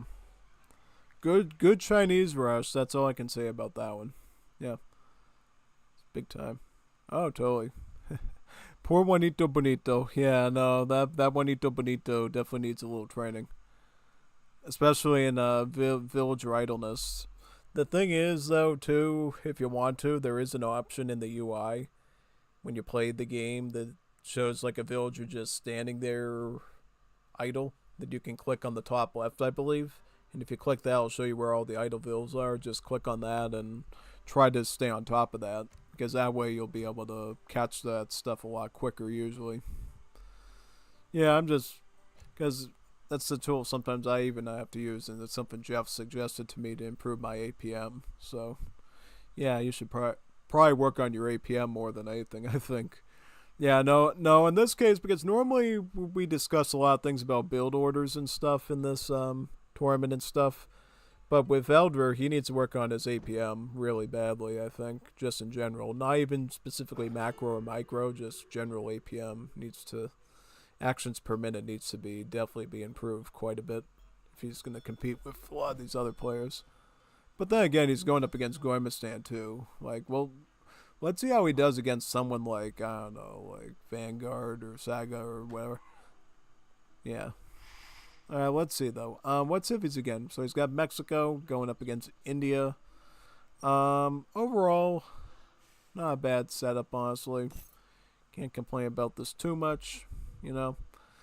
I would say probably if you're a really good Mexico, you could be a real threat to India. You could. You very well could. But that's provided you do certain things right, make certain units, have certain cards in your deck. Because India is a real tough civ. Yep, it absolutely is. Don't take that deathmatch we saw last time as anything for that, but I don't know.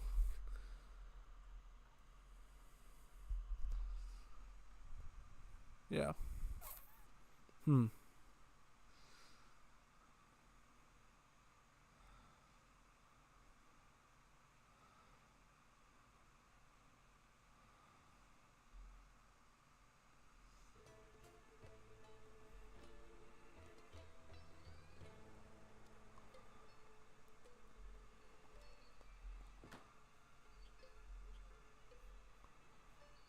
¿Qué pasa? Nada, voy.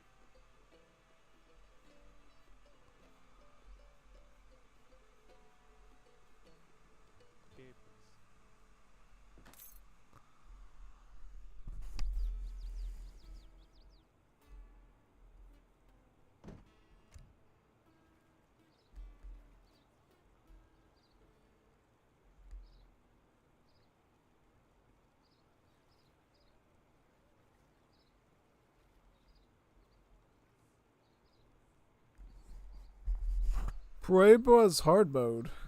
Try hard mode? This doesn't look like a try-hard deck. Just saying. Does not look like a try-hard deck. Infinite 300 wood. Infinite Little Miss Piggies. Nope. Cimarron. This doesn't look like a try-hard deck. Not at all. Looks like a whatever deck. Whatever deck. Yeah, no. I mean, I'm honest. Like, I'll be honest with the critiquing. So the cards that I would consider to keep here, this is good for some people. Some people love this one. Mercado de Abastos cheapens your market text and allows markets to have a better trade rate. It's justifiable. It really is dependent on what you like. Cimarrones, if you're really into herbals, you could get this. I don't know about the Little Miss Piggies though. I don't even know if I would even get that, because the problem is for Wars of Liberty, they don't give you a homestead wagon like they do in Definitive Edition. In Definitive Edition, you'd get a homestead wagon, so you would get 7 pigs with a livestock pen, so you would get the livestock pen basically afforded to you, so it would be a free setup. Wars of Liberty, for whatever reason, forces you to build the livestock pen, so it just feels like so much work. Yeah. Wood could be good. That's going to be good too, depending on what your sap is. I like this one. Not everybody likes it. I like this one. Training cards. Parcia. Now, Mexico is one of those civs, kind of like the Portuguese, where you can run eco cards pretty easily, so that's fine. Infinite 2 Pedreros. Honestly good if you run to a lot of artillery. Porfilicio. Trade route delivers more resources and their upgrades are free. I used to run this car a lot. It's fine, but you gotta be on top of the trade route to really, get it to work though. Yeah. Defensive. Chapultepec. Suplimos Podres. Insurgentes. To Presidio. To Solideras. Mondragon Rifle. Oh, wow. So, a lot of these cards are actually not bad. It's just some of the ones in Age 1 I'm kind of like, I don't know. Like, and I think something he really screwed up here, honestly, I'll be honest with you.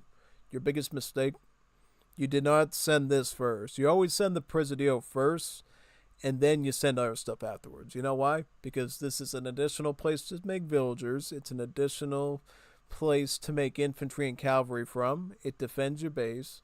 Get the Presidios.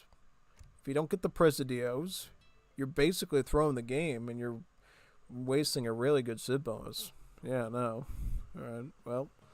Okay, it looks like Carnamada for Goemistan. Good idea. He talked about that with us on Saturday. He said, well, some people can get the Agrifort and go for some hard Sepoy play. He's a real fan of the Carnamada, because the Carnamada, very greedy eco-wonder, effectively allows all your villages nearby to gather much faster. So, yeah, he just finds the wonder just really helpful. So that's why he's getting that, basically. Gambling is ruining the Wars of Liberty. What do you mean gambling? Oh yeah, no, they're definitely gambling. They're definitely gambling. So you're telling me people gamble on the participants, like who's gonna win? They actually place bets? Oh god. Oh god, that'd be scary.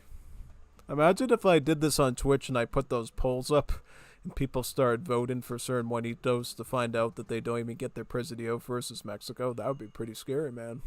Just saying. Just saying, dude. Yeah. That's all I'm saying. Alright, he's getting Mercado de Abastos. I mean, honestly, the cards he is getting, they're good. It's just not as good as starting with this. If this was any other Lamb Symphony wanted to go with these, I would say it's fine. It's actually okay. It's actually good, but because you're missing out on the Presidio wagon right away, I'm saying no bueno. No bueno was his name. CSA. Does he have Codizimo? Alright. See, that's another mistake. You don't want to go CSA first unless you got, you're going Outlaws. a CSA start with Mexico should usually mean you're going to go with Cardizimo and set up outlaws. If you're not going to do that, you're probably doing something wrong. Yeah, because typically you're going to want to start French just for the food crates, to get access to bakeries, to get access to nitroglycerin for your artisanal cans. That is what you want to do with Mexico. Always go with French. Kind of similar to Paraguay, honestly. There's really no reason why you'd want to go with anything other than French, TBH.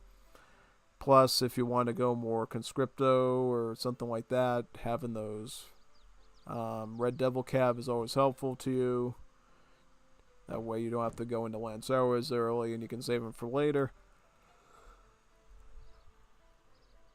So why doesn't he have the card that gives the Lanceros multipliers against scout units?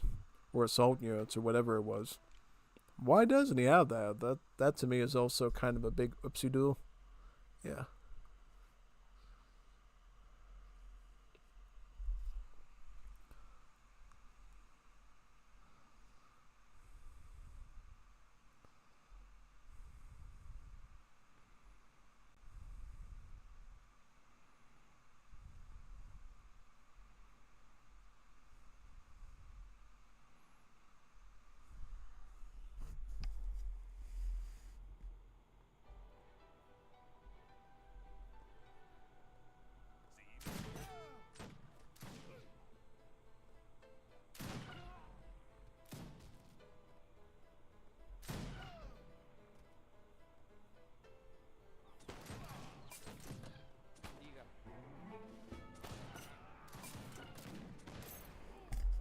Oh yeah, the Caudillo does multipliers against heroes, so that'll actually help against those Brahmins. So that's actually kind of the one good thing about this is he'll be able to deal with those elephants rather quickly.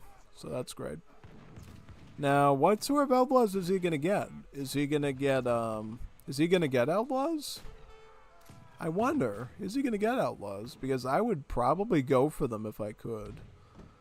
But at the same time, you kind of shouldn't because you didn't get Cardizimo, so they'd be really chewing up your pop space right now. So I don't know if that's even something we could realistically do right now with your situation, your pickle. Yeah, no, it's really tough to say, actually. Again, carpentry now, I see. Yep. What is he gonna get? Oh, he's gonna get the Presidio now. Okay, he got it eventually.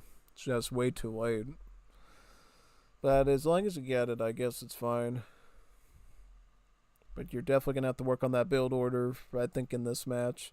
Just because the Presidio should be the first thing you consider. If you're getting it this late, it puts you at major risk because, look, if you got Rajputs and Sepoys coming to your base like this, who's to say he doesn't kill that Presidio and then you're really cooked? Get it early, it's not a problem. It's there to defend you. Yeah, now, you gotta hope to God he doesn't find the foundation of it and siege it. So that is a really big concern right now, like, really. Like a very big concern, honestly. Can't even tell you how big of a concern that is. It's like really, really bad.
Well, I'll be honest, the immigrant use of the filibusters there is pretty good. I just think, honestly, you gotta work on the build order. What you do is you get Presidio first, get TH2, get Cardizimo, and start adding in Outlaws, and then shipping in the filibusters. I think if you do that, get some good Outlaws mixed in, like the Leperos for Siege and Anti-Cab, mixed in with the filibusters, that could be pretty good. That could actually be really solid, so I think you got a potential build there. You just gotta, like, work on it a bit, honestly. Yeah, no, totally. Yeah. Yeah. It's alright, it's fine. I mean, he's learning different things on the spot, so that's totally cool. Hopefully he'll be able to improve on that even more, so that's good.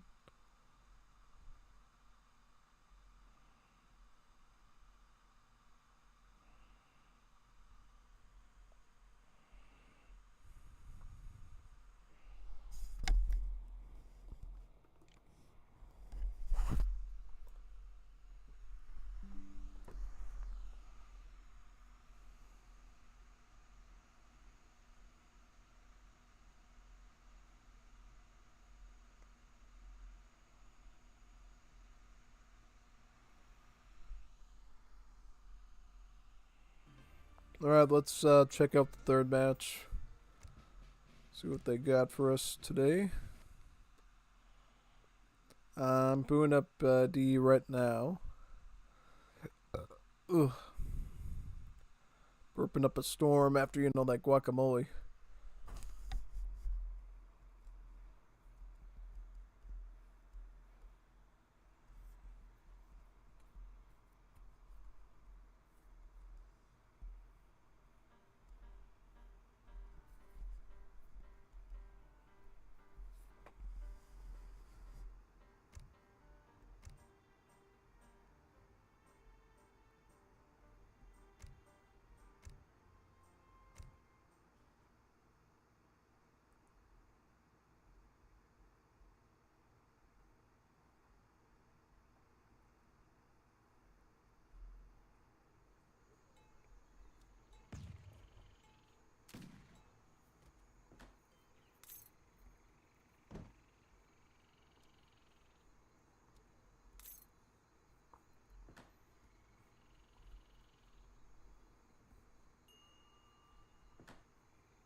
Gormo's going to Australia, and Elder's going Romania. Kind of a tough sim to say, actually. I'll be honest. If it's a war map, Australia's in really good shape. Yeah, no. Whenever you play on a war map, Australia does pretty good because they get a really good array of fishing cards. So, honestly, if you're on a war map with Australia, try to pack your card full of, like, fishing cards and focus on that. Because if you do that, Australia feels really easy to do. Yeah, and combined with, like, Bushranger, Rumcore, that can be pretty decent. And then throw some light cav in. Yeah, no, totally. So yeah, no, if I'm like on a war map, I would say try to play more colonial Australia. If you're on a land map, maybe try to go more Aboriginal Australia. Unless, of course, you like the way that the bush ranges and stuff operates, then yeah, you'll probably want to do it different.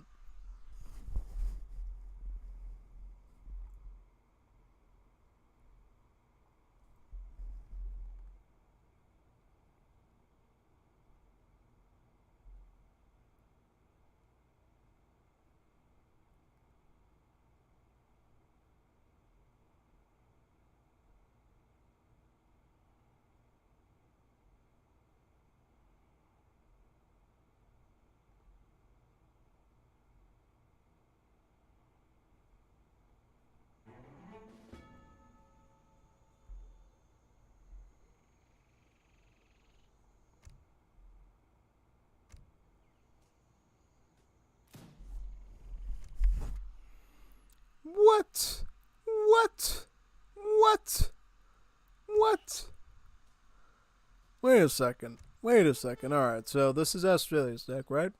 Europeans rush. So this is colonial. So he's gonna go Bush Ranger Rum Corps.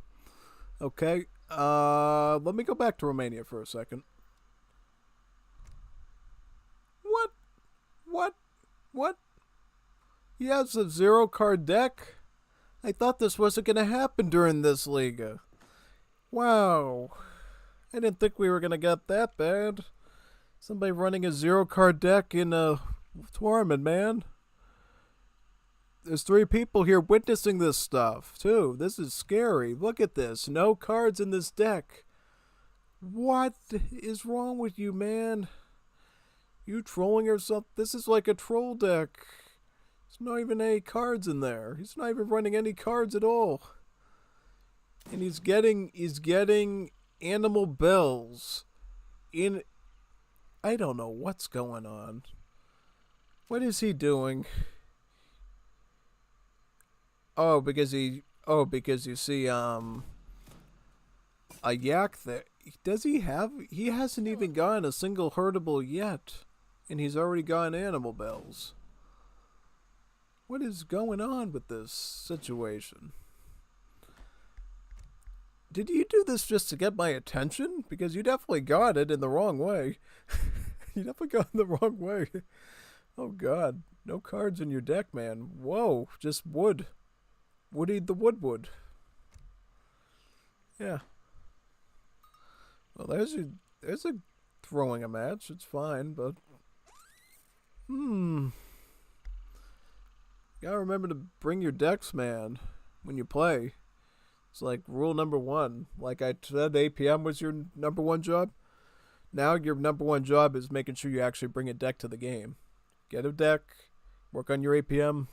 There's a lot of skills you could be working on now, I think, for sure. This is obviously your week 1, right? I'll be very curious to see how you did in week 2, because what I'm seeing right now, we gotta train you up a bit for this, get you up to par. Because I like how you're like synergizing with the hunting lodge. That's fine, but the idea of having no, I thought for a second you had cards that there's. I'm looking at Australia like no, like having no cards in your deck. That's absolutely fatal. That's like fatal unless you're running some sort of weird challenge that somebody like posted or something. That is very... He might be one. He might be a troll. He could actually be one. He might be one. He could actually be one, actually, now. Going up with Viniamin Costache. Yep. Gives you the... I think the wood, right? Or the villagers? Yeah. Used to give you bears. Used to give you little crony bears. Not anymore.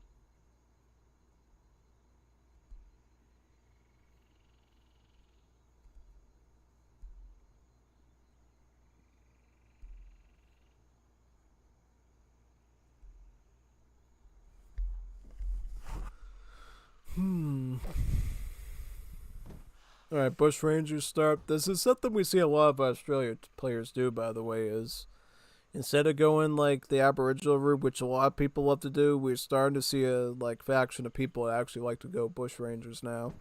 And honestly, I mean, Bush Rangers are okay. They are essentially renegados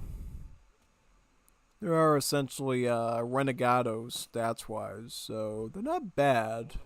Not bad at all. They're just renegados that cost food and gold instead of just gold, so that's pretty good. Unlike the regular renegados, though, they're only a 1-pop unit, so yeah, you can actually mass them up properly, so that's good. Yeah. Yeah, so that's pretty solid.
Yeah, I honestly, like Cav Bushranger's a decent combo, and then you can ship in the Spontuner Spearman to back him up for anti-Cav too, so that's great. I'm assuming Eldra's gonna go Dorabante or something. Well, actually can't do anything because he doesn't have resources to do anything. So you're telling me the guy didn't even build a house? He didn't even build a house. He didn't put any cards in his deck and he didn't build a house. What is this guy doing? Yeah, at least macro for Woodman. No, I mean, what is he doing? God, man. I wonder what conversations we would have had at Gormistan was on watching this thing. I bet this is why he didn't want to show this. He probably felt bad for his opponent. He's like, he better not have to be there when I start, like, pointing things out. Like, yeah, no. I mean, I would have turned it into a spectacle for him, talking about this stuff. Alright, he's got a house now, but, like, what do you do? Get Scytheman? Scytheman, you could do it, but you're going to need a lot of them. Scythemen are a great pikeman because they have splash attack, so they're a little bit different than the rest of them, so they are actually pretty solid. But you're going to have to get quite a few of them. No, you're going to have to get quite a few of them. You have to get quite a few of those spearmen, yeah.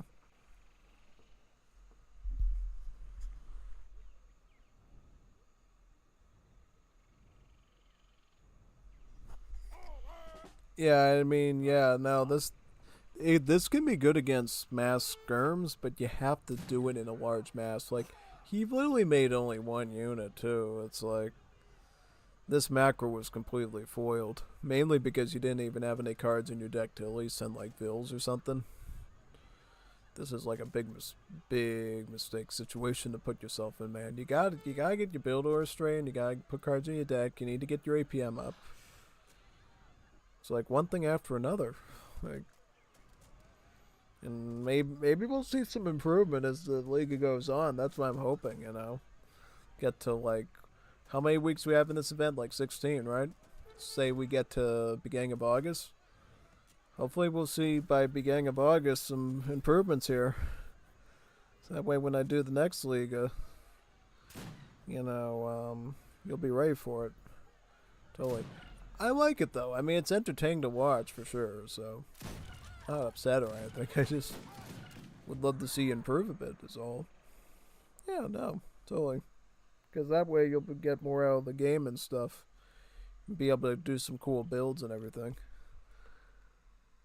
Big time. Yeah. Wow, that was something. Let's go in. We got some Code Fender and Kaiser ones from the Liga that we still have to do. Because remember they did some extra games for us? Yeah, no, we still got to do 2 of those. So we'll get to that. We'll see what time we're at. And then you can decide if we're going to keep going with recordings or you want me to play. Do you want me to go Star Wars? Like, let me know once we get to around 11 what plan you want to get to with that. Yeah, code for this, it's this one and this one. These are the ones we have to look at now.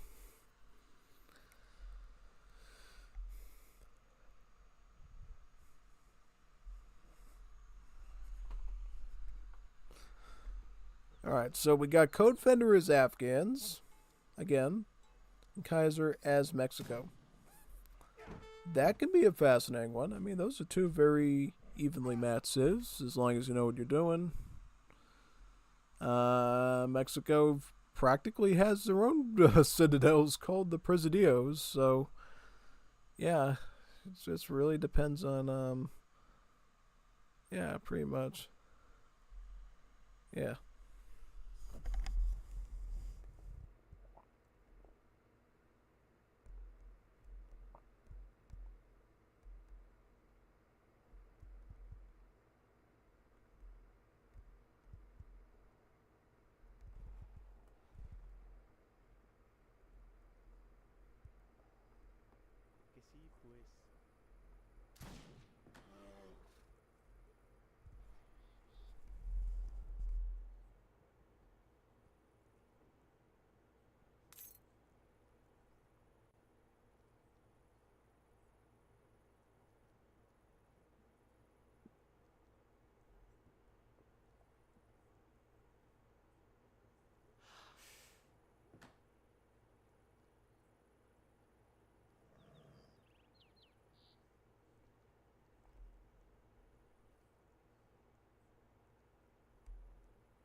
Alright, see, that's what you're supposed to do. Get the Presidio first, just like Kaiser did.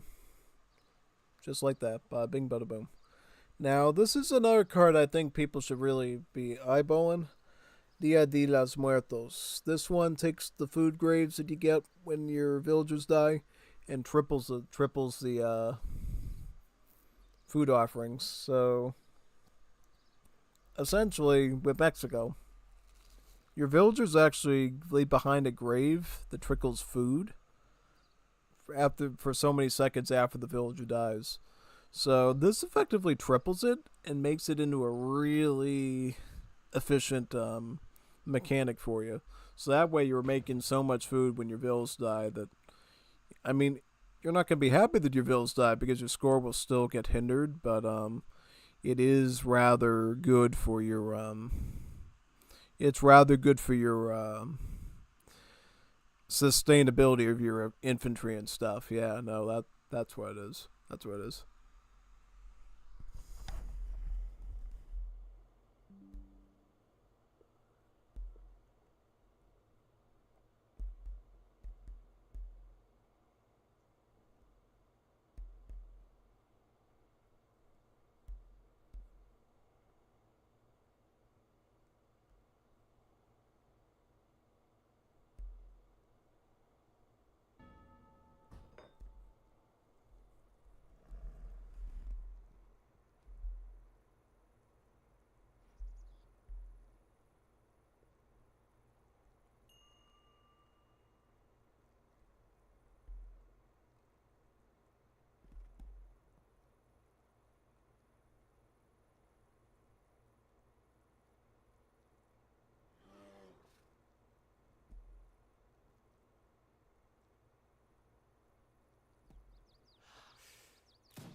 Alright, so he's running this really cool new experimental build revolving around the mines, the Lapis Lazuli and the Ruby mine. So basically, why you'd want to send these, it will give you a prospector to build a Lapis Lazuli mine, and then this one will give you a Ruby one.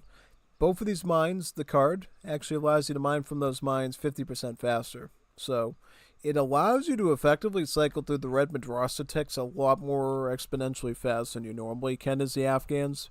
Because remember, the Afghans are typically a civ where you're encouraged to gather wood, right, for the blue Madrasa ticks where you get free villagers. So honestly, this kind of setup with the Lapis Lazuli kind of helps Afghans to age up even faster to get to industrial age.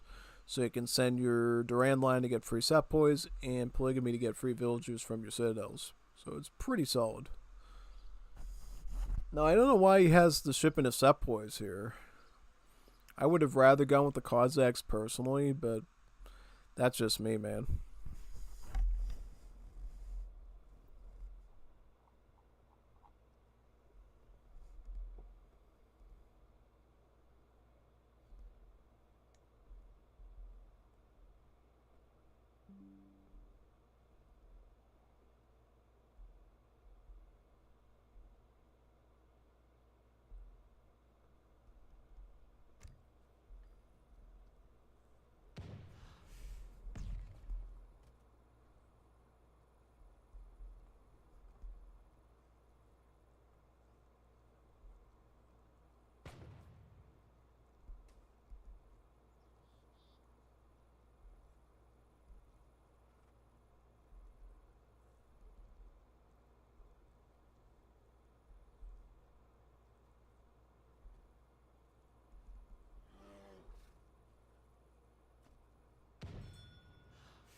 And I'll be frank with you, when you do a really good Afghan setup, this is sort of what it's supposed to look like.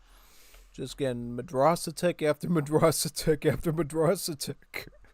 No, I mean, really. I mean, that's kind of peak Afghans, really, because with Afghans, you're kind of trying to vie for industrial age, typically. That's typically what you're going for if you're Afghan. Try to get to that industrial age, and then things really start to pick up for you. Yeah, no, that's usually what you want to go for, typically. So, that's pretty much it.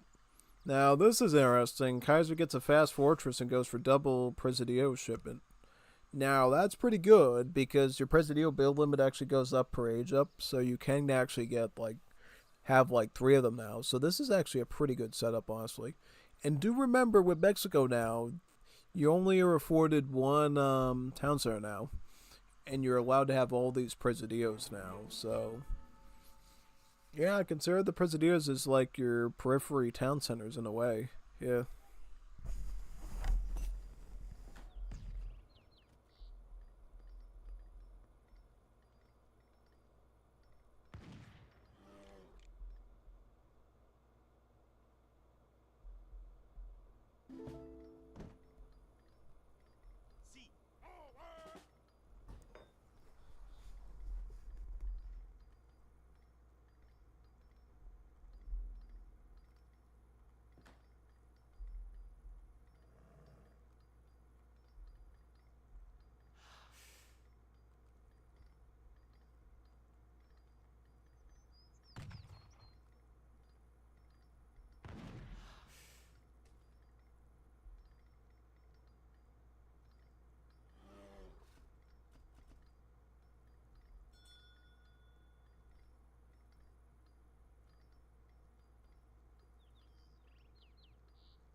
Solidera focus is actually pretty good. I like the Solidera focus, because essentially Solidaras are like a better version of the Vivanderas.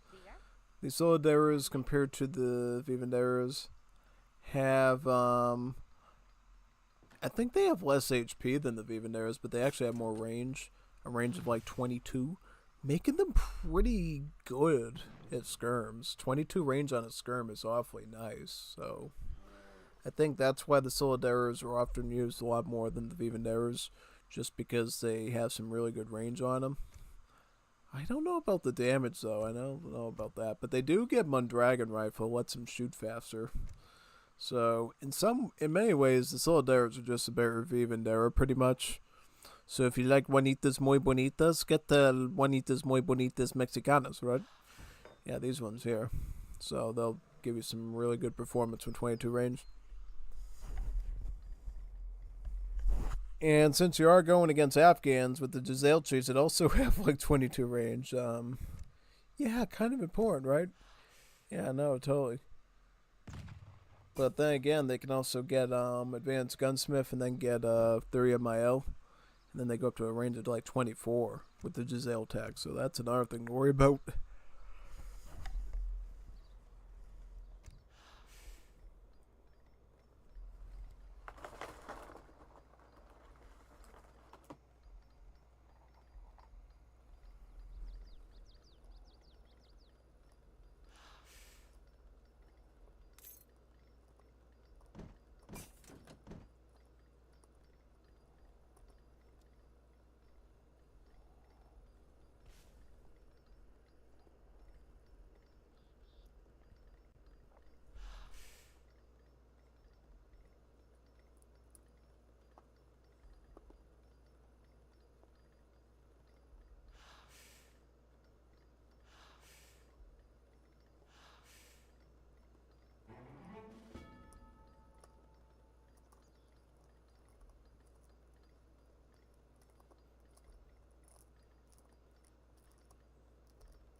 See, this is what you do once you hit Industrial Age as Afghan. Go Duran Line, Polygamy, and then a Citadel card you have in Industrial Age, because there is one available. He got the Ghazni and the Kanadar one. There's also the, I think it's the Herat one in Industrial Age.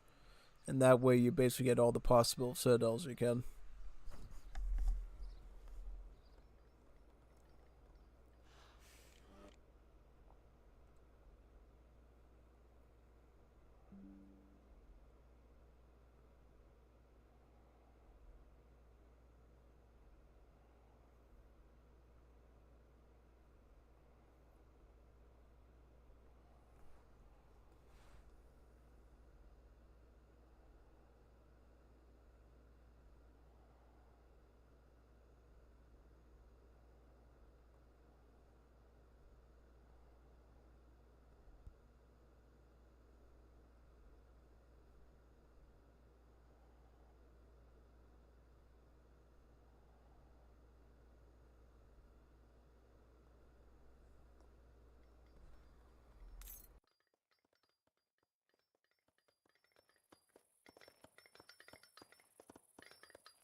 Asker!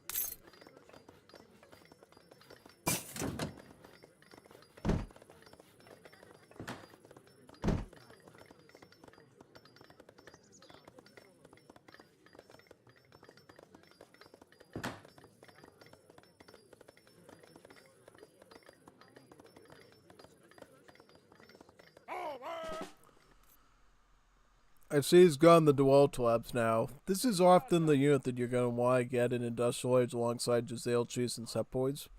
Sepoys just being like your free musket will deal with the cav. Jazelchis will deal with the muskets and dragoons, and then the Dwell Labs will deal with the rest. They're essentially a really good Coyote Runner type unit, but what makes them awesome is they get multipliers against skirms, and then they have a lethal strike RNG as well, where there's a chance that they can instantly kill a unit. And as you upgrade the unit's stats more and more, the higher the HP will be when it has the chance of delivering the lethal instant strike. So it is a really good unit overall. It makes like Aztec Coyote runners look like nothing, or Chimo runners look like nothing. That's all I could say about that.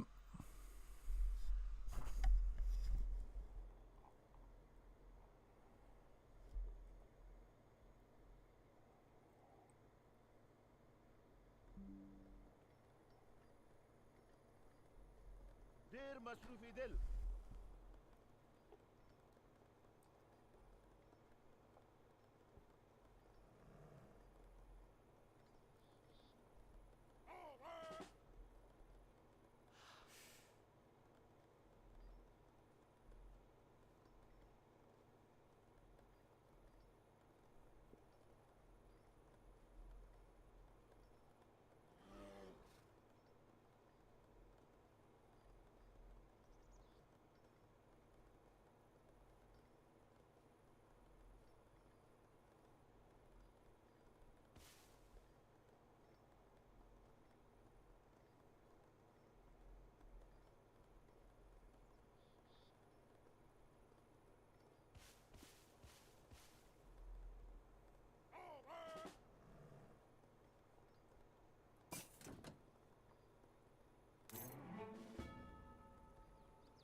Yep, tribal combat affects Jazelchi and Dweltalab, so not only did they go good together, they also get upgraded by the same cards, Inshallah. effectively saving you a ton of shipments to upgrade them, yeah.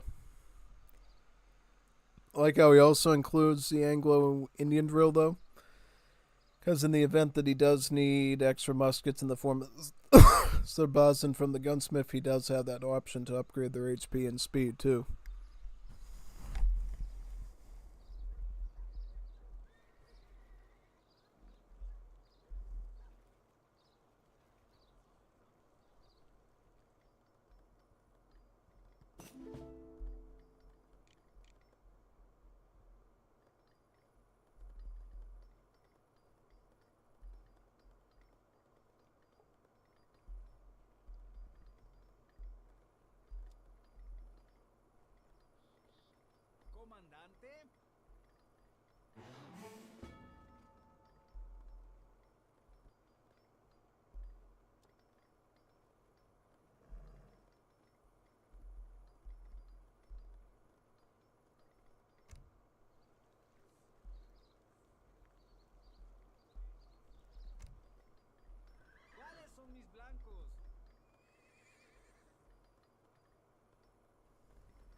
Looks like he's getting the Mondragon rifle now, so that should help the Solidaires shoot a bit faster, and thus be a really efficient skirmisher here.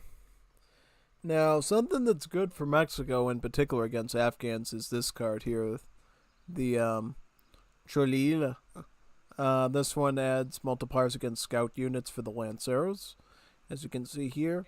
Now this Lancero has a multiplier against scout units, making it pretty good against Duelta Labs, yeah. It's kind of like the Shenango Riders from Definitive Edition.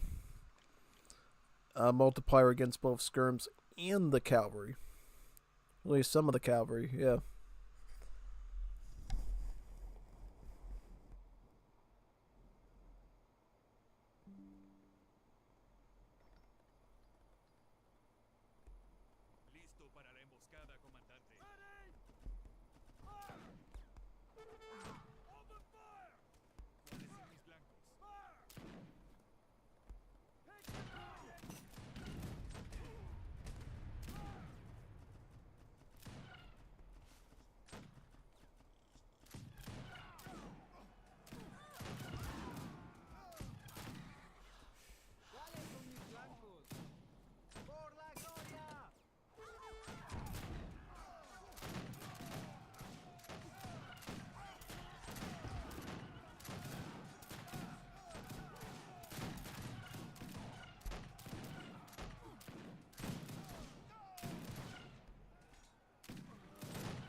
So let's see if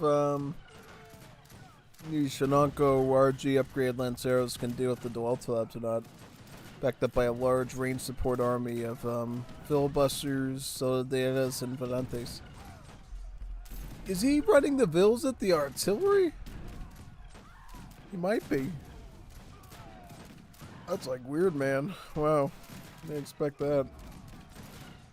Was that, or was that a distraction? Could have been a distraction too. Let's see if those Volantes can survive long enough to beat those things. Yeah.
Alright, got Imperial Gizelchis, I see.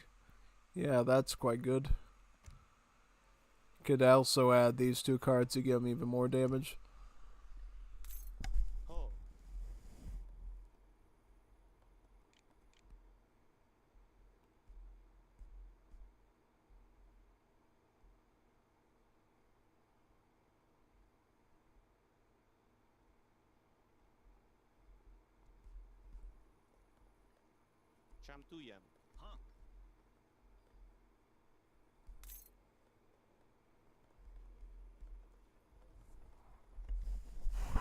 Ooh, wait a second. He actually used the card saying Chamon Mondragon.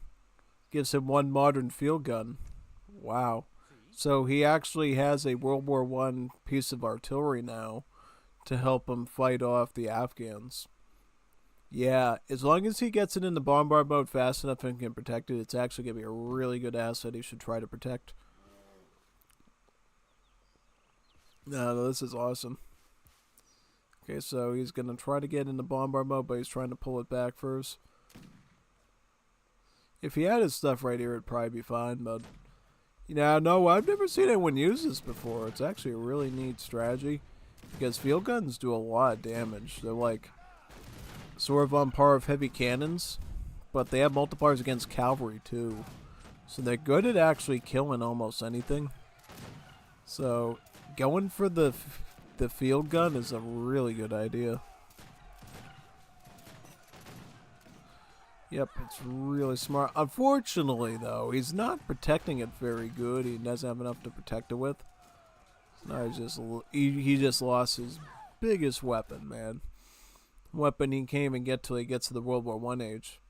What a loss that was. Yeah, no, you don't want to lose those cans, man. Those are really good, really powerful artillery pieces. Yeah, no, totally. That's like a big mistake, losing that.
Alright, there's one more record and then we're done with League week 1. Yeah. Let's pull that up now. Kind of curious what they're going to do this time, though. Yeah. Because I think every match we've seen in the Kaiser versus Codefender series has literally just been Middle East. Yeah, no, which I like. I like that. I like to see tons of Middle East gameplay. That's what I want for this event. That's why I wrote the rules the way that they did, so more people would play Middle East. And it's pretty much worked, for better or worse. For better or worse. This one. All right, let's try this one out, and then we're all set with Liga Week 1. Here we go.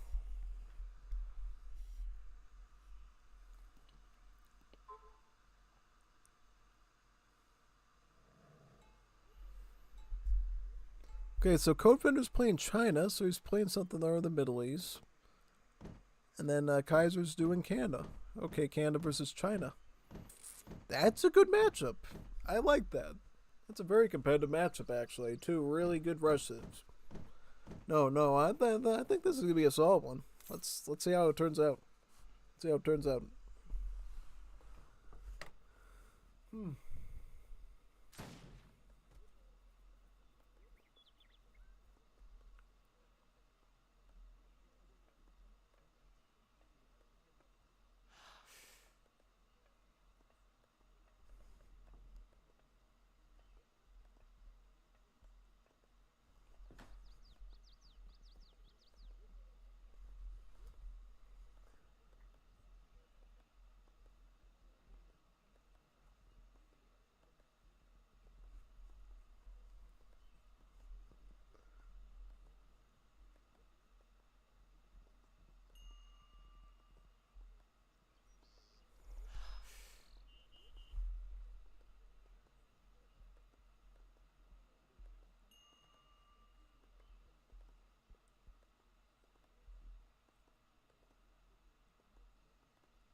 Ooh, Sumptuary Laws. That's always a good one. Gives you a bit of everything trickle-wise. That's pretty good.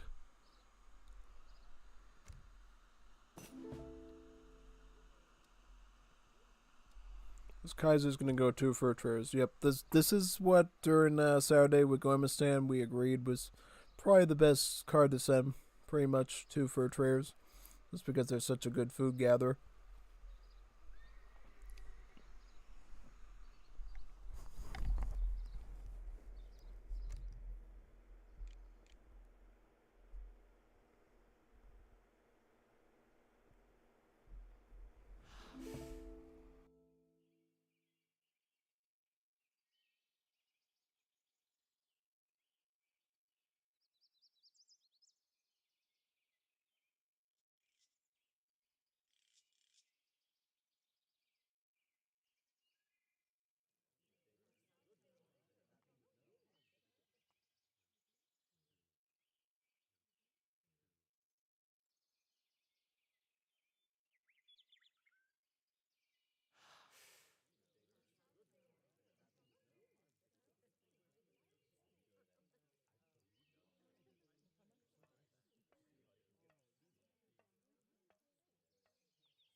Ordre? Oui.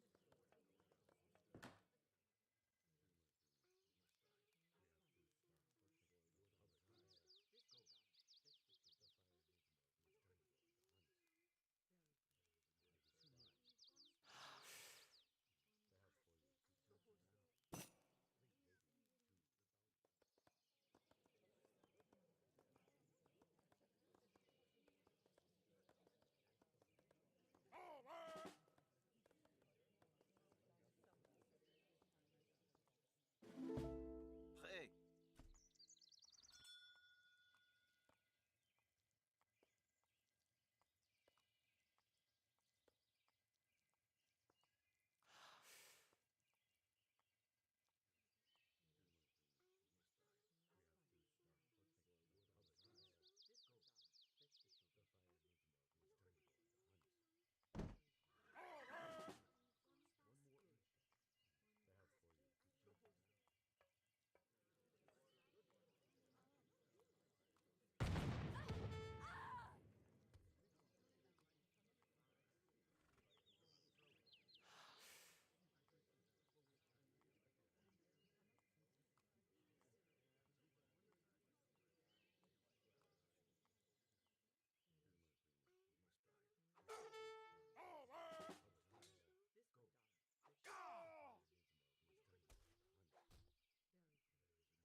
This will indeed be a big problem here. We'll have to see if Kaiser can come up with a good enough mass to fight the Chinese. Because what China's doing is they're going for a little bit of everything in a way.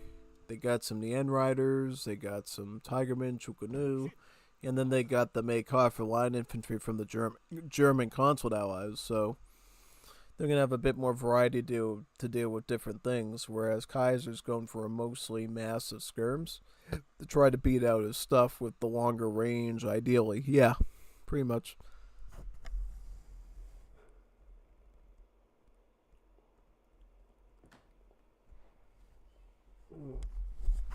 So I'm getting some indigestion in my tummy, too. I'm definitely doing Star Wars after this, it looks like, because it looks like people are leaving. So, yeah, I'll play a little Star Wars. People show up in the middle of the stream, I can play some HVV for them, or Saberfront, or whatever. Yeah, that'll be fun. Like to practice a little bit every night of it.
This is actually something I see Kaiser do a lot when he plays Canada against me.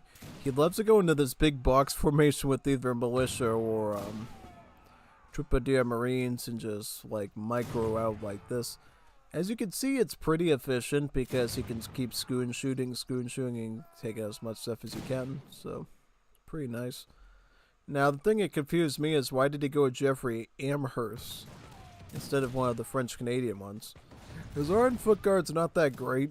I thought foot guards were kind of bleh. That could be wrong.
There we have it, folks. Complete 6-0 win for Codefender.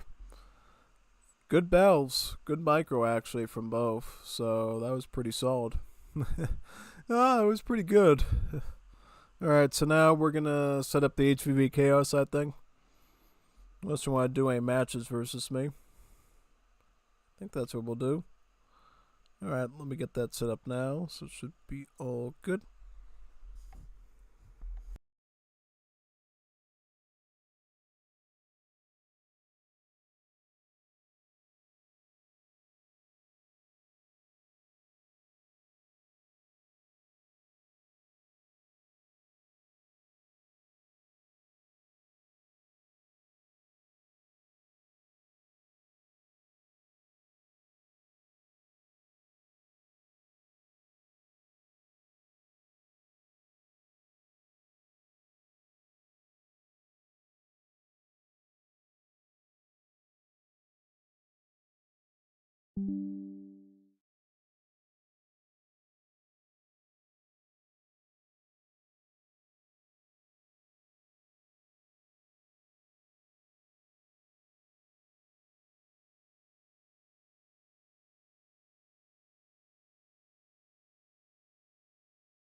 I cannot spare you unless you beg.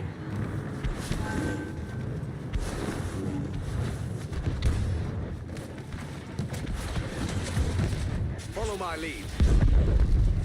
The enemy has gathered for the day.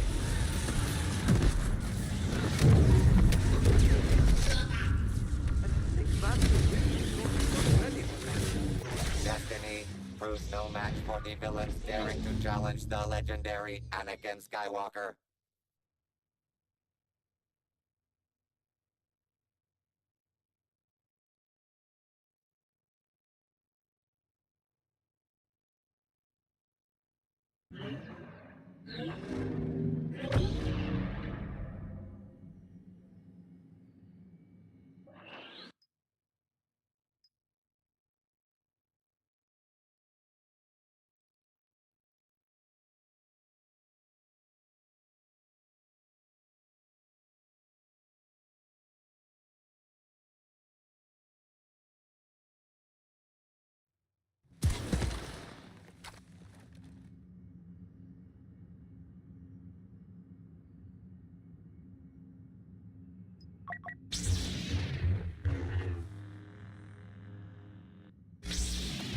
I've seen Kiros.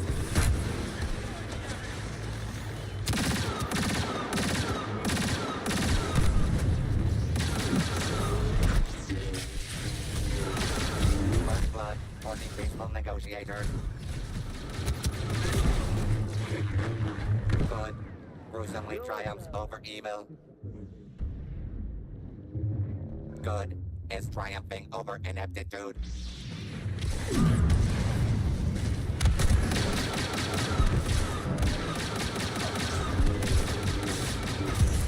Heroes winning is becoming a stereotype.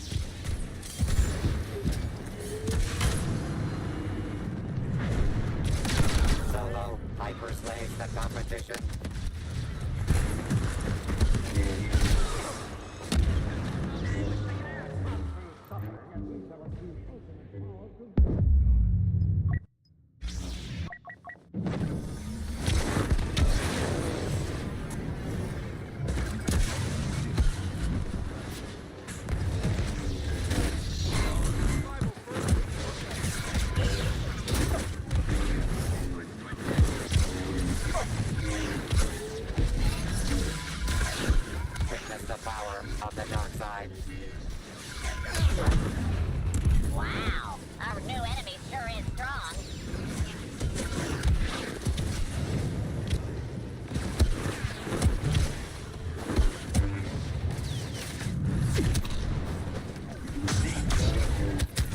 in this heart-crushing decompetition.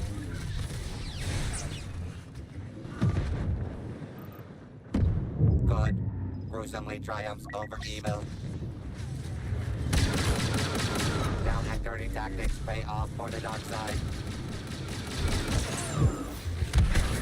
Evil slithers past our heroes. A commanding lead for goodness and light.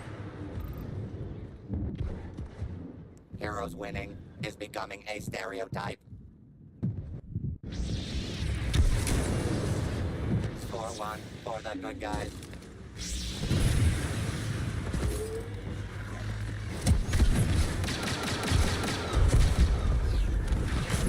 Lead taken by scary-looking enemies.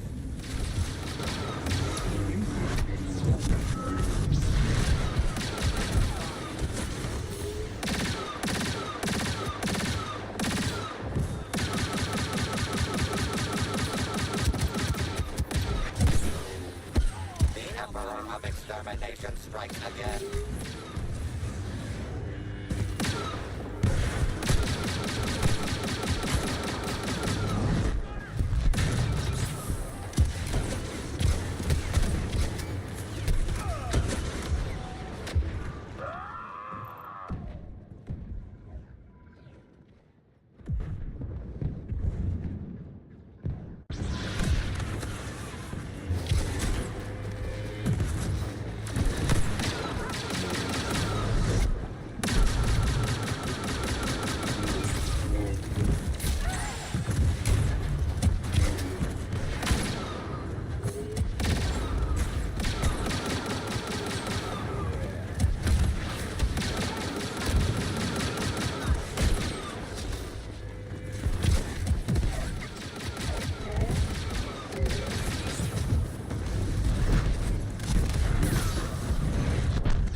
As many deaths as you need to.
Body Count Dooku is on a royal rampage.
Body Count Dooku is on a royal rampage.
Busy as hell.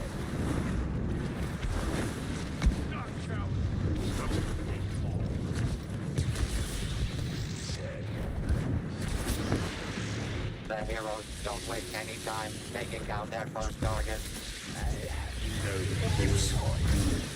The pacifists are crushing the competition.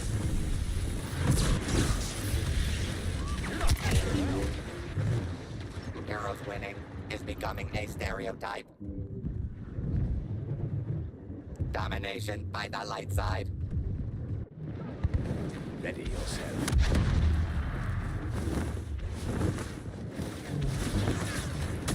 Who knew heroes could be so ruthless?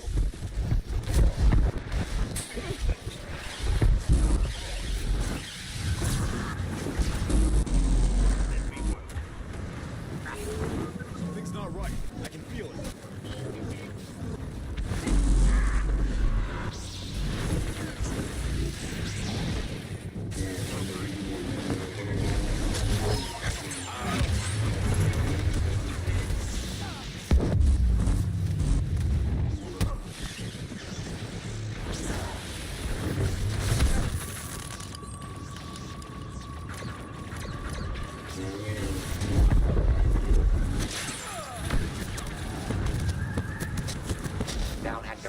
tactics pay off for the dark side. Good gruesomely triumphs over evil.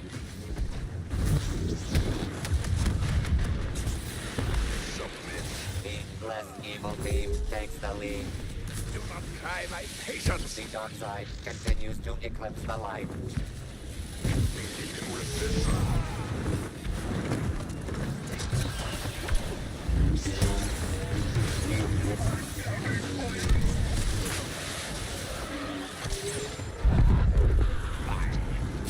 The nice guys aren't finishing last this time.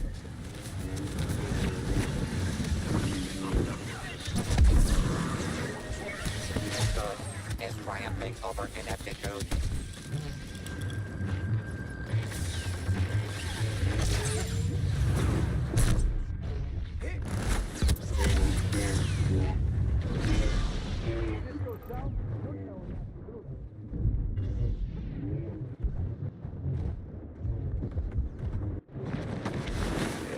Here too late. Lead taken by scary-looking enemies.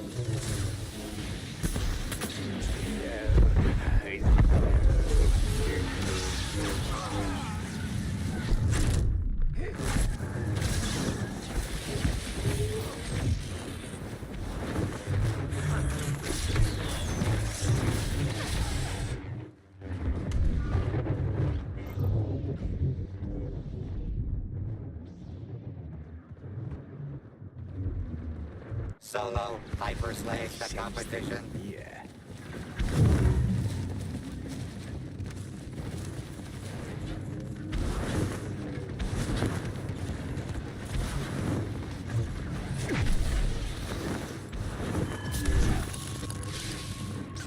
Heroes winning is becoming a stereotype.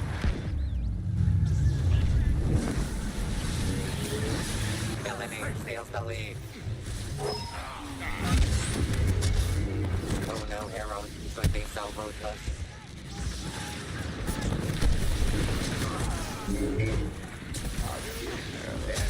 Villainy carves a path toward victory.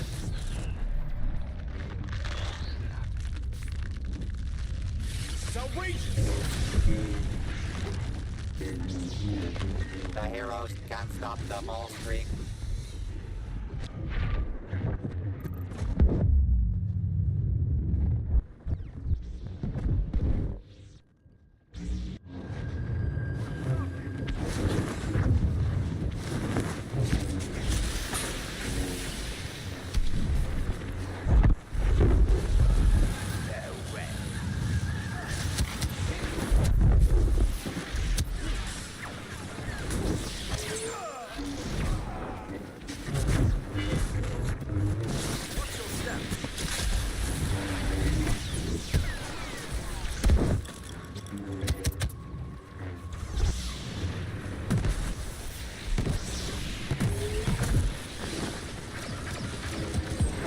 Fire!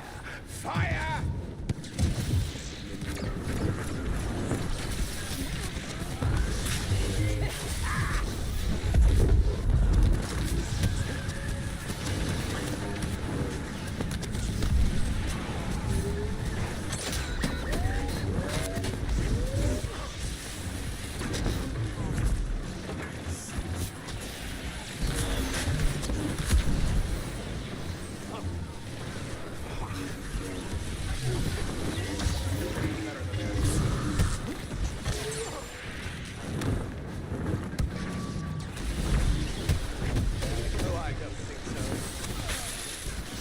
A historic game by the masters of cruelty.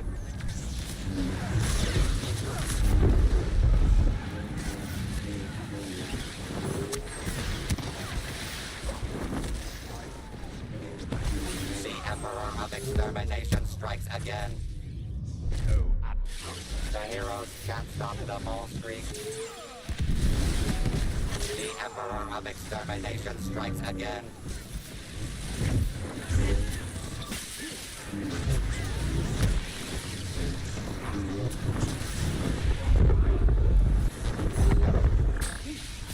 Recalibrate murderous instinct. You're only halfway there.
Emperor of Extermination strikes again.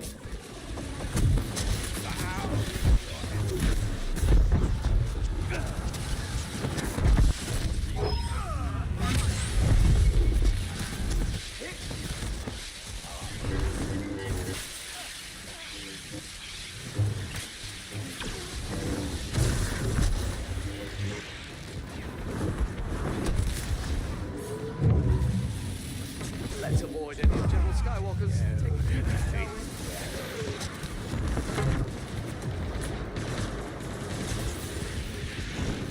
Body Count Dooku is on a royal rampage.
Empire needs you!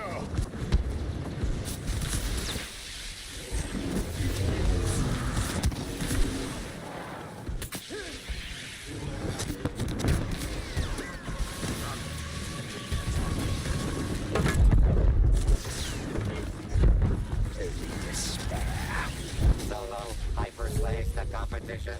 Resistance is at an end.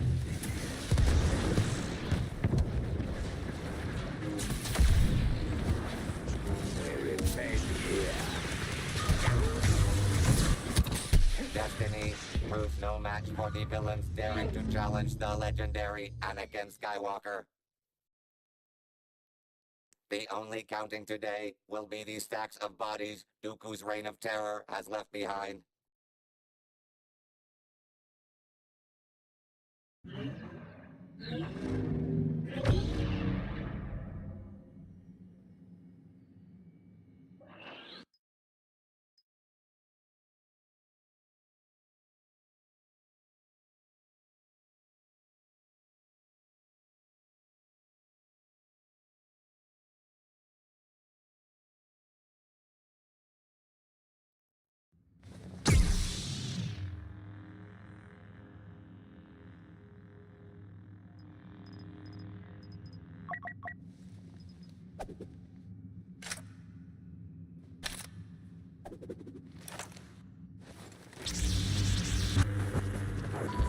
New friendly on the ground!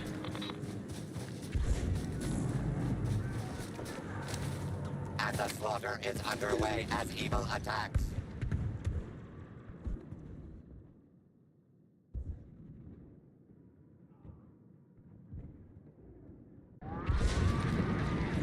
An unstable planet for an unstable assortment of the galaxy's most powerful champions.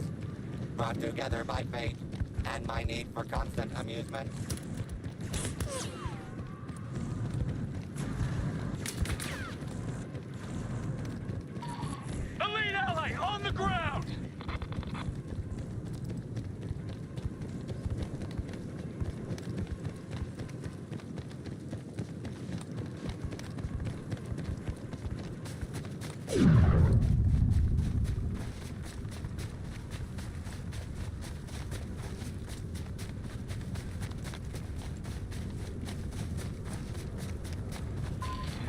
Unidentified ally fighting stormtroopers.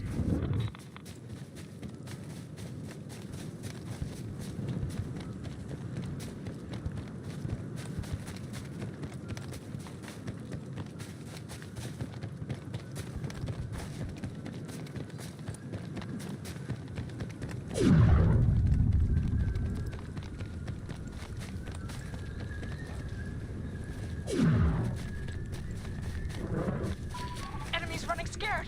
Unidentified ally on sight. Body Count Dooku is on a royal rampage.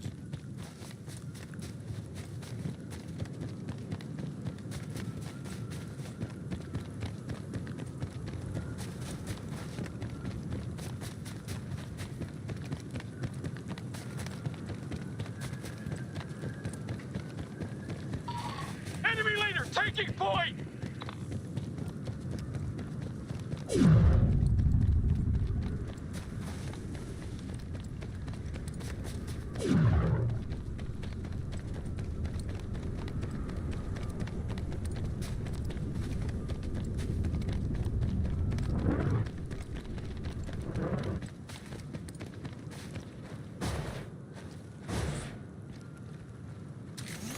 Look at that! Unidentified ally on sight!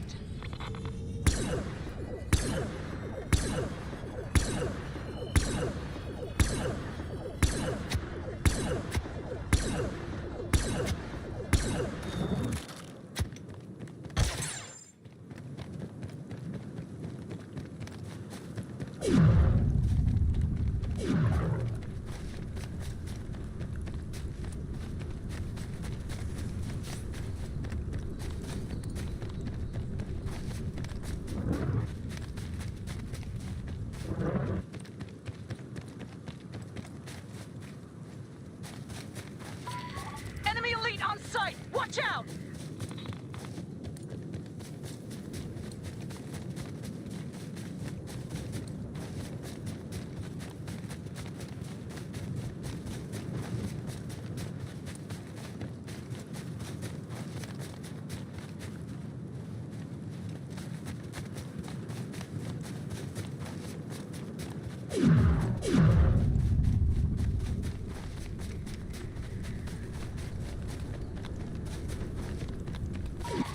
New ally on the ground!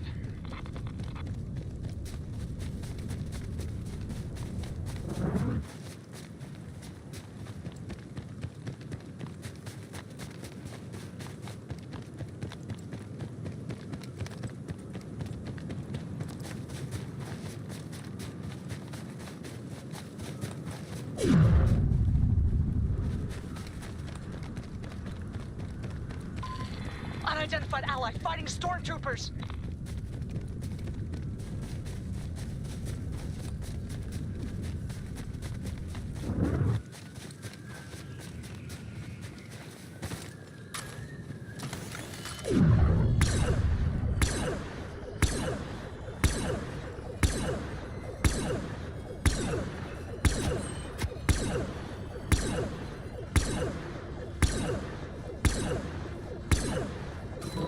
Imperial leader on the ground! Not sure who!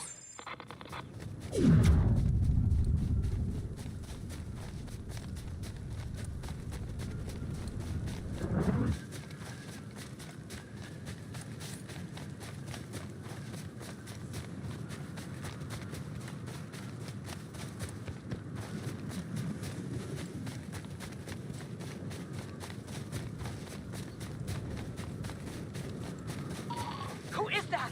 Imperial elite on the ground.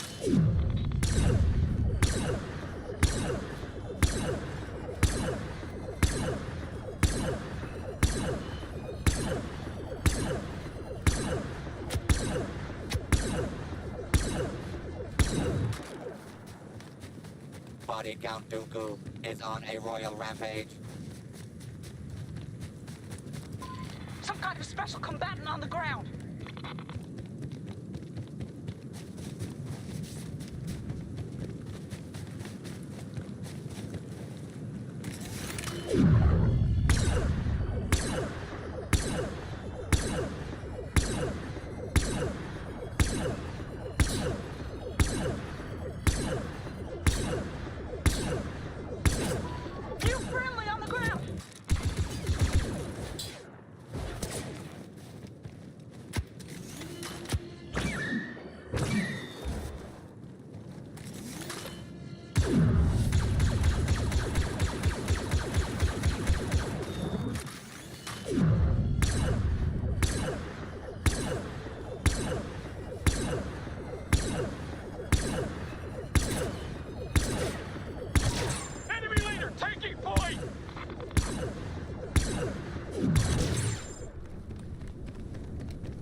can't stop the mole streak.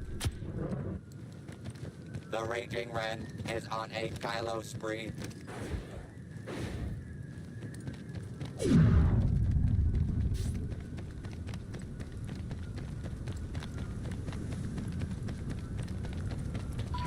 LA landing! Looks like we got a friend!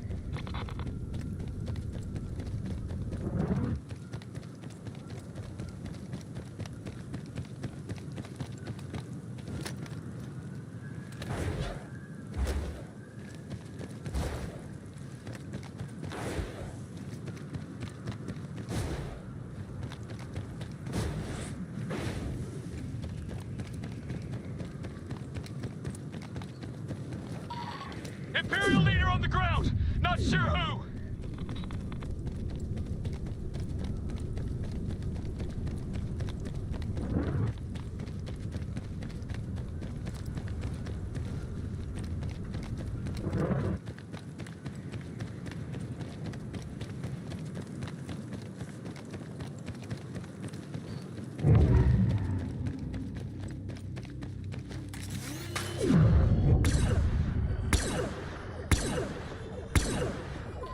Enemies running scared. Unidentified ally on sight.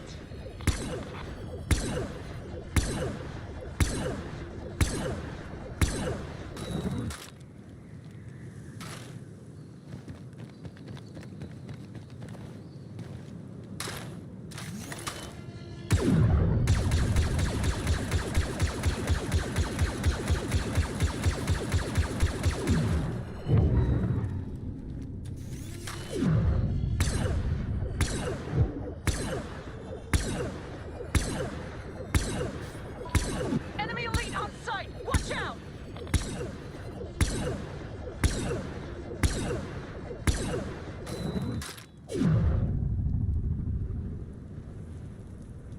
Your domination is not as complete as you think. Still halfway to go.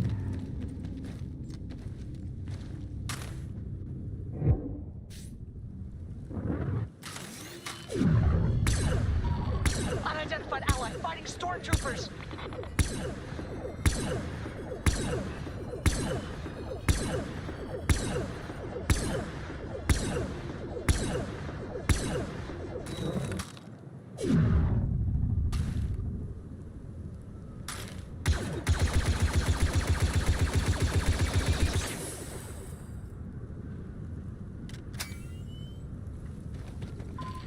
New ally on the ground!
unlikely son of Dathomir carves a path to victory as Maul performs the final kill of the match.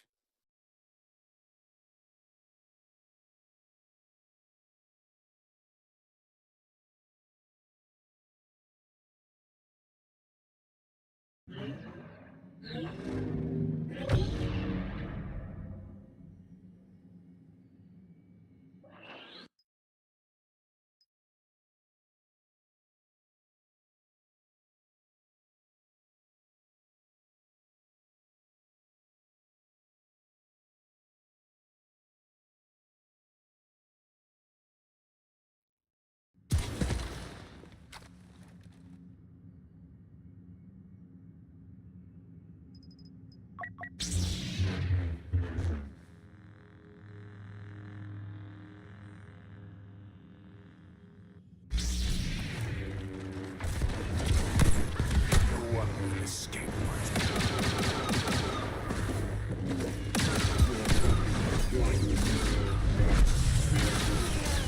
Never had evil been humiliated so quickly.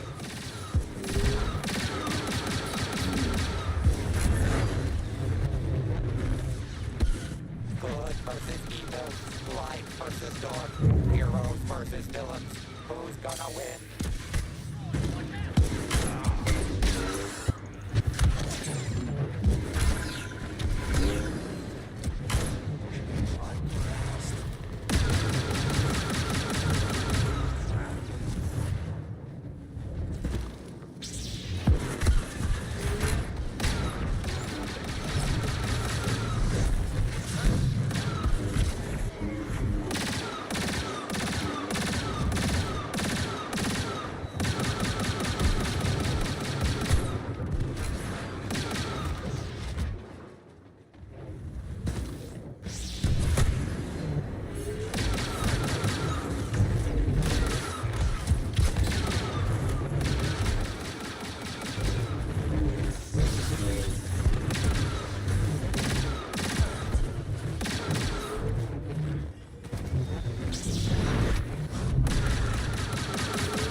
casualties. The conflict is only half over.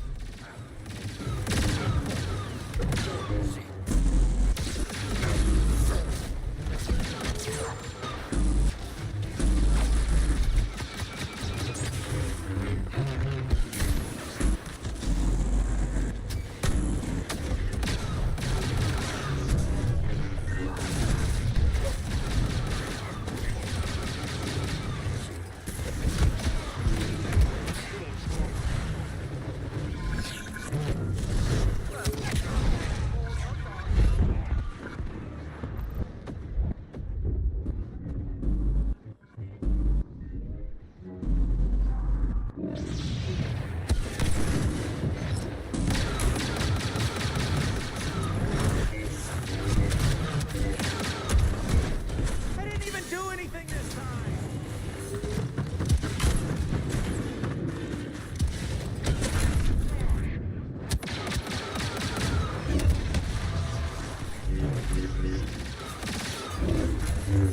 Shouldn't have made me angry.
blood for the peaceful negotiators.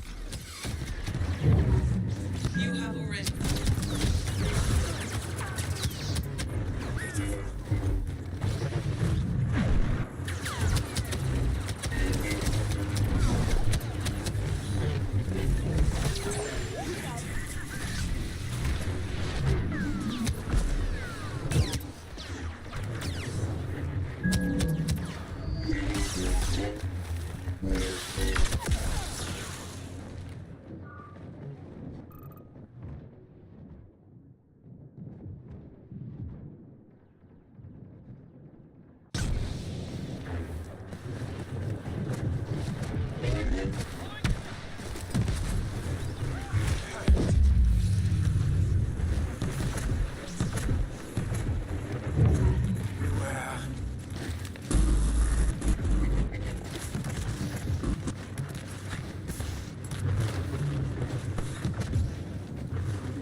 The Emperor of Extermination strikes again.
Numbers mean nothing.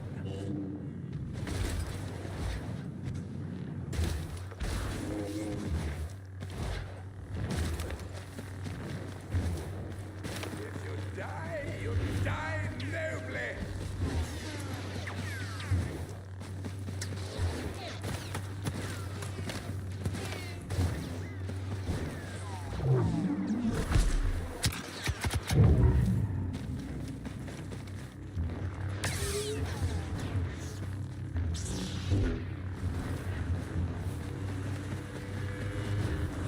Did you think me helpless?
Increase fatality production by 50% to achieve victory.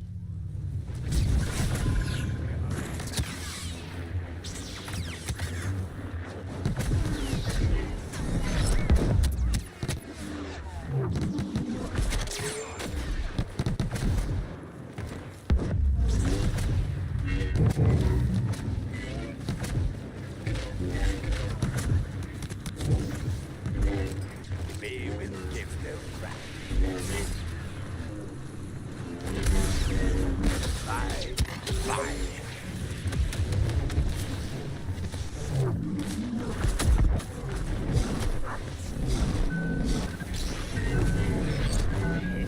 Such a pity.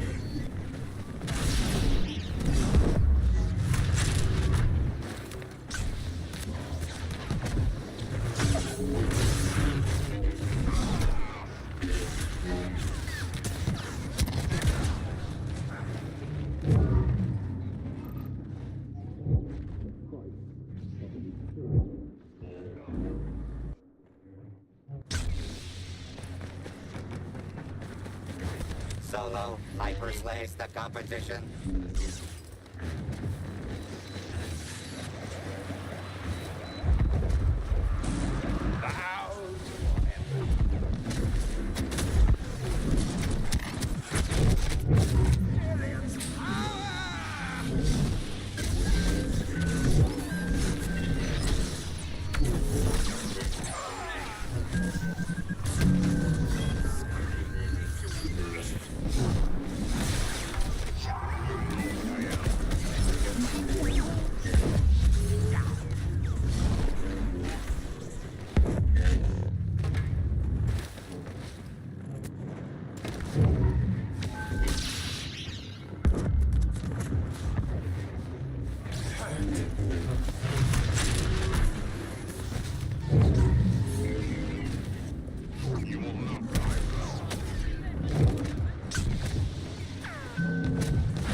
The Raging Ren is on a Kylo spree.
The Emperor of Extermination strikes again.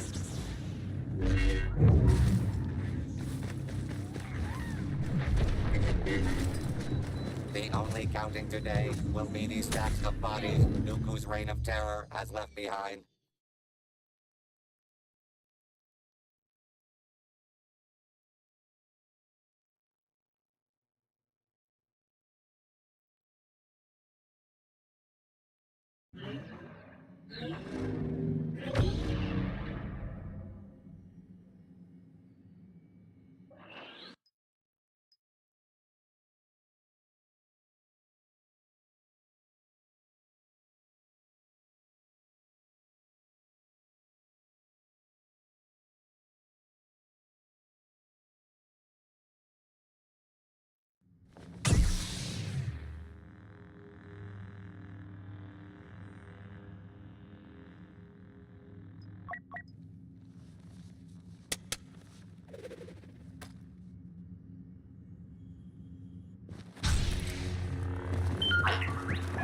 Superior ally on the battlefield.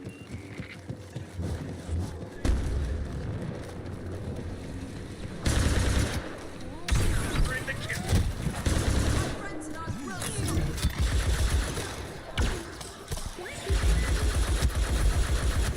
Death comes to the defenders of the light.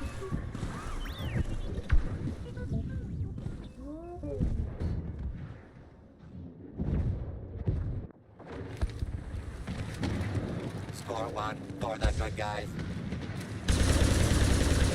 Count has just joined the clankers. Heroes winning is becoming a stereotype.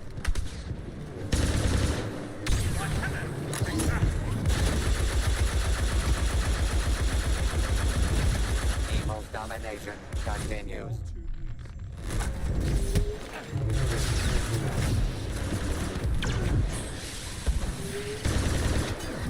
The nice guys aren't finishing last this time.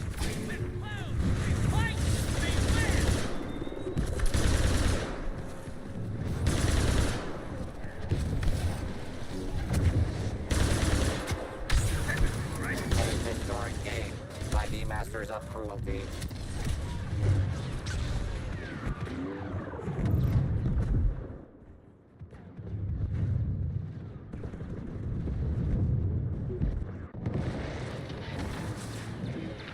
Republic reinforcements landing.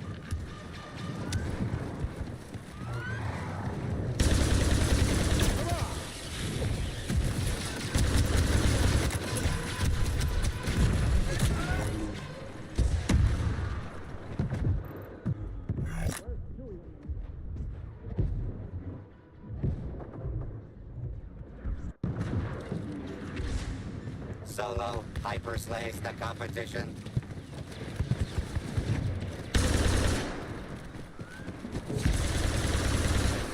New ally on site. Coming through, droid.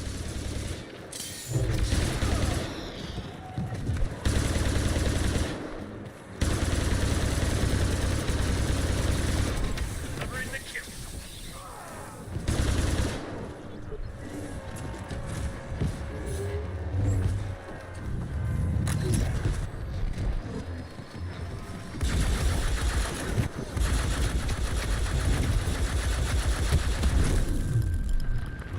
Good news. Superior reinforcements landing.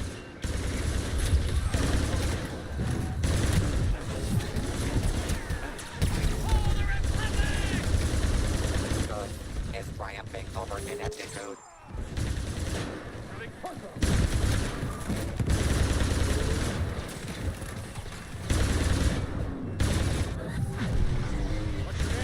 Unidentified enemy now landing.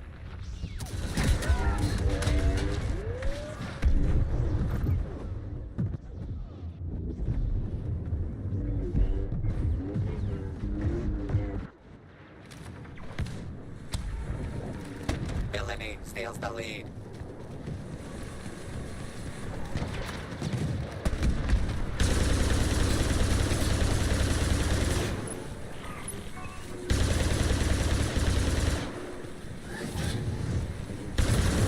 Enemy reinforcements. I don't like this.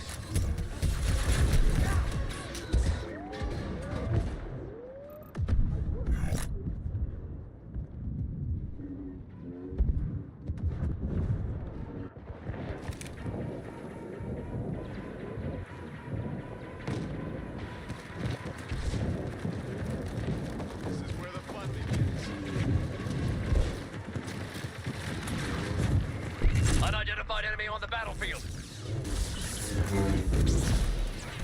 Domination by the light side. You don't think you've got the advantage, do you? Witness the power of the dark side.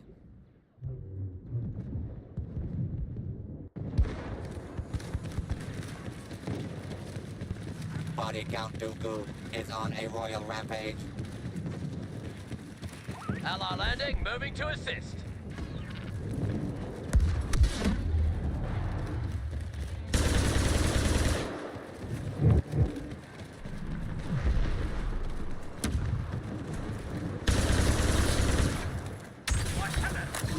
Score one for the good guys. Carrier ally taken to the battlefield. The dark side continues to eclipse the light. Good gruesomely triumphs over evil.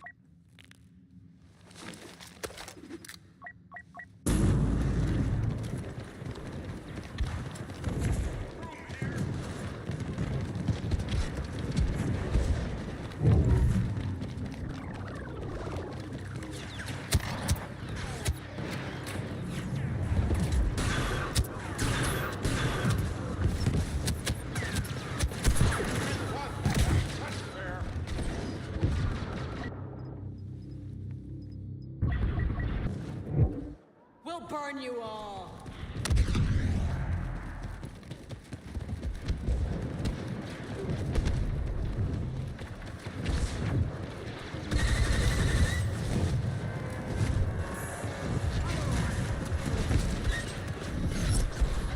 Do not stop shooting!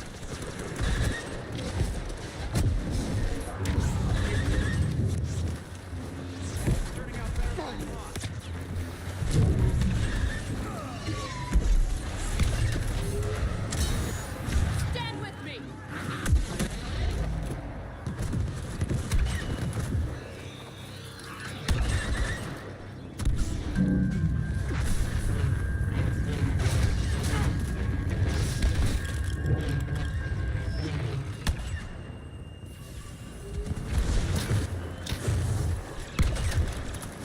Hit him harder!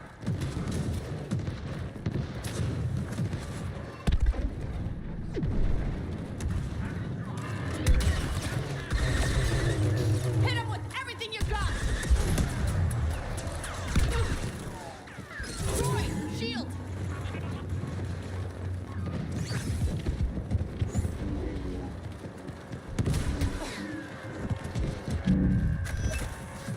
For the Empire!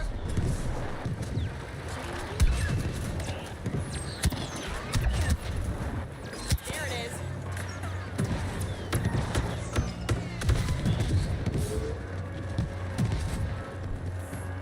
Go for the throat!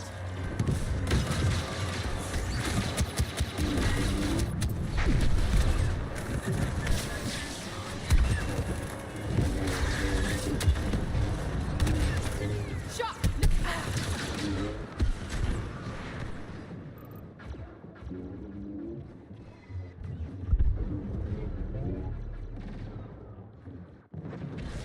Root the enemy. Executions must double if you want to emerge victorious.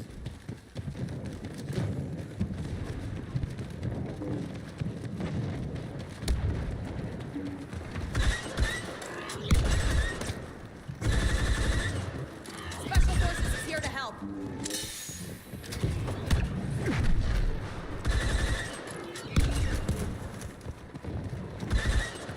Hit him harder!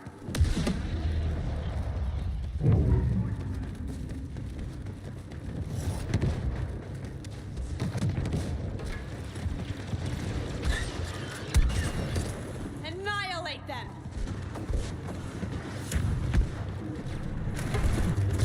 Shouldn't have made me angry. Solo hyper slays the competition.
Body Count Dooku is on a royal rampage.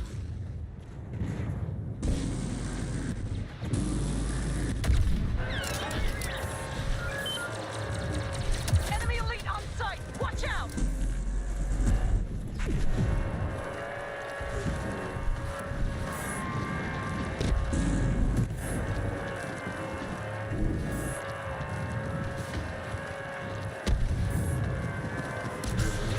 All we gotta do is win.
Expect worse than disintegration for the heroes.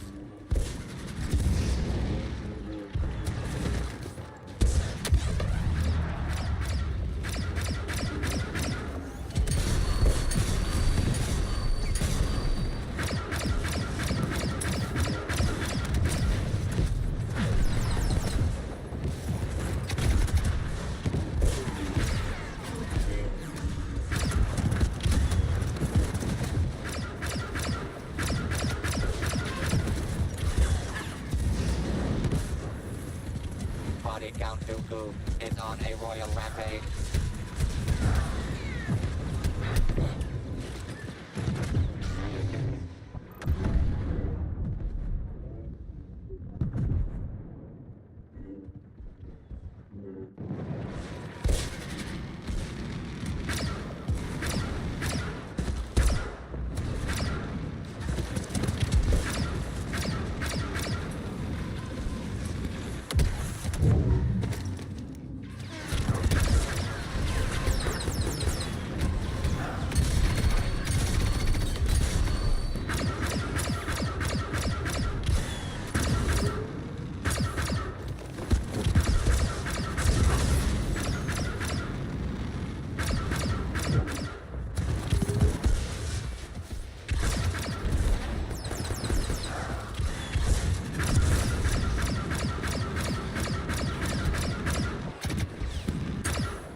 The only counting today will be these stacks of bodies Dooku's reign of terror has left behind.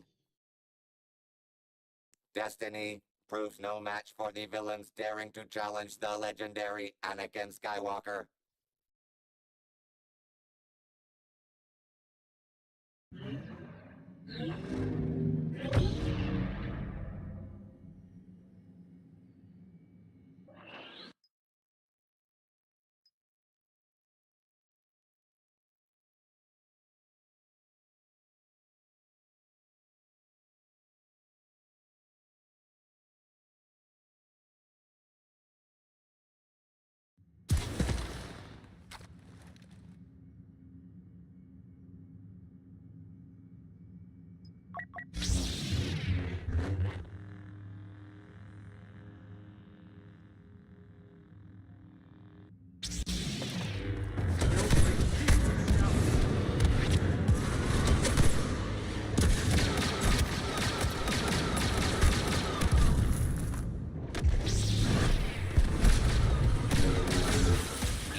the show. showdown of showdown.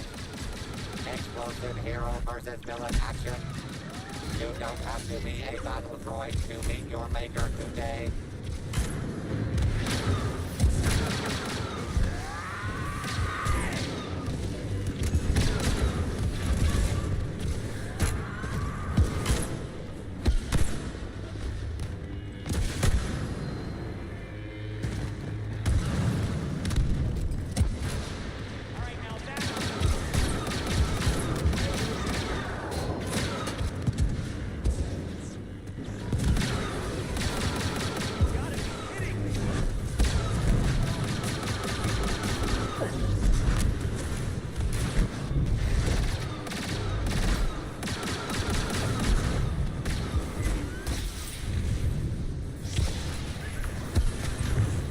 Count Dooku is on a royal rampage.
20% more terminations until flattery commences.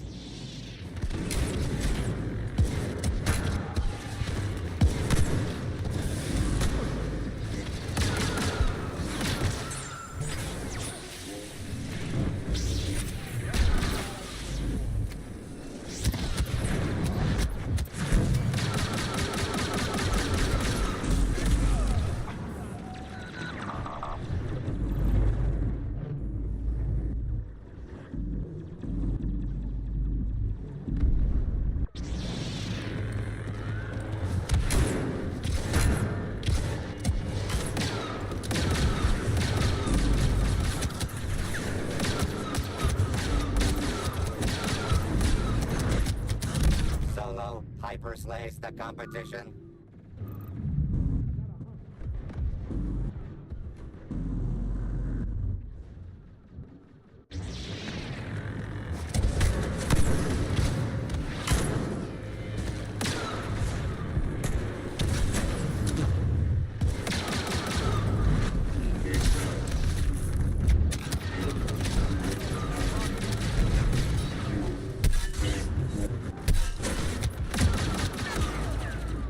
Incoming Jedi. Eliminated.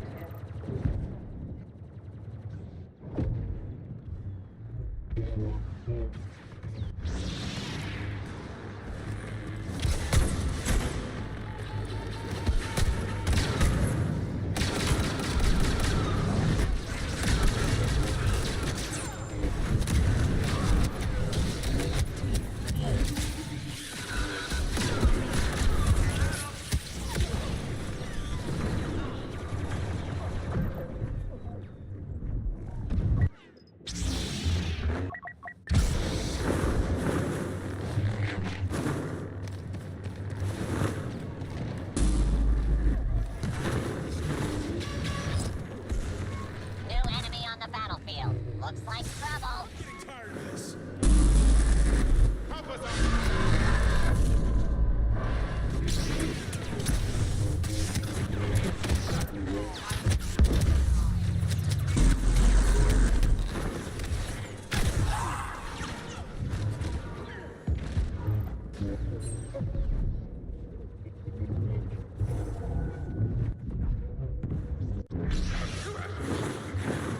Whoever that is, we'll take the help.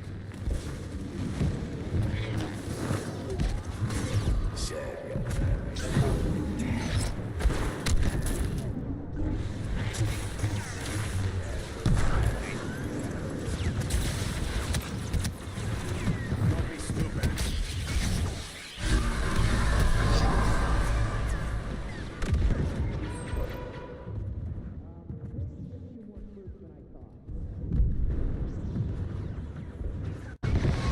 Dark Maul is here to strike fear into the enemy.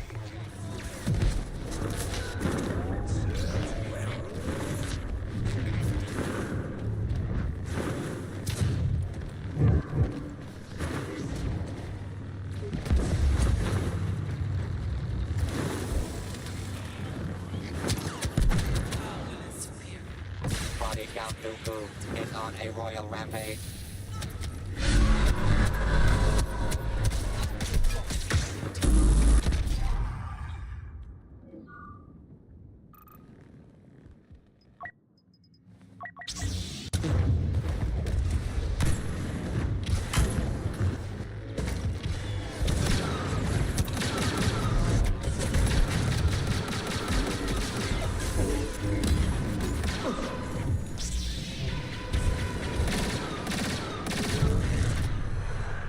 The only counting today will be these stacks of bodies Dooku's reign of terror has left behind.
for the sand to get everywhere.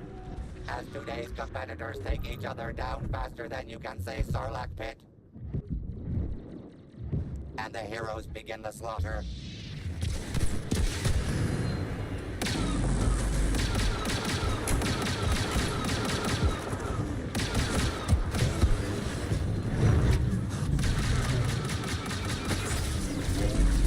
Domination by the light side.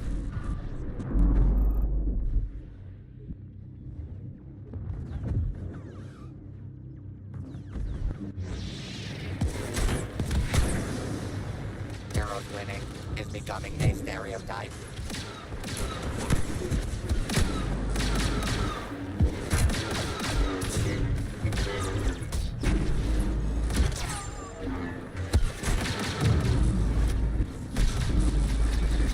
Villainy carves a path toward victory.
Is on a royal rampage.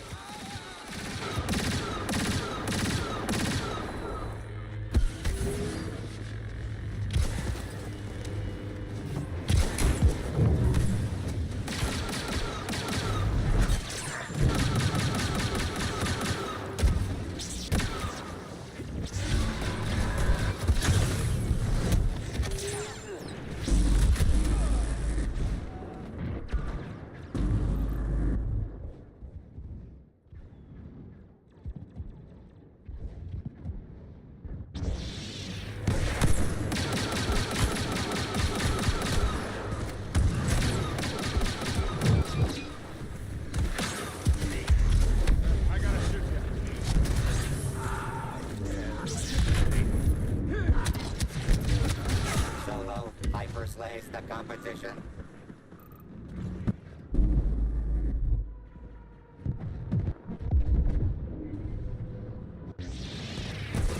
Down and dirty tactics pay off for the dark side.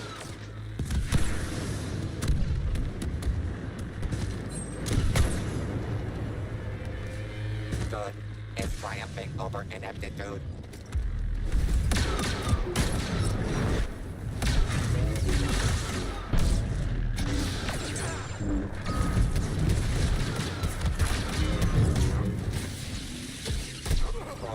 For the good guys. My troops!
Body Count Dooku is on a royal rampage.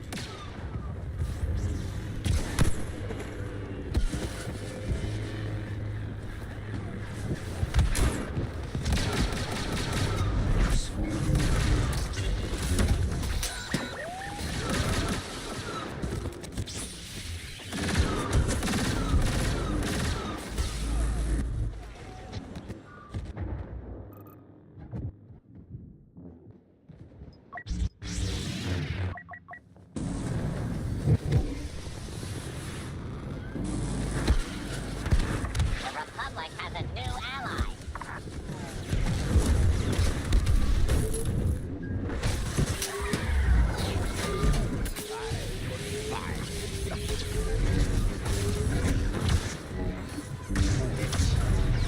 Been good exercise for someone who's happy.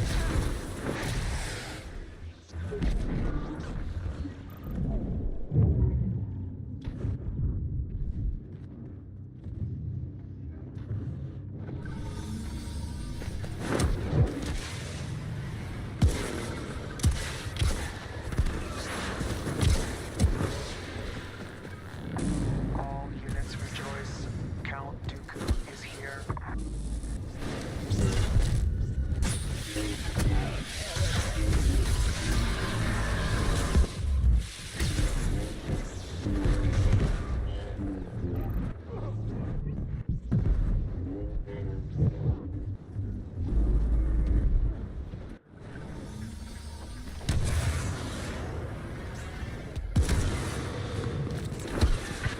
Hey, we've got a new ally.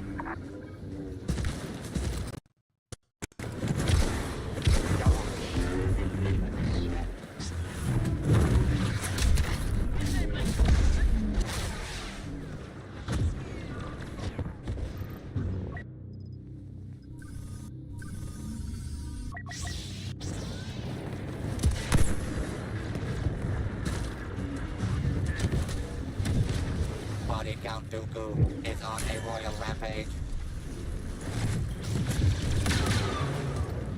You might want to run.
Executions must double if you want to emerge victorious.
That's worse than disintegration for the heroes.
Hyper slays the competition.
Never has evil been humiliated so quickly.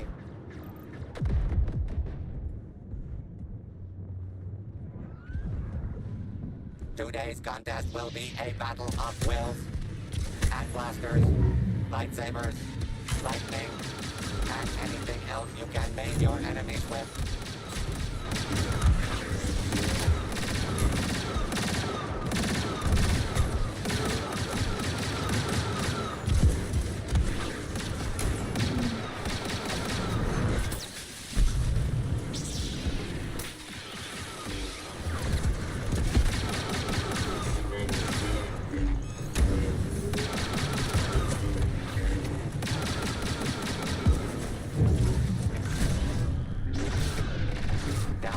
Tactics pay off for the dark side.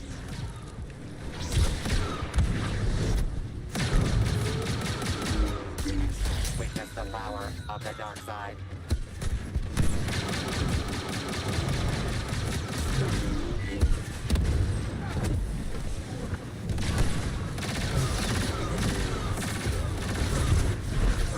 Body Count Dooku is on a royal rampage.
on a royal rampage.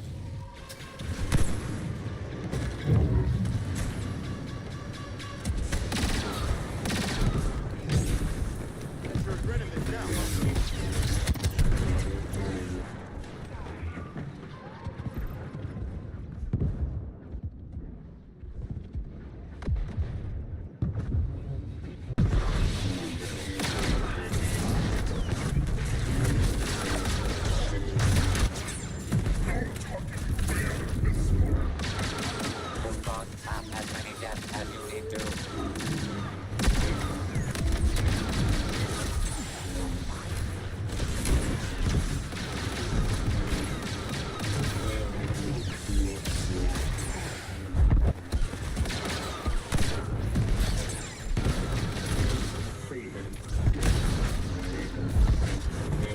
Body count Dooku is on a royal rampage.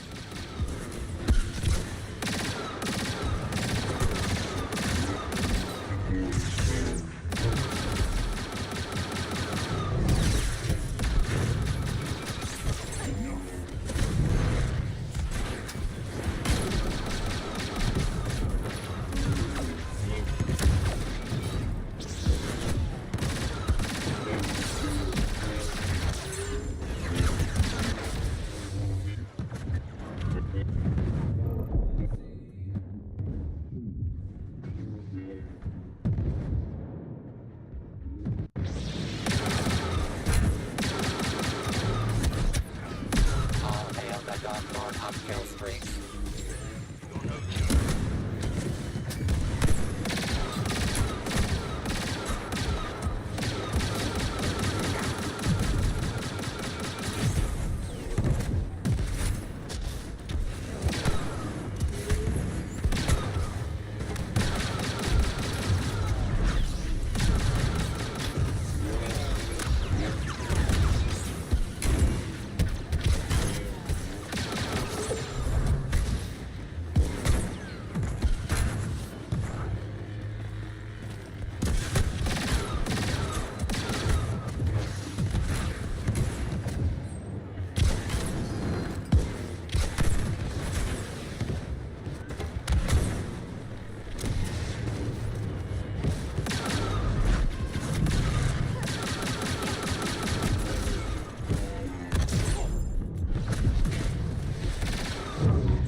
Worse than disintegration for the heroes.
Does Grievous need?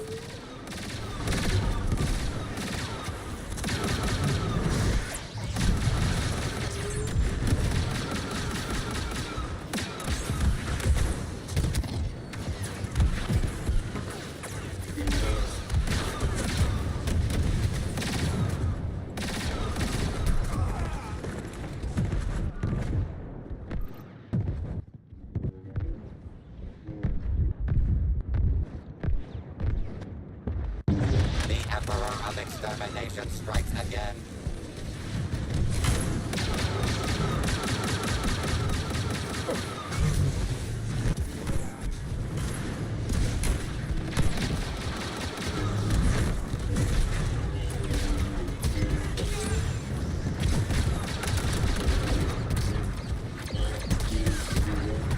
The only counting today will be these stacks of bodies Dooku's reign of terror has left behind.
An unobservant hero falls as the villains begin their attack.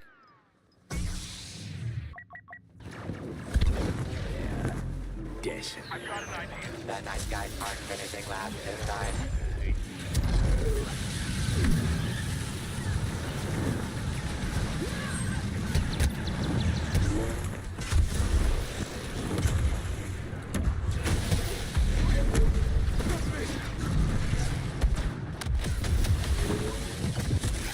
I have no use for you.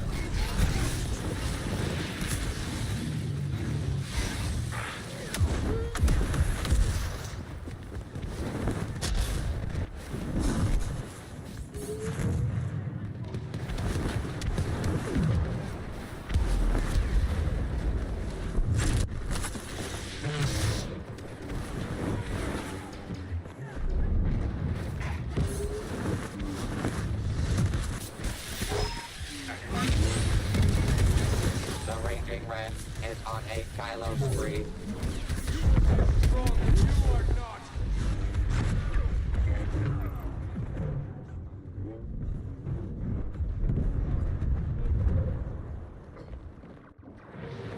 Will they surrender, do you think?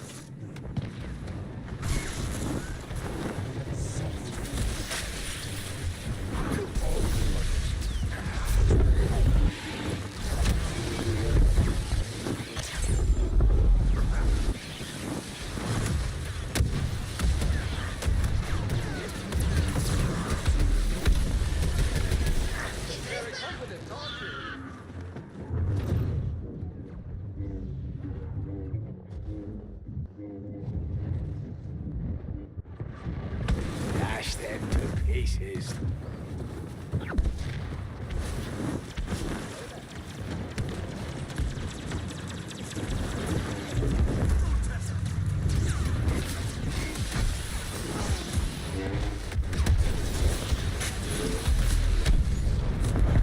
Witness my glory.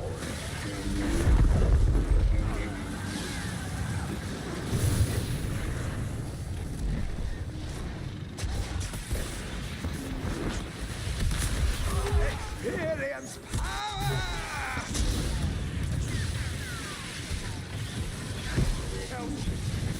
The Raging Ren is on a Kylo spree.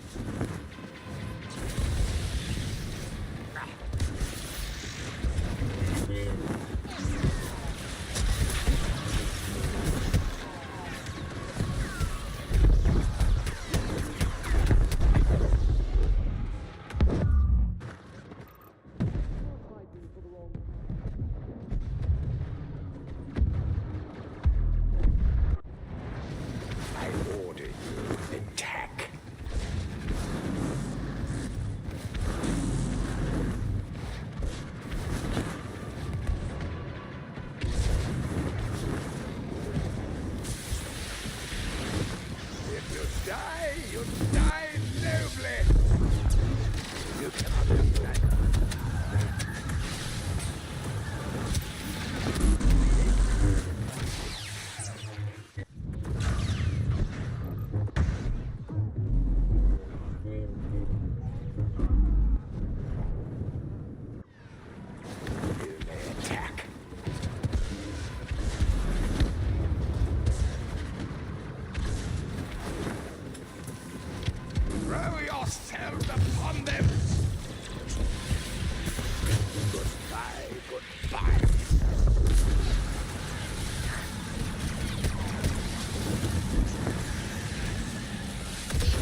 to your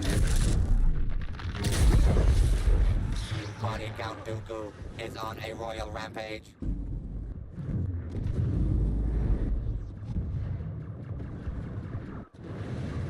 Shall we begin?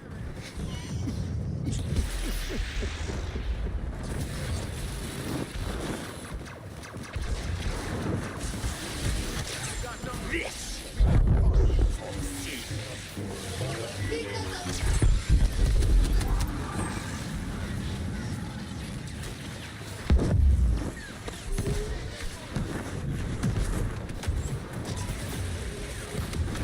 You'll fight with my blessing.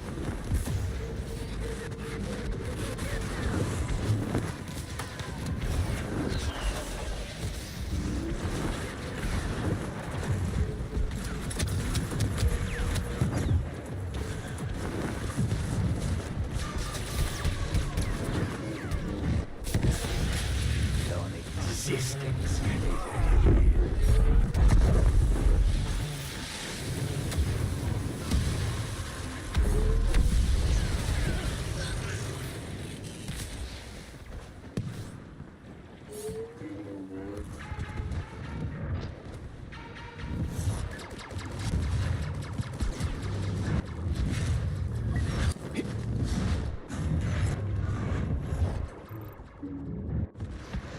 Beware their desperation.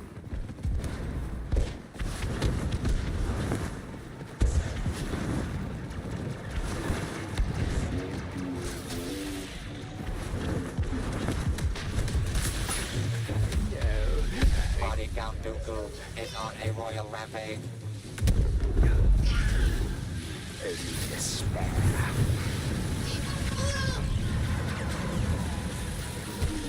You've caused half as many deaths as you need to.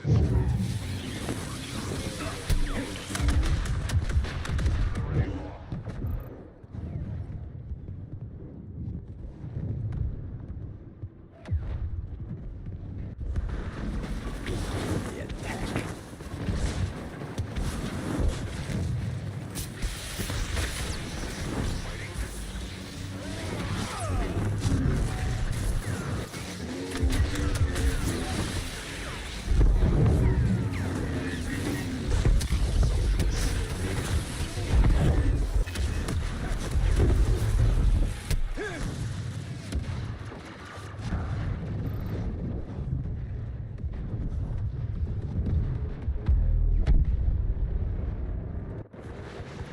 I sense them here.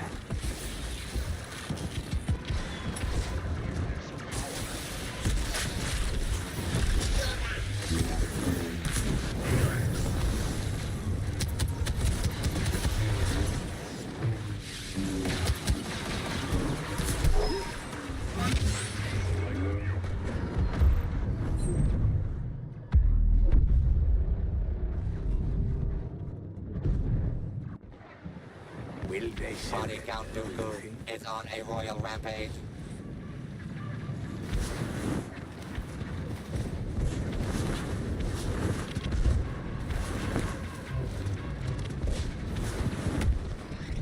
cut them down?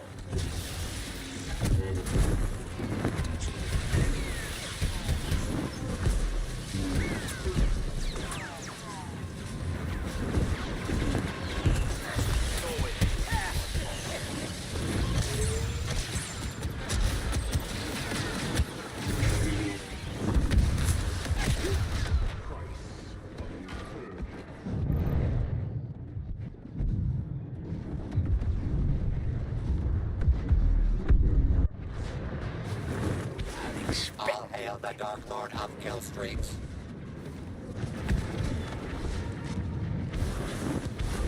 Hesitation will doom you.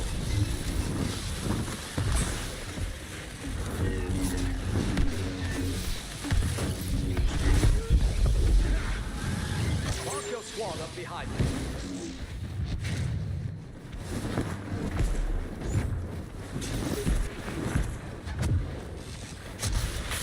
No way.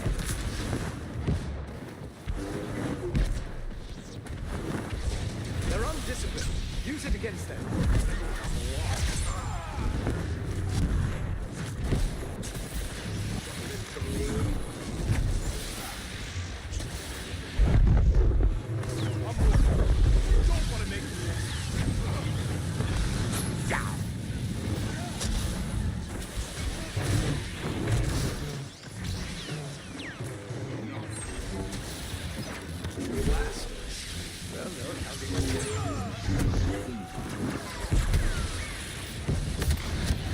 This is all in for thee.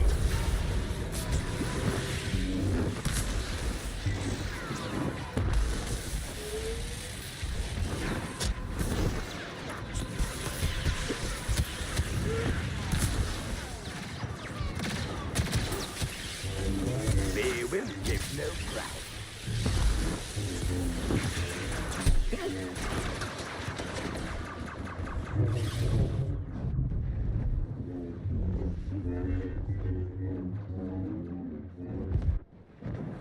Your weapons are no match for me.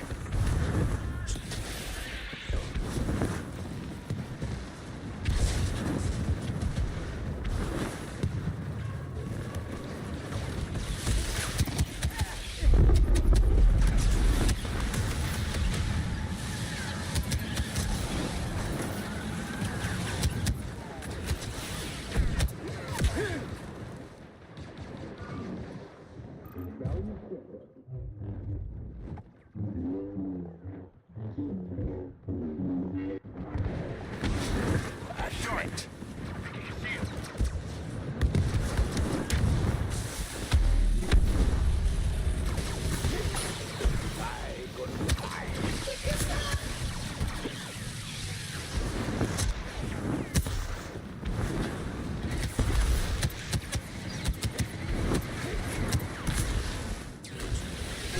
That's it? Shields up!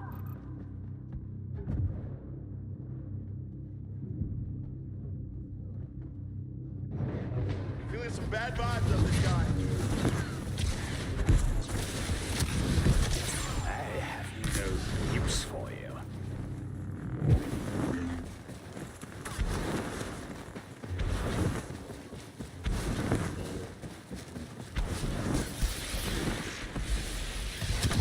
We're unstoppable.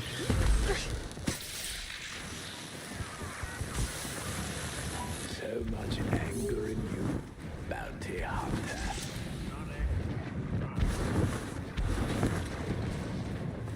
Except one the disintegration for the heroes. No.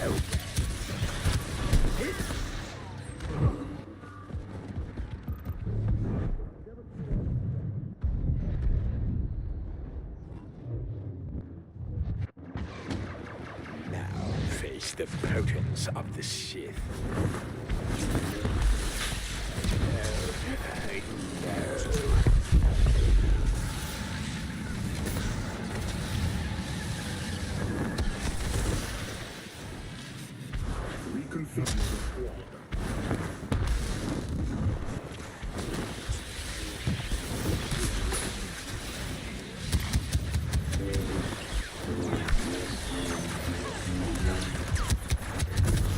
Oh, hopeless!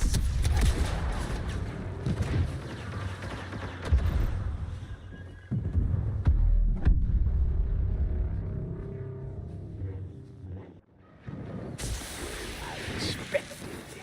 I can get us past them.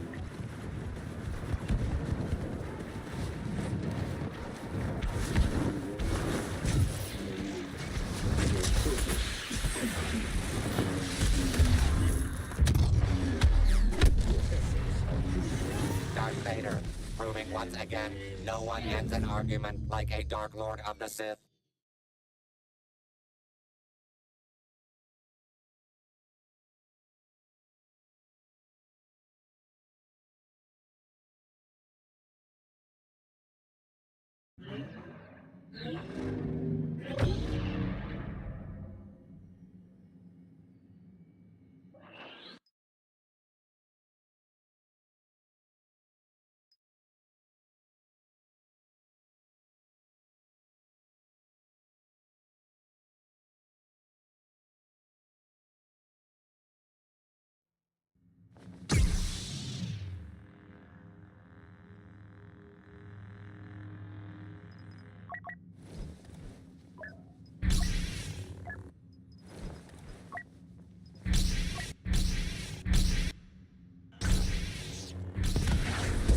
Useful.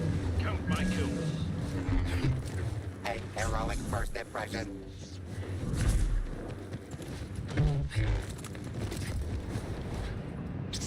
Who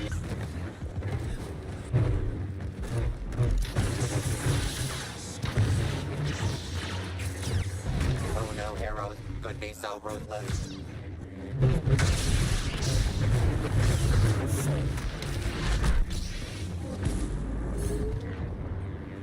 Score one for the good guys.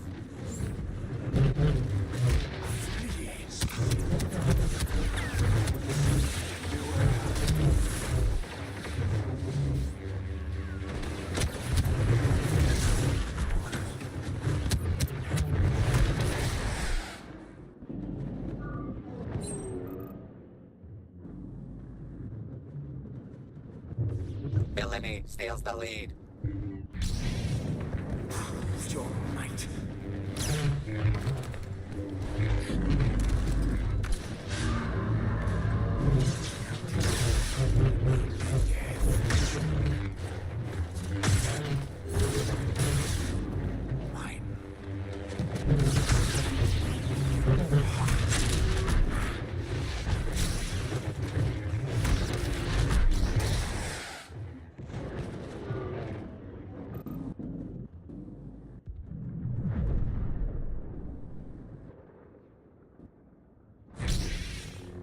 With me.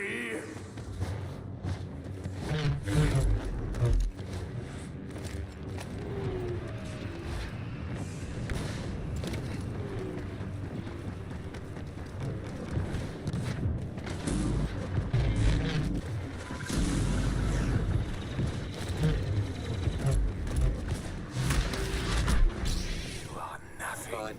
Gruesomely triumphs over evil.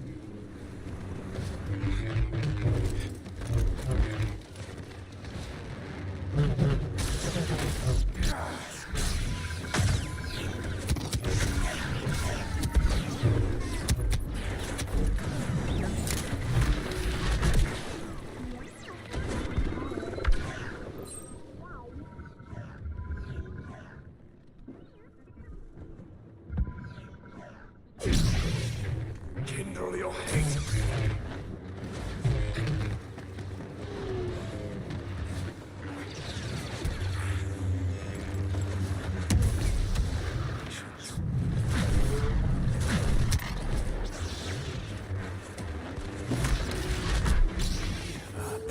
That's it!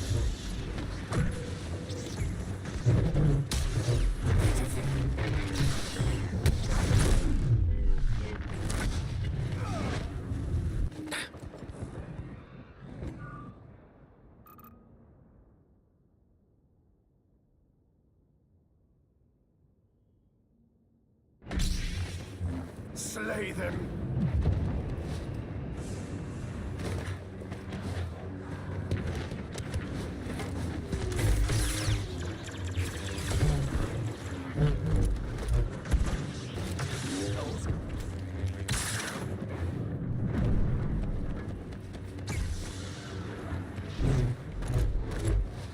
Their bones shine.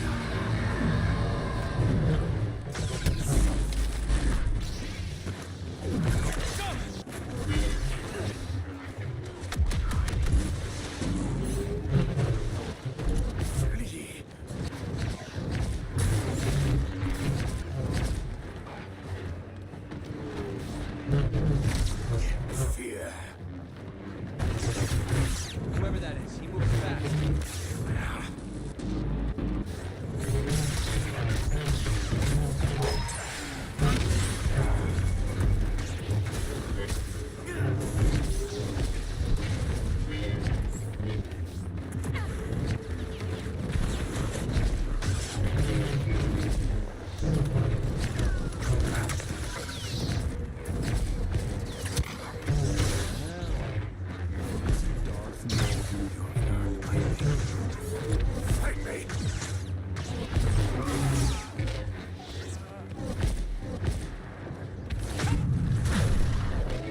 gift to you.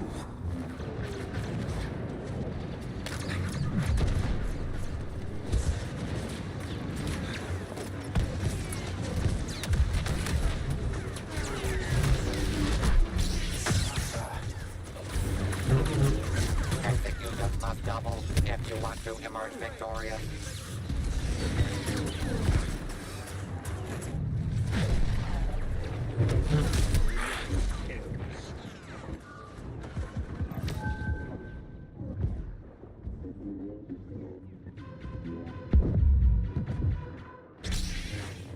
Rise to attack.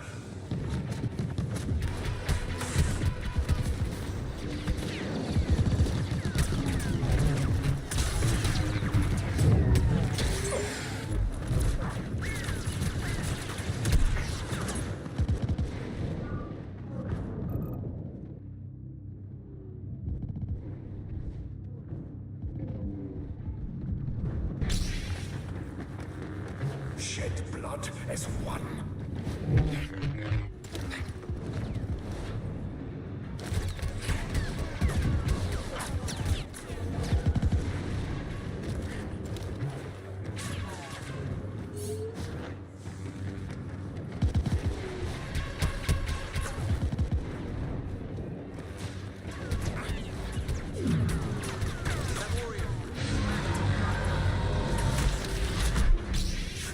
In my grasp.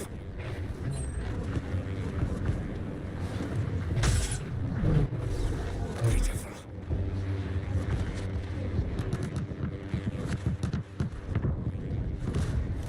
On my way! Fear. We'll stop you!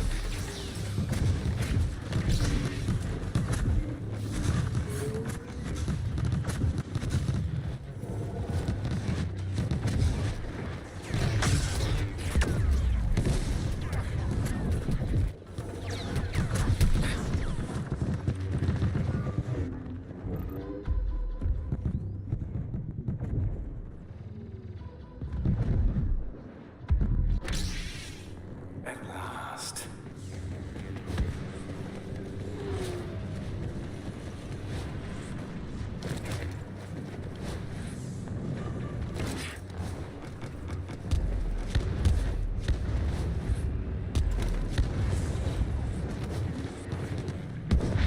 Get back! All hail the Dark Lord of kill streaks.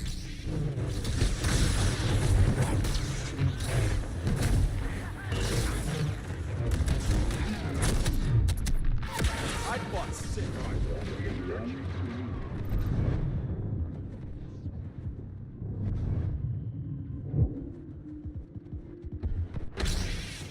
To battle.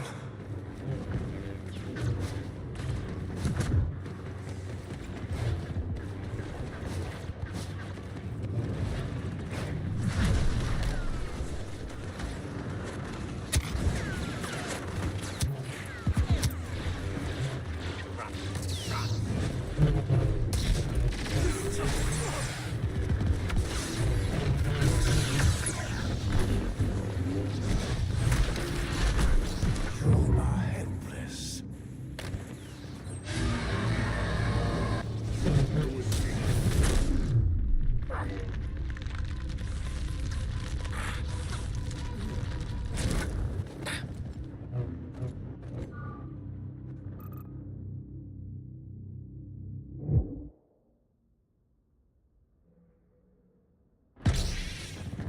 Now you die.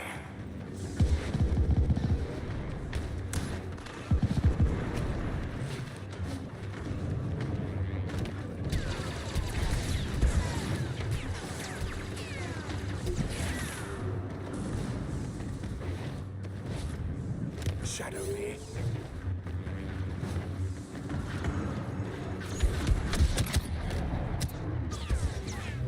They are doomed.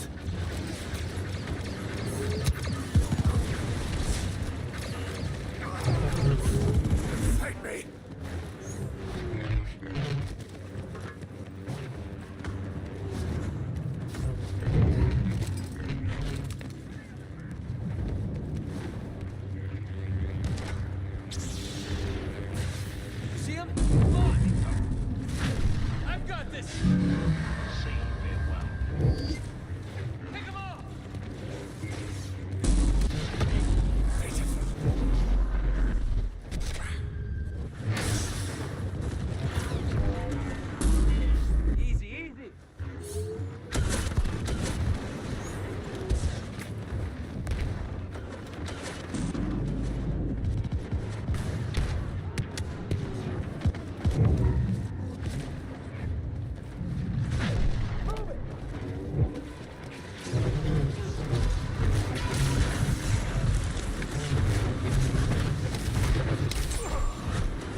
stream for now.